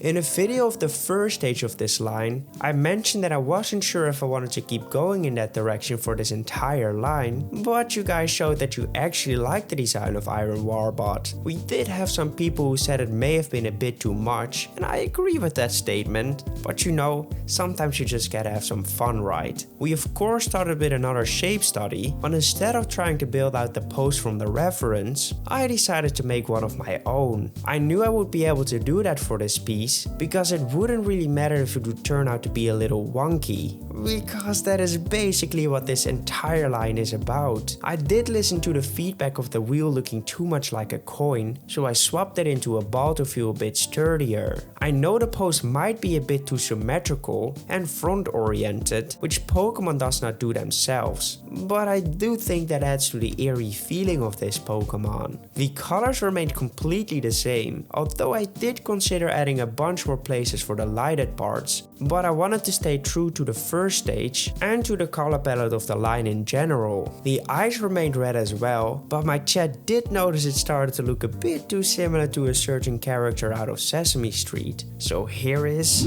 Iron Elmo, the Paradox Pokemon! The original inventor of Iron Warbot never intended for it to evolve, but as their AI developed, they found out that they could use the parts of their fallen allies to upgrade themselves, evolving it into Iron Elmo. It is very destructive with its newly acquired power, and it is even seen turning on its own kind. Its one goal is to evolve once more into their final form by using a powerful component. It may not know exactly what that component is, but it will eventually find out. I am sorry, I had to make it shiny into a red version to make it look even more like Elmo. Jesus, it's not even that funny. I know that's not how the paradox rules work, but Pokemon wouldn't make an Elmo look-alike either, so I think we're good on that department. I knew from the start that I wanted to bring the beta sprite back into existence, but I didn't want to just make that as the paradox form. I wanted to combine the two different forms into one design. We started out by breaking down the body of the beta sprite into easily understandable shapes. Once we had the basic anatomy down, we started to bring back some elements we know from the actual Gibble we got, like the shapes on his head, the markings on his back, and we brought back his tail as well. I must admit that it took me quite a lot of time to figure out how to add the eye into the design. We mainly struggled to find the right perspective between the eye socket and the nose, since we wanted it to look sideways instead of being able to see part of the other eye as well. We eventually just added an eye socket right under his top armor. We then played around with a different kind of mouth, but decided to use a basic one instead, since we weren't able to make something that looked great due to the limited color palette. The last change we made were some slight tweaks with the liquefy tool to turn his snout into a sharper one, which makes him look more like a shark. For the colors, I decided to use the color palette from regular Gibble to make it more recognizable as a paradox form of it. We did bring back the beta Gibble colors for its shiny though.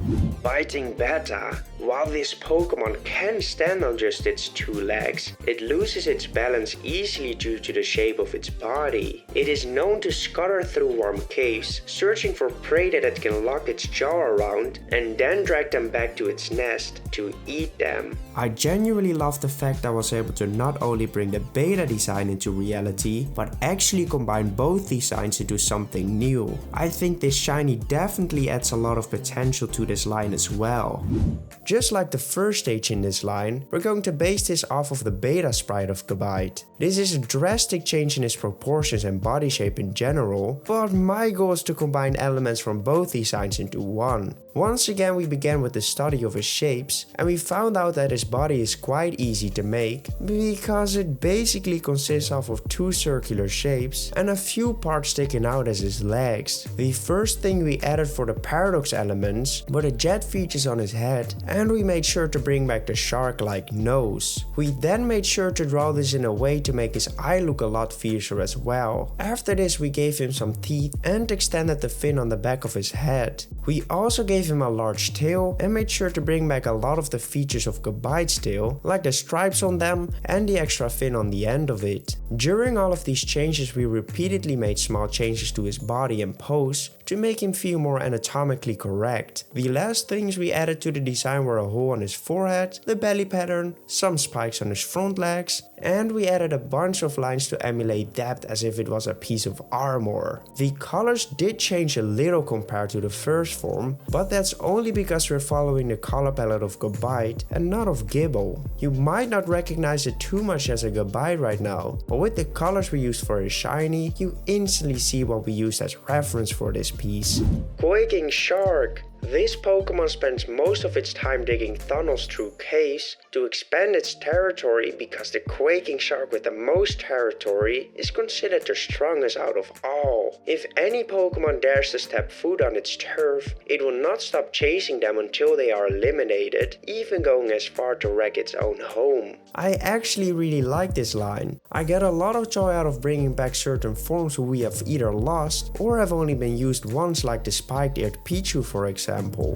I 100% had some fun with the study for this piece because Gible is basically just one bullet shape with some stubby arms and legs and a big chunk taken out of it as its mouth. It is pretty cool to see that we're really starting to be able to break down complicated drawings into simple shapes. It was a bit difficult to get the mouth completely perfect though, because there are a few elements you have to place in the right perspective, and even if you fail on one of those, the entire mouth looks off. Once we were done with the body and pose, it was time to drop the opacity of the layer and start adding in the future elements. We began by breaking up his head crest into a bunch of segments, and we made an eye socket for the screen. Our next step was to segment his arms and legs, and we made sure to break off the tail from the rest of his body. After this we spent some time turning his toes and fingers into separate elements, and while the toes were kinda easy, the fingers appeared to be in the wrong direction. I think we spent like 5 minutes trying to fix this, but we eventually succeeded. This only left a few small elements to do, like the segment line on his legs, the holes in the shapes next to his head and top of his arm, the actual segmentation of his tail, and we added some more segment lines to his tongue, back, and mouth. The colors weren't different from the regular color palette, and we used a light blue one for the lighted parts, which opened up the ability to turn this thing into a dragon ice type. Iron Cannon. This Pokemon is a ball of energy, ready to open its jaws and fire energy blasts from its gaping mouth. It prefers to stay in groups as they are very vulnerable while shooting out energy, so they can stick together to watch each other's backs. I am kinda happy with this design, but I have no clue what I will do for its evolution and if it will remain a cannon. I actually tried something different for this piece, which was to gather all the basic shapes without adding in the details first. This made it quite a lot easier to replicate, because instead of having to look through all the details, I could now simply just focus on the easy shapes first. This made it able for me to simplify my sketching phase by a lot, and it genuinely felt a lot easier on my brain too. I must say that I was scared it wouldn't look good once I put in the details, but I was happily surprised to see it actually turned out to look really good. Now that the body was in, we started adding in the futuristic elements. We started out by blocking off his shoulders and hands to create an almost rubber-like texture for his arms. We then put our focus towards his head, and we added some eye sockets, a metal plate on the top of it, and we added back in the blaster elements on the jet features next to his head. After this we gave him some segments on both of his legs, and we added some segment lines to each of his toes as well. I will say that I once again took huge inspiration from the design of Iron Thorns, because we used the same technique for a segment line on the legs, plus we brought back the same elements for his belly area. Last but not least, we blocked off the fin on his tail, used a lot of segment lines to do a lot of different areas of his body, added a section of lighted parts on his back fin, and did the same thing for the fins on his arms. The colors remained the same as Gabite, with the addition of the blue colors, which depicts the ice type of this line. We did once again use the reflective line art technique, and this minor detail once again improved this piece insanely much. Iron Beam. This Pokemon can extend its arms up to 3 meters long, and it uses its Sub-Zero blades on its hand to slide through anything with blinding speed. It is supposedly able to cut through diamonds, which they use to mine for pure ice and crystals that grow underground. If it gives you a piece of ice or crystal, that means it has a strong bond with you that won't be broken. Iron Beam isn't only skilled in melee combat, it also has precise aim when using the 2 blasters on the side of its head. I know I've said it many times before, but this is by far my best piece I've done yet. It has a lot of depth, and I am really getting a lot better at rendering as well. By the way, this is definitely one of the better shinies I've made too. This was one of those pieces where the shape language study was kinda easy to understand, but where you struggle with replicating it in the right size. This is probably the thing I have the most amount of improvement left in sketching, getting the proportions right of the things we draw. I know anatomy is another huge part of sketching which I have no knowledge of, but I'm talking about my current drawing process. Our first sketch of the body looked like an obese version of Dino, so we had to transform it a few times to get it to the right weight. It did also take me some time to make sure all the feet were facing the same way. This is one of those skills I'm genuinely jealous of, so if anyone has some good tips on making sure all elements align with one another, let me know. Now that all of these elements were in, it was time to move on to the past features. My goal for this piece was to turn Dino into an actual dino. We started by giving his feet some sharp toenails and gave him a big tail to balance his body, somewhat like sauropods. We then used the liquefy tool a few times on his face to fix a few minor mistakes, and then added more fur to the side of his head. We also gave him some big horns on the top of his head and added small teeth in his mouth. Last but not least, we gave his tail some markings and gave him some scales on the top of his front legs. Stomping Dino. This Pokemon has trouble seeing through the thick fur that covers its eyes, meaning it's almost impossible for it to hunt on prey. This means that it mostly survives off of leaves and berries for sustenance, despite being a carnivore. If forced to battle, Stomping Dino blindly throws around its body, hoping it will hit the opponent. Even though these changes were quite minimal, I do think they were big enough to change the actual feeling of the Pokemon. It definitely feels a lot sturdier and stronger now. Up next is the past form for Swallows. We once again only focused on recreating the easy to replicate shapes, like a lot of spheres and a few tubes connecting them to get a sense for the layout of the body. I still think this is unreal that this method works so incredibly well, that even a quadrupedal Pokemon is not even that hard anymore. This is definitely the thing I've struggled with the most, so I'm super happy we finally found a way to make them. After adding in the details on top of the easy shapes, we moved on to the past elements. We began by giving him a big dinosaur-like tail and gave him some sharp toenails on his hind legs. We then gave him some cheek feathers and we added roughed up feathers to the wings on his back. Someone in my chat gave me the idea to add a few chips in those feathers, which led us to go into the direction of a fallen angel. Our final change was to bring back the horns the first stage had too, and the colors remained the same except for a few more extra purple details on the design. Fallen Angel. This Pokemon may have two consciousness, but that doesn't mean it's very intelligent. The two heads are always biting each other and arguing over every minor disagreement, sometimes one head fully knocking out the other one. They stumble and walk in circles as they share control over their legs, and they may just give up and stay sat down for the entire day. I wasn't really able to come up with more ideas to make this Pokemon look more interesting, or how to bring in more paradox elements into the design. I do still really like the Fallen Angel direction, and I think it will be fun to play around with that idea for Hydreigon.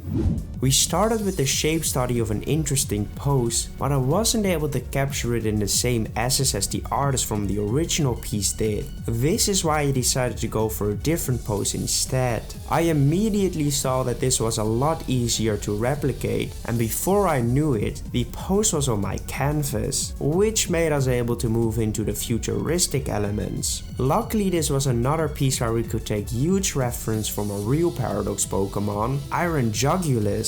This Pokemon is supposed to function as a pre-evolution for it, which makes us able to bring back a lot of the same elements, like the neck and the same lighted area color. The other changes weren't necessarily super difficult to add into the design, but I was struggling with them nonetheless. The biggest issue I faced was that his neck color blocked a lot of his body, and this didn't leave me a lot of room to add the elements I usually add to future forms. The end result is not something I'm the happiest with, mainly because his belly, and probably because I wasn't able to add the eyes onto it either. I did try to work around this issue by adding two lighted parts on the shapes on his face, but it doesn't have the same effect as robot eyes would have had. Iron Kermit. This Pokemon lives in a time where the world is in a constant drought with harsh sunlight. The shades over its eyes act as a filter to protect its eyes from the light. Its neck has a built-in fan to keep itself from overheating from battling and the intense heat. The typing for this piece is Dark Dragon, since the final stage is a Dark Flying type, but I didn't see this Pokemon as something that flies, so I decided to use this typing until he reaches his final form.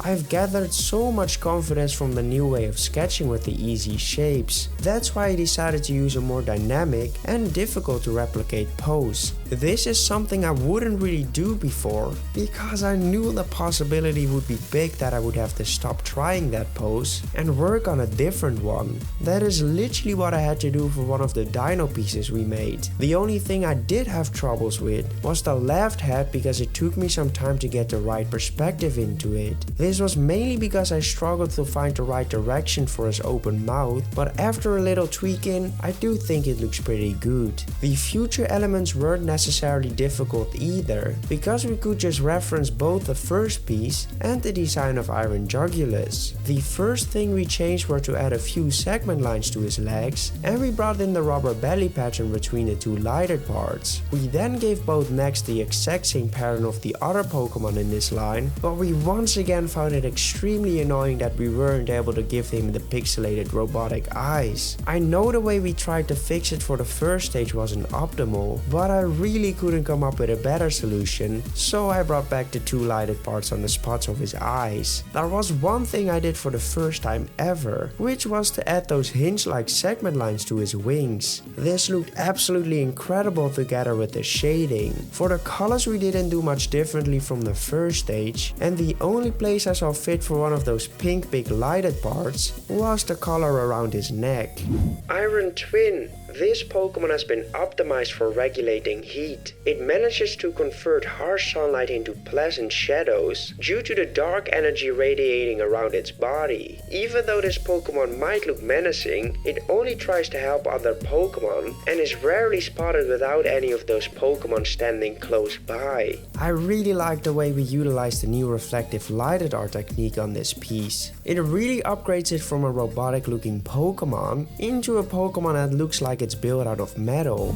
This piece was incredibly easy to do, but I will say that it was extremely hard to come up with a paradox form of this Pokemon, instead of it looking like a regional variant. I do think the end result looks more like a regional variant though. My way of trying to make Goomy into a prehistoric version of himself was to change his body into tar and to change his whiskers into more bone looking ones. The reason for this was that falling into a tar pit was a death sentence for any animal who was so lucky to do so. This is why I made his whiskers look like bones, as if it carries around the remains of the Pokemon he trapped in his body. I probably should have added a few more bones all around his body to make this look even more like that is the case, but he does look a lot more natural in this way. For the colors we decided to make his body black, but I did have to be careful to not make it look too similar to Paldea and Wooper, because we already used the same whiskers. So,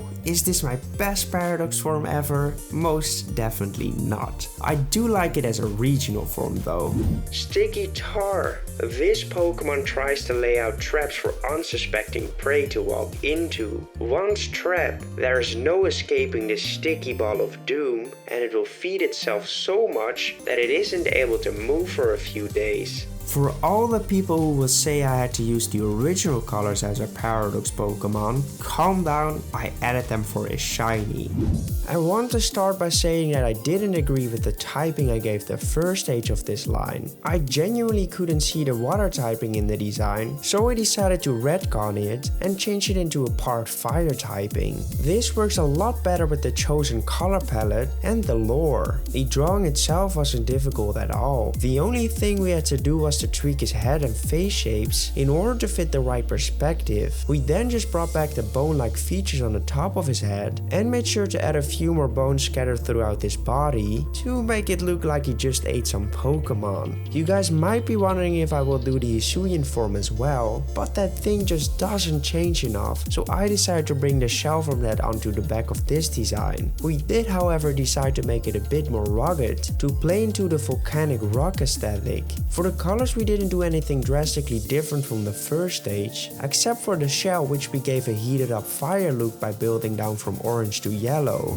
Dart Slime. This Pokemon is adapted to live in and around volcanoes. It sluggishly moves around the base of volcanoes, eating the magma that flows down. Its shell glows to indicate how hot it is. The more red it is, the hotter its shell. Once at max temperature, it releases plumes of lava from its shell, causing its entire body to become so hot, it instantly cooks the Pokemon it manages to trap in its body. I really like the new direction we went for this line. The fire typing fits both the lore and the looks of the Pokemon much better. I also like that the Pokemon itself looks quite friendly, but his lore is quite dark.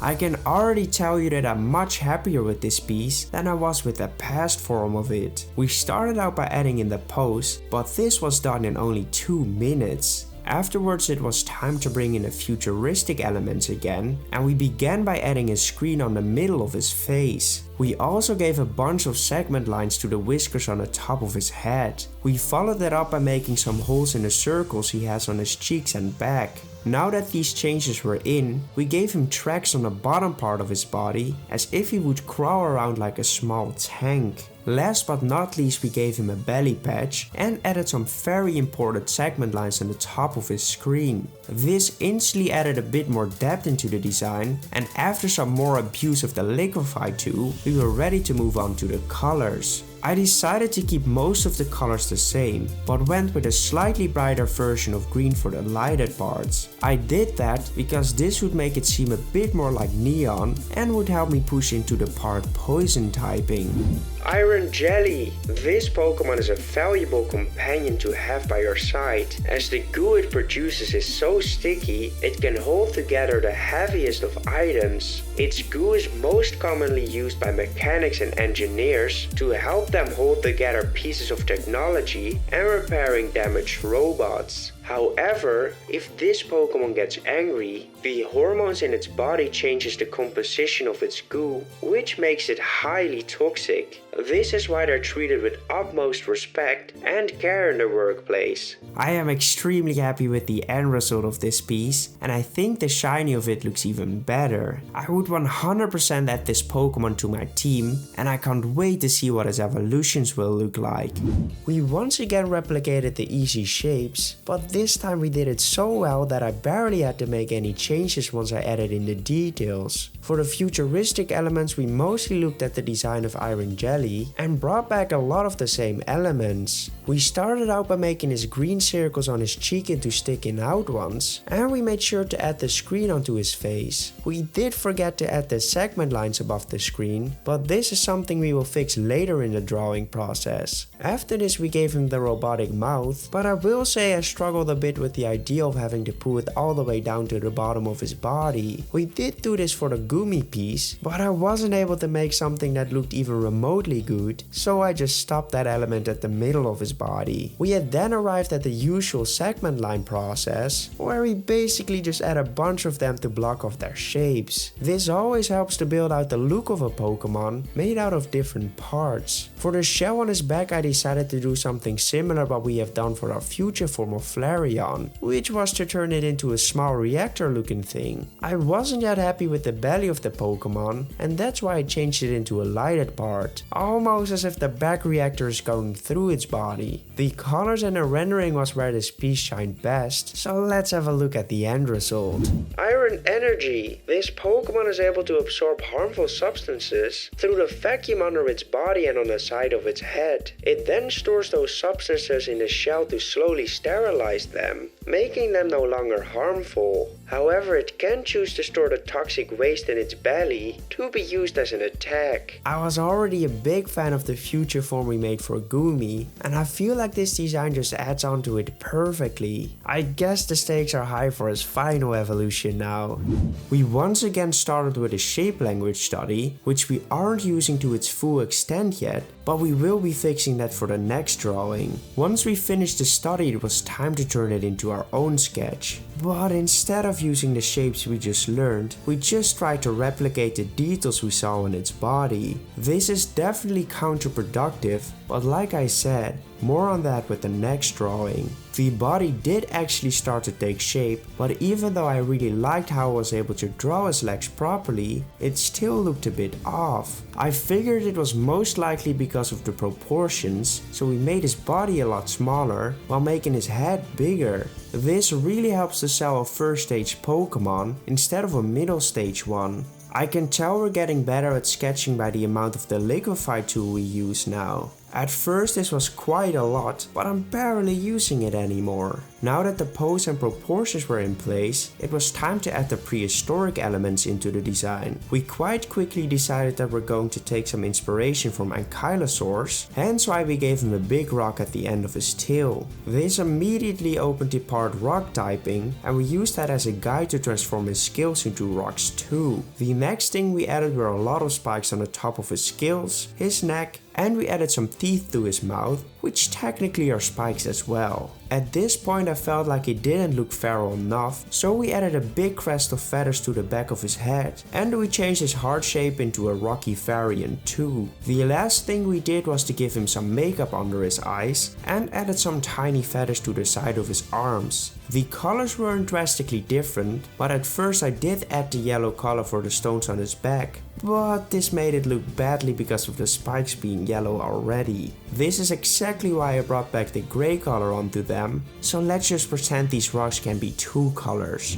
Native Pride. This Pokemon attracts mates by showing off the rocky scales on its back and the feathers on its head. The bigger they are, the more likely it is that Native Pride will get a mate. This isn't the only use of its skills, however. They are sturdy and each of them has a spike on it, meaning they are a great weapon for offense and defense. I think I did an amazing job on this piece. I'm not saying it's the best Paradox design ever, but I am super happy we were able to draw a quadrupedal Pokemon. The shape study of this piece was quite easy, but I did make a mistake for the arms. Instead of using the circles for the armor plates he has on his design, I just used the arm sizes instead. This made it difficult for me to understand where the circles had to be precisely, which resulted in a lot of tweaking later in the drawing process. During the addition of the details on top of the shapes, a feeling of an horrendous end result occurred. Luckily this wasn't actually the case, and the sketch only required some proportion and minor detail tweaking. We shortened his arms, we gave him a bigger head, made his legs a bit bigger too, and we resized the plate on his head as well. The first thing we did for the past elements was to bring back the Ankylosaur tail by simply giving him a large rock on the tip of it. We then spent quite a lot of time adding a lot of feathers and spikes to multiple parts on his body. My biggest inspiration for this piece was still the amazing Native American aesthetic, and I tried to bring that back into this design with the feathered spikes and the feathers on the back of his head. I will say that I would have loved it to add more spiky feather elements into the design, but the design already was quite busy and I didn't want to make the design feel over designed. The final details we brought onto the piece were the makeup under the eye, and we changed the plate on his head into a rock as well. The colors remained completely the same, however I did actually want to make the red spot on his arm feel a lot more like a crystal, but now that I actually look at it, I genuinely failed at that.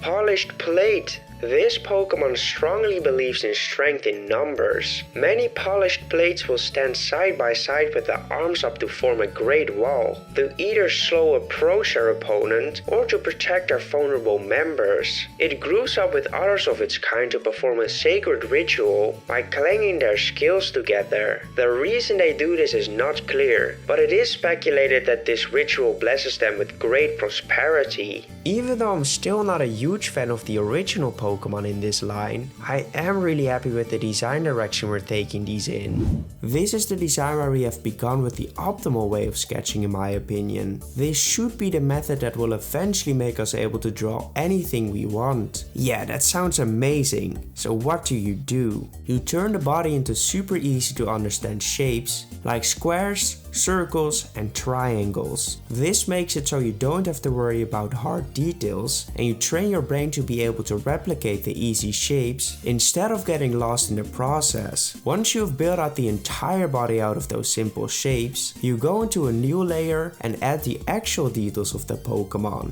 This was the first time I did this seriously, and boy can I say it helped tremendously. For once it felt like I was in control of my own sketch, instead of just copying the pose and trying to draw it in the best way I could. We did make another mistake on the proportions, but we used the exact same fix we did for the first drawing. Once the body was done, we moved on to the futuristic elements. We started out by making a hole to place the screens for his eye. We followed that up by adding a big belly patch and by segmenting his leg and tail. We also added some depth into his front leg, which left us only a few things to do. A segment on his neck and just a lot more segment lines on some parts of his body. For the colors I opted to keep the lighted part yellow, to 1 fit the regular color palette and 2 fit him into the part electric typing. Ironheart. Compared to their present form, Ironheart is much more nimble and durable. This is why it's a fighting type and Jangmoki isn't. Its skills are more fragile than one might think, so it can't clank them together to make sounds. It instead uses a speaker in its mouth to scare off foes and communicate with its friends. It is a highly intelligent creature. I am once again just really happy with this piece. I just really like the subtle changes future forms bring onto the table, while also making the Pokemon feel like an actual different Pokemon. By the way, look at his shiny, god tier right there.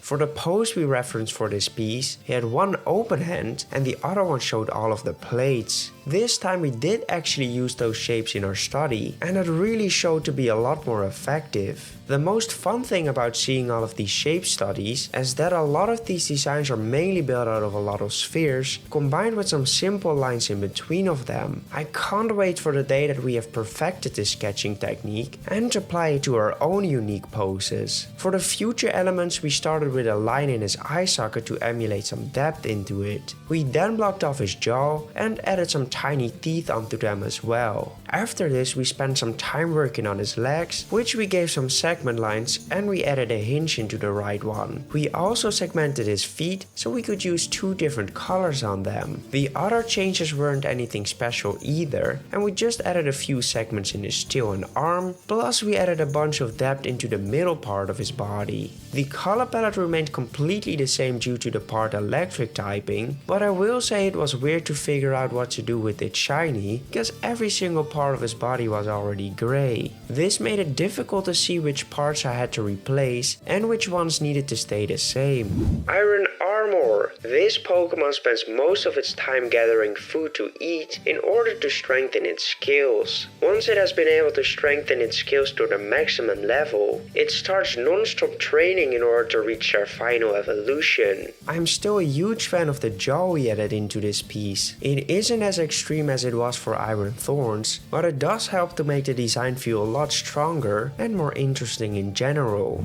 At a first glance, I thought this would have been an easy Pokemon to transform, but I was wrong. It took me quite a while to even get the pose ready, and once we did achieve that, I was pretty clueless on what to do with the design itself. Luckily, this changed when I got the idea to go completely crazy with this design. I took huge inspiration from Dia de la Muerto, or probably how I should say it, the Day of the Dead. I am completely sorry for the butchering of this pronunciation.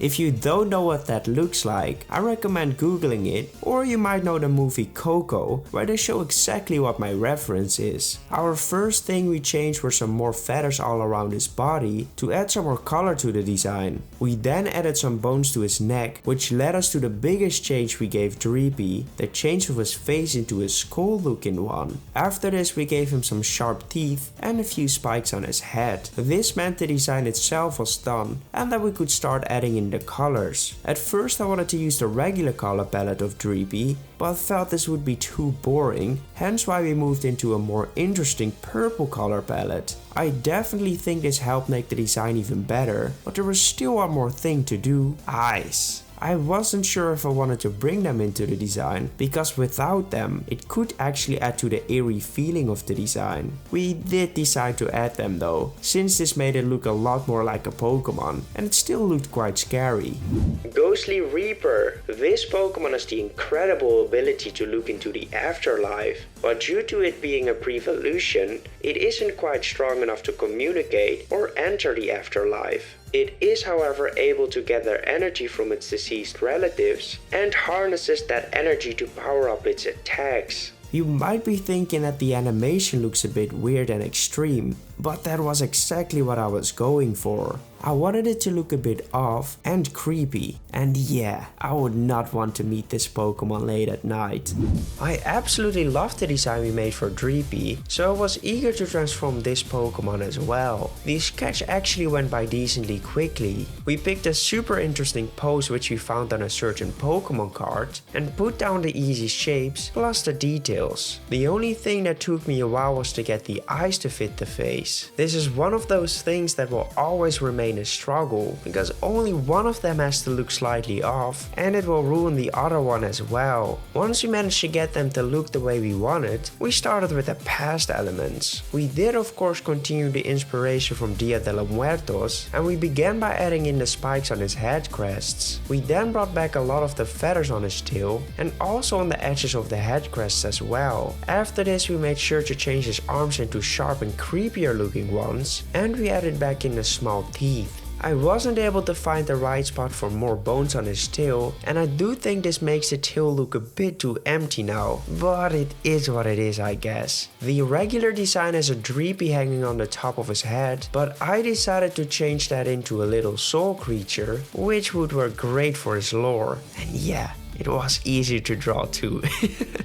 For the colors we once again used a different color palette than his original one, but we did bring it back for a shiny. Reaping Guide. This Pokemon guides deceased spirits towards the afterlife, but they only do it for a certain exchange. The spirit on his head must guide it towards any weak and injured prey. This makes it so Reaping Guides rarely go without a meal, and the spirits reach the afterlife safely. I really like how creepy this Pokemon looks now. The changed arms definitely help on that department, although I do still think that his tail looks a bit too empty right now. I got a lot of requests to make this Pokemon into a missile, and even though I like the idea of that, I am not a huge fan of Objectmons. This is why I decided not to make him look too much like a missile, but to play around with the lore for that department. We started out by adding a lot of segments on his body and detached the arms from the rest of it too. We also added a part of lighted area onto them and gave it a more metallic aesthetic. For his face we opted into some car-like looking eye holes and gave him a metallic plate on the place of his nose. It was a bit tricky to make the eye holes feel right in a 3D atmosphere, but I think we managed to make it look believable. Last but not least, we removed the end of his tail and replaced it with a strong looking rocket jet. For this piece we did decide to keep the same color palette and made the pink into the lighted color. Iron Missile. As its name implies, this Pokemon is able to fold its body to make it as streamlined as possible to be shot out of its evolutions. It has the speed of a bullet with the strength of a missile. It doesn't just have to rely on its evolutions, however, it can pick up speed extremely fast and is one of the fastest Pokemon despite only being the first stage of its line. I mean, it isn't perfect, that's for sure, but I don't dislike it either. It gives me the vibe of the robot in the movie Treasure Planet. Definitely one of the best movies I watched as a kid, and still think it's one of the best underrated animated movies ever, story-wise of course. I will start out by saying that I didn't really enjoy working on this piece. At first it wasn't really an issue, but then I remembered that I would also have to include the Dreepy into this design. The sketch itself went by pretty nicely, but the drawing just looked a bit weird, and I wasn't able to fix this for the entire drawing process. Now that I look at it while writing the script, I can see that I drew his body too round-like, which makes it look too similar to a Muppet. The futuristic elements of the design weren't an issue, but for the Dreepy in the design I opted to go into a mothership route and gave the design 2 holes in its chest to shoot them out of. Does this look great? No, not really. I'm just not really a fan of this line in general, which probably has resulted in me not caring too much about it either. I did have some fun with the colors, and not because they are so different from the regular one, but because it was fun to mix the different colors from both the stages into one.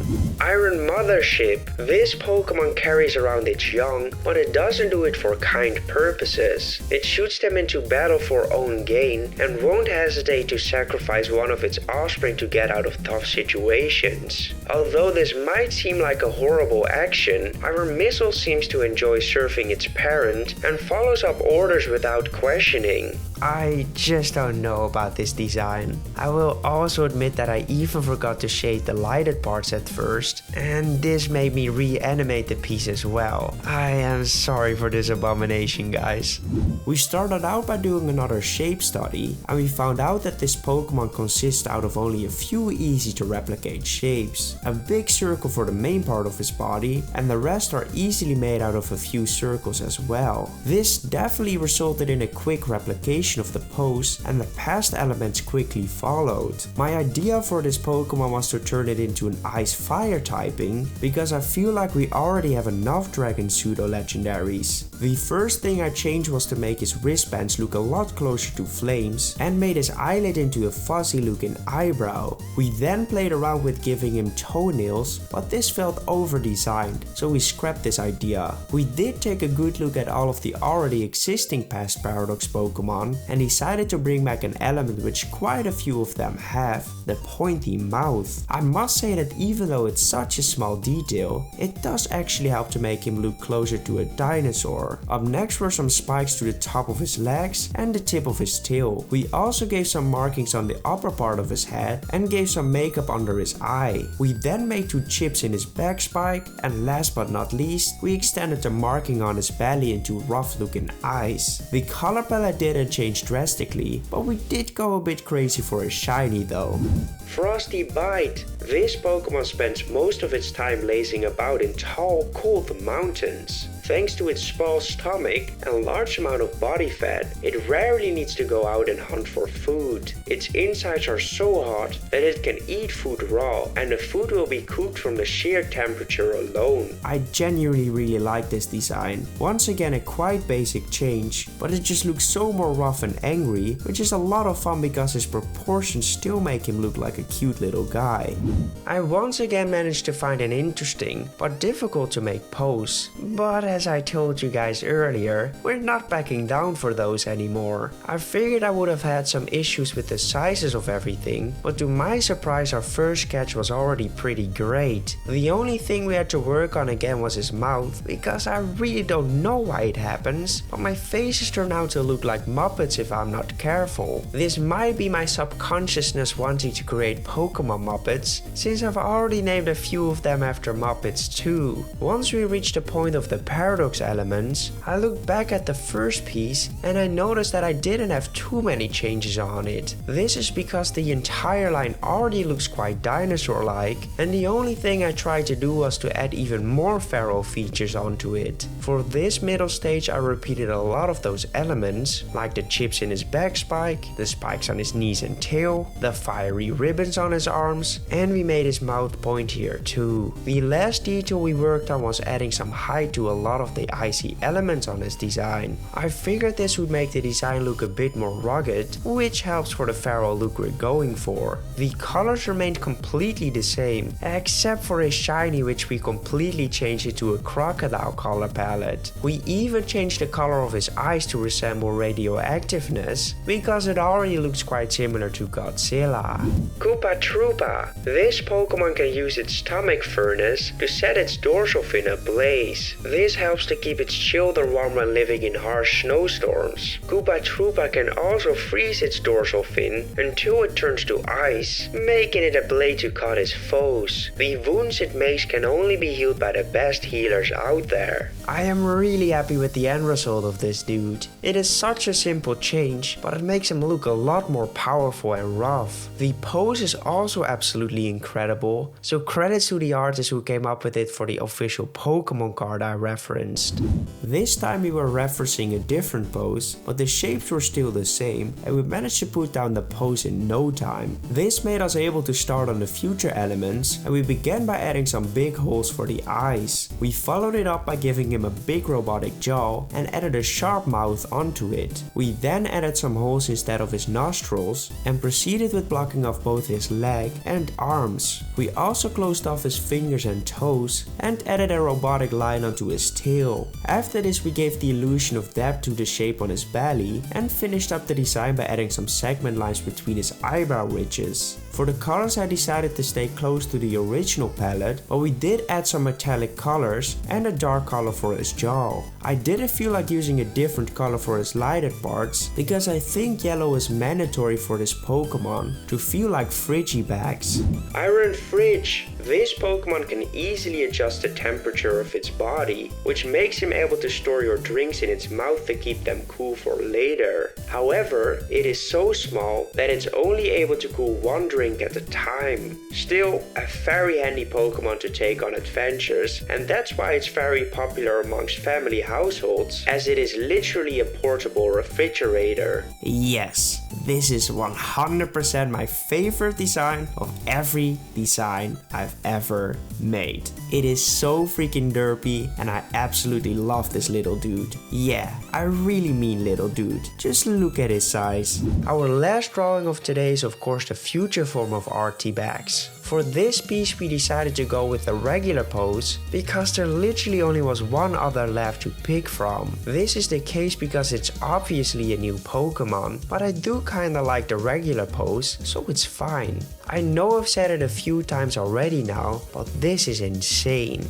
Literally the only thing I had to change from adding in the details was to make his face elements slightly bigger. The rest was already in the exact way I wanted them. I definitely realized that this wasn't necessarily the hardest pose to replicate, but with the ease I was able to make it, I actually blew myself away. For the future elements we started by closing off both his arms and legs to give the look of being made out of parts. We followed that up by making segments in each of his legs and by adding some other segment lines on both types of his limbs. After adding one segment to the tip of his tail and two basic segment lines on his back, we moved our focus towards his facial area. We made sure to make his jaw a bit sturdy and blockier, and we added some nostrils to the front of it. We also added one tiny square of lighted part on it, plus we added a segment of lighted part on his forehead. Once we were happy with these elements, we added his final details like some refined forms on his back spikes, and we managed to bring in a big belly patch on the frontal part of his body. Iron Raptor. This Pokemon is a common house pet for children and adults alike. While it isn't your typical dog, it is a very low maintenance pet perfect for irresponsible children. Iron Raptor can store much larger items in his body now that it has evolved, serving as an extra bag to carry luggage. This is really one of my better drawings I've done. The only thing I would probably still need to work on for this design is to make his eye a little bit bigger, because this does feel a little bit too realistic compared to the regular design. A bigger eye would definitely make it look a lot closer to the cartoony style of Pokemon.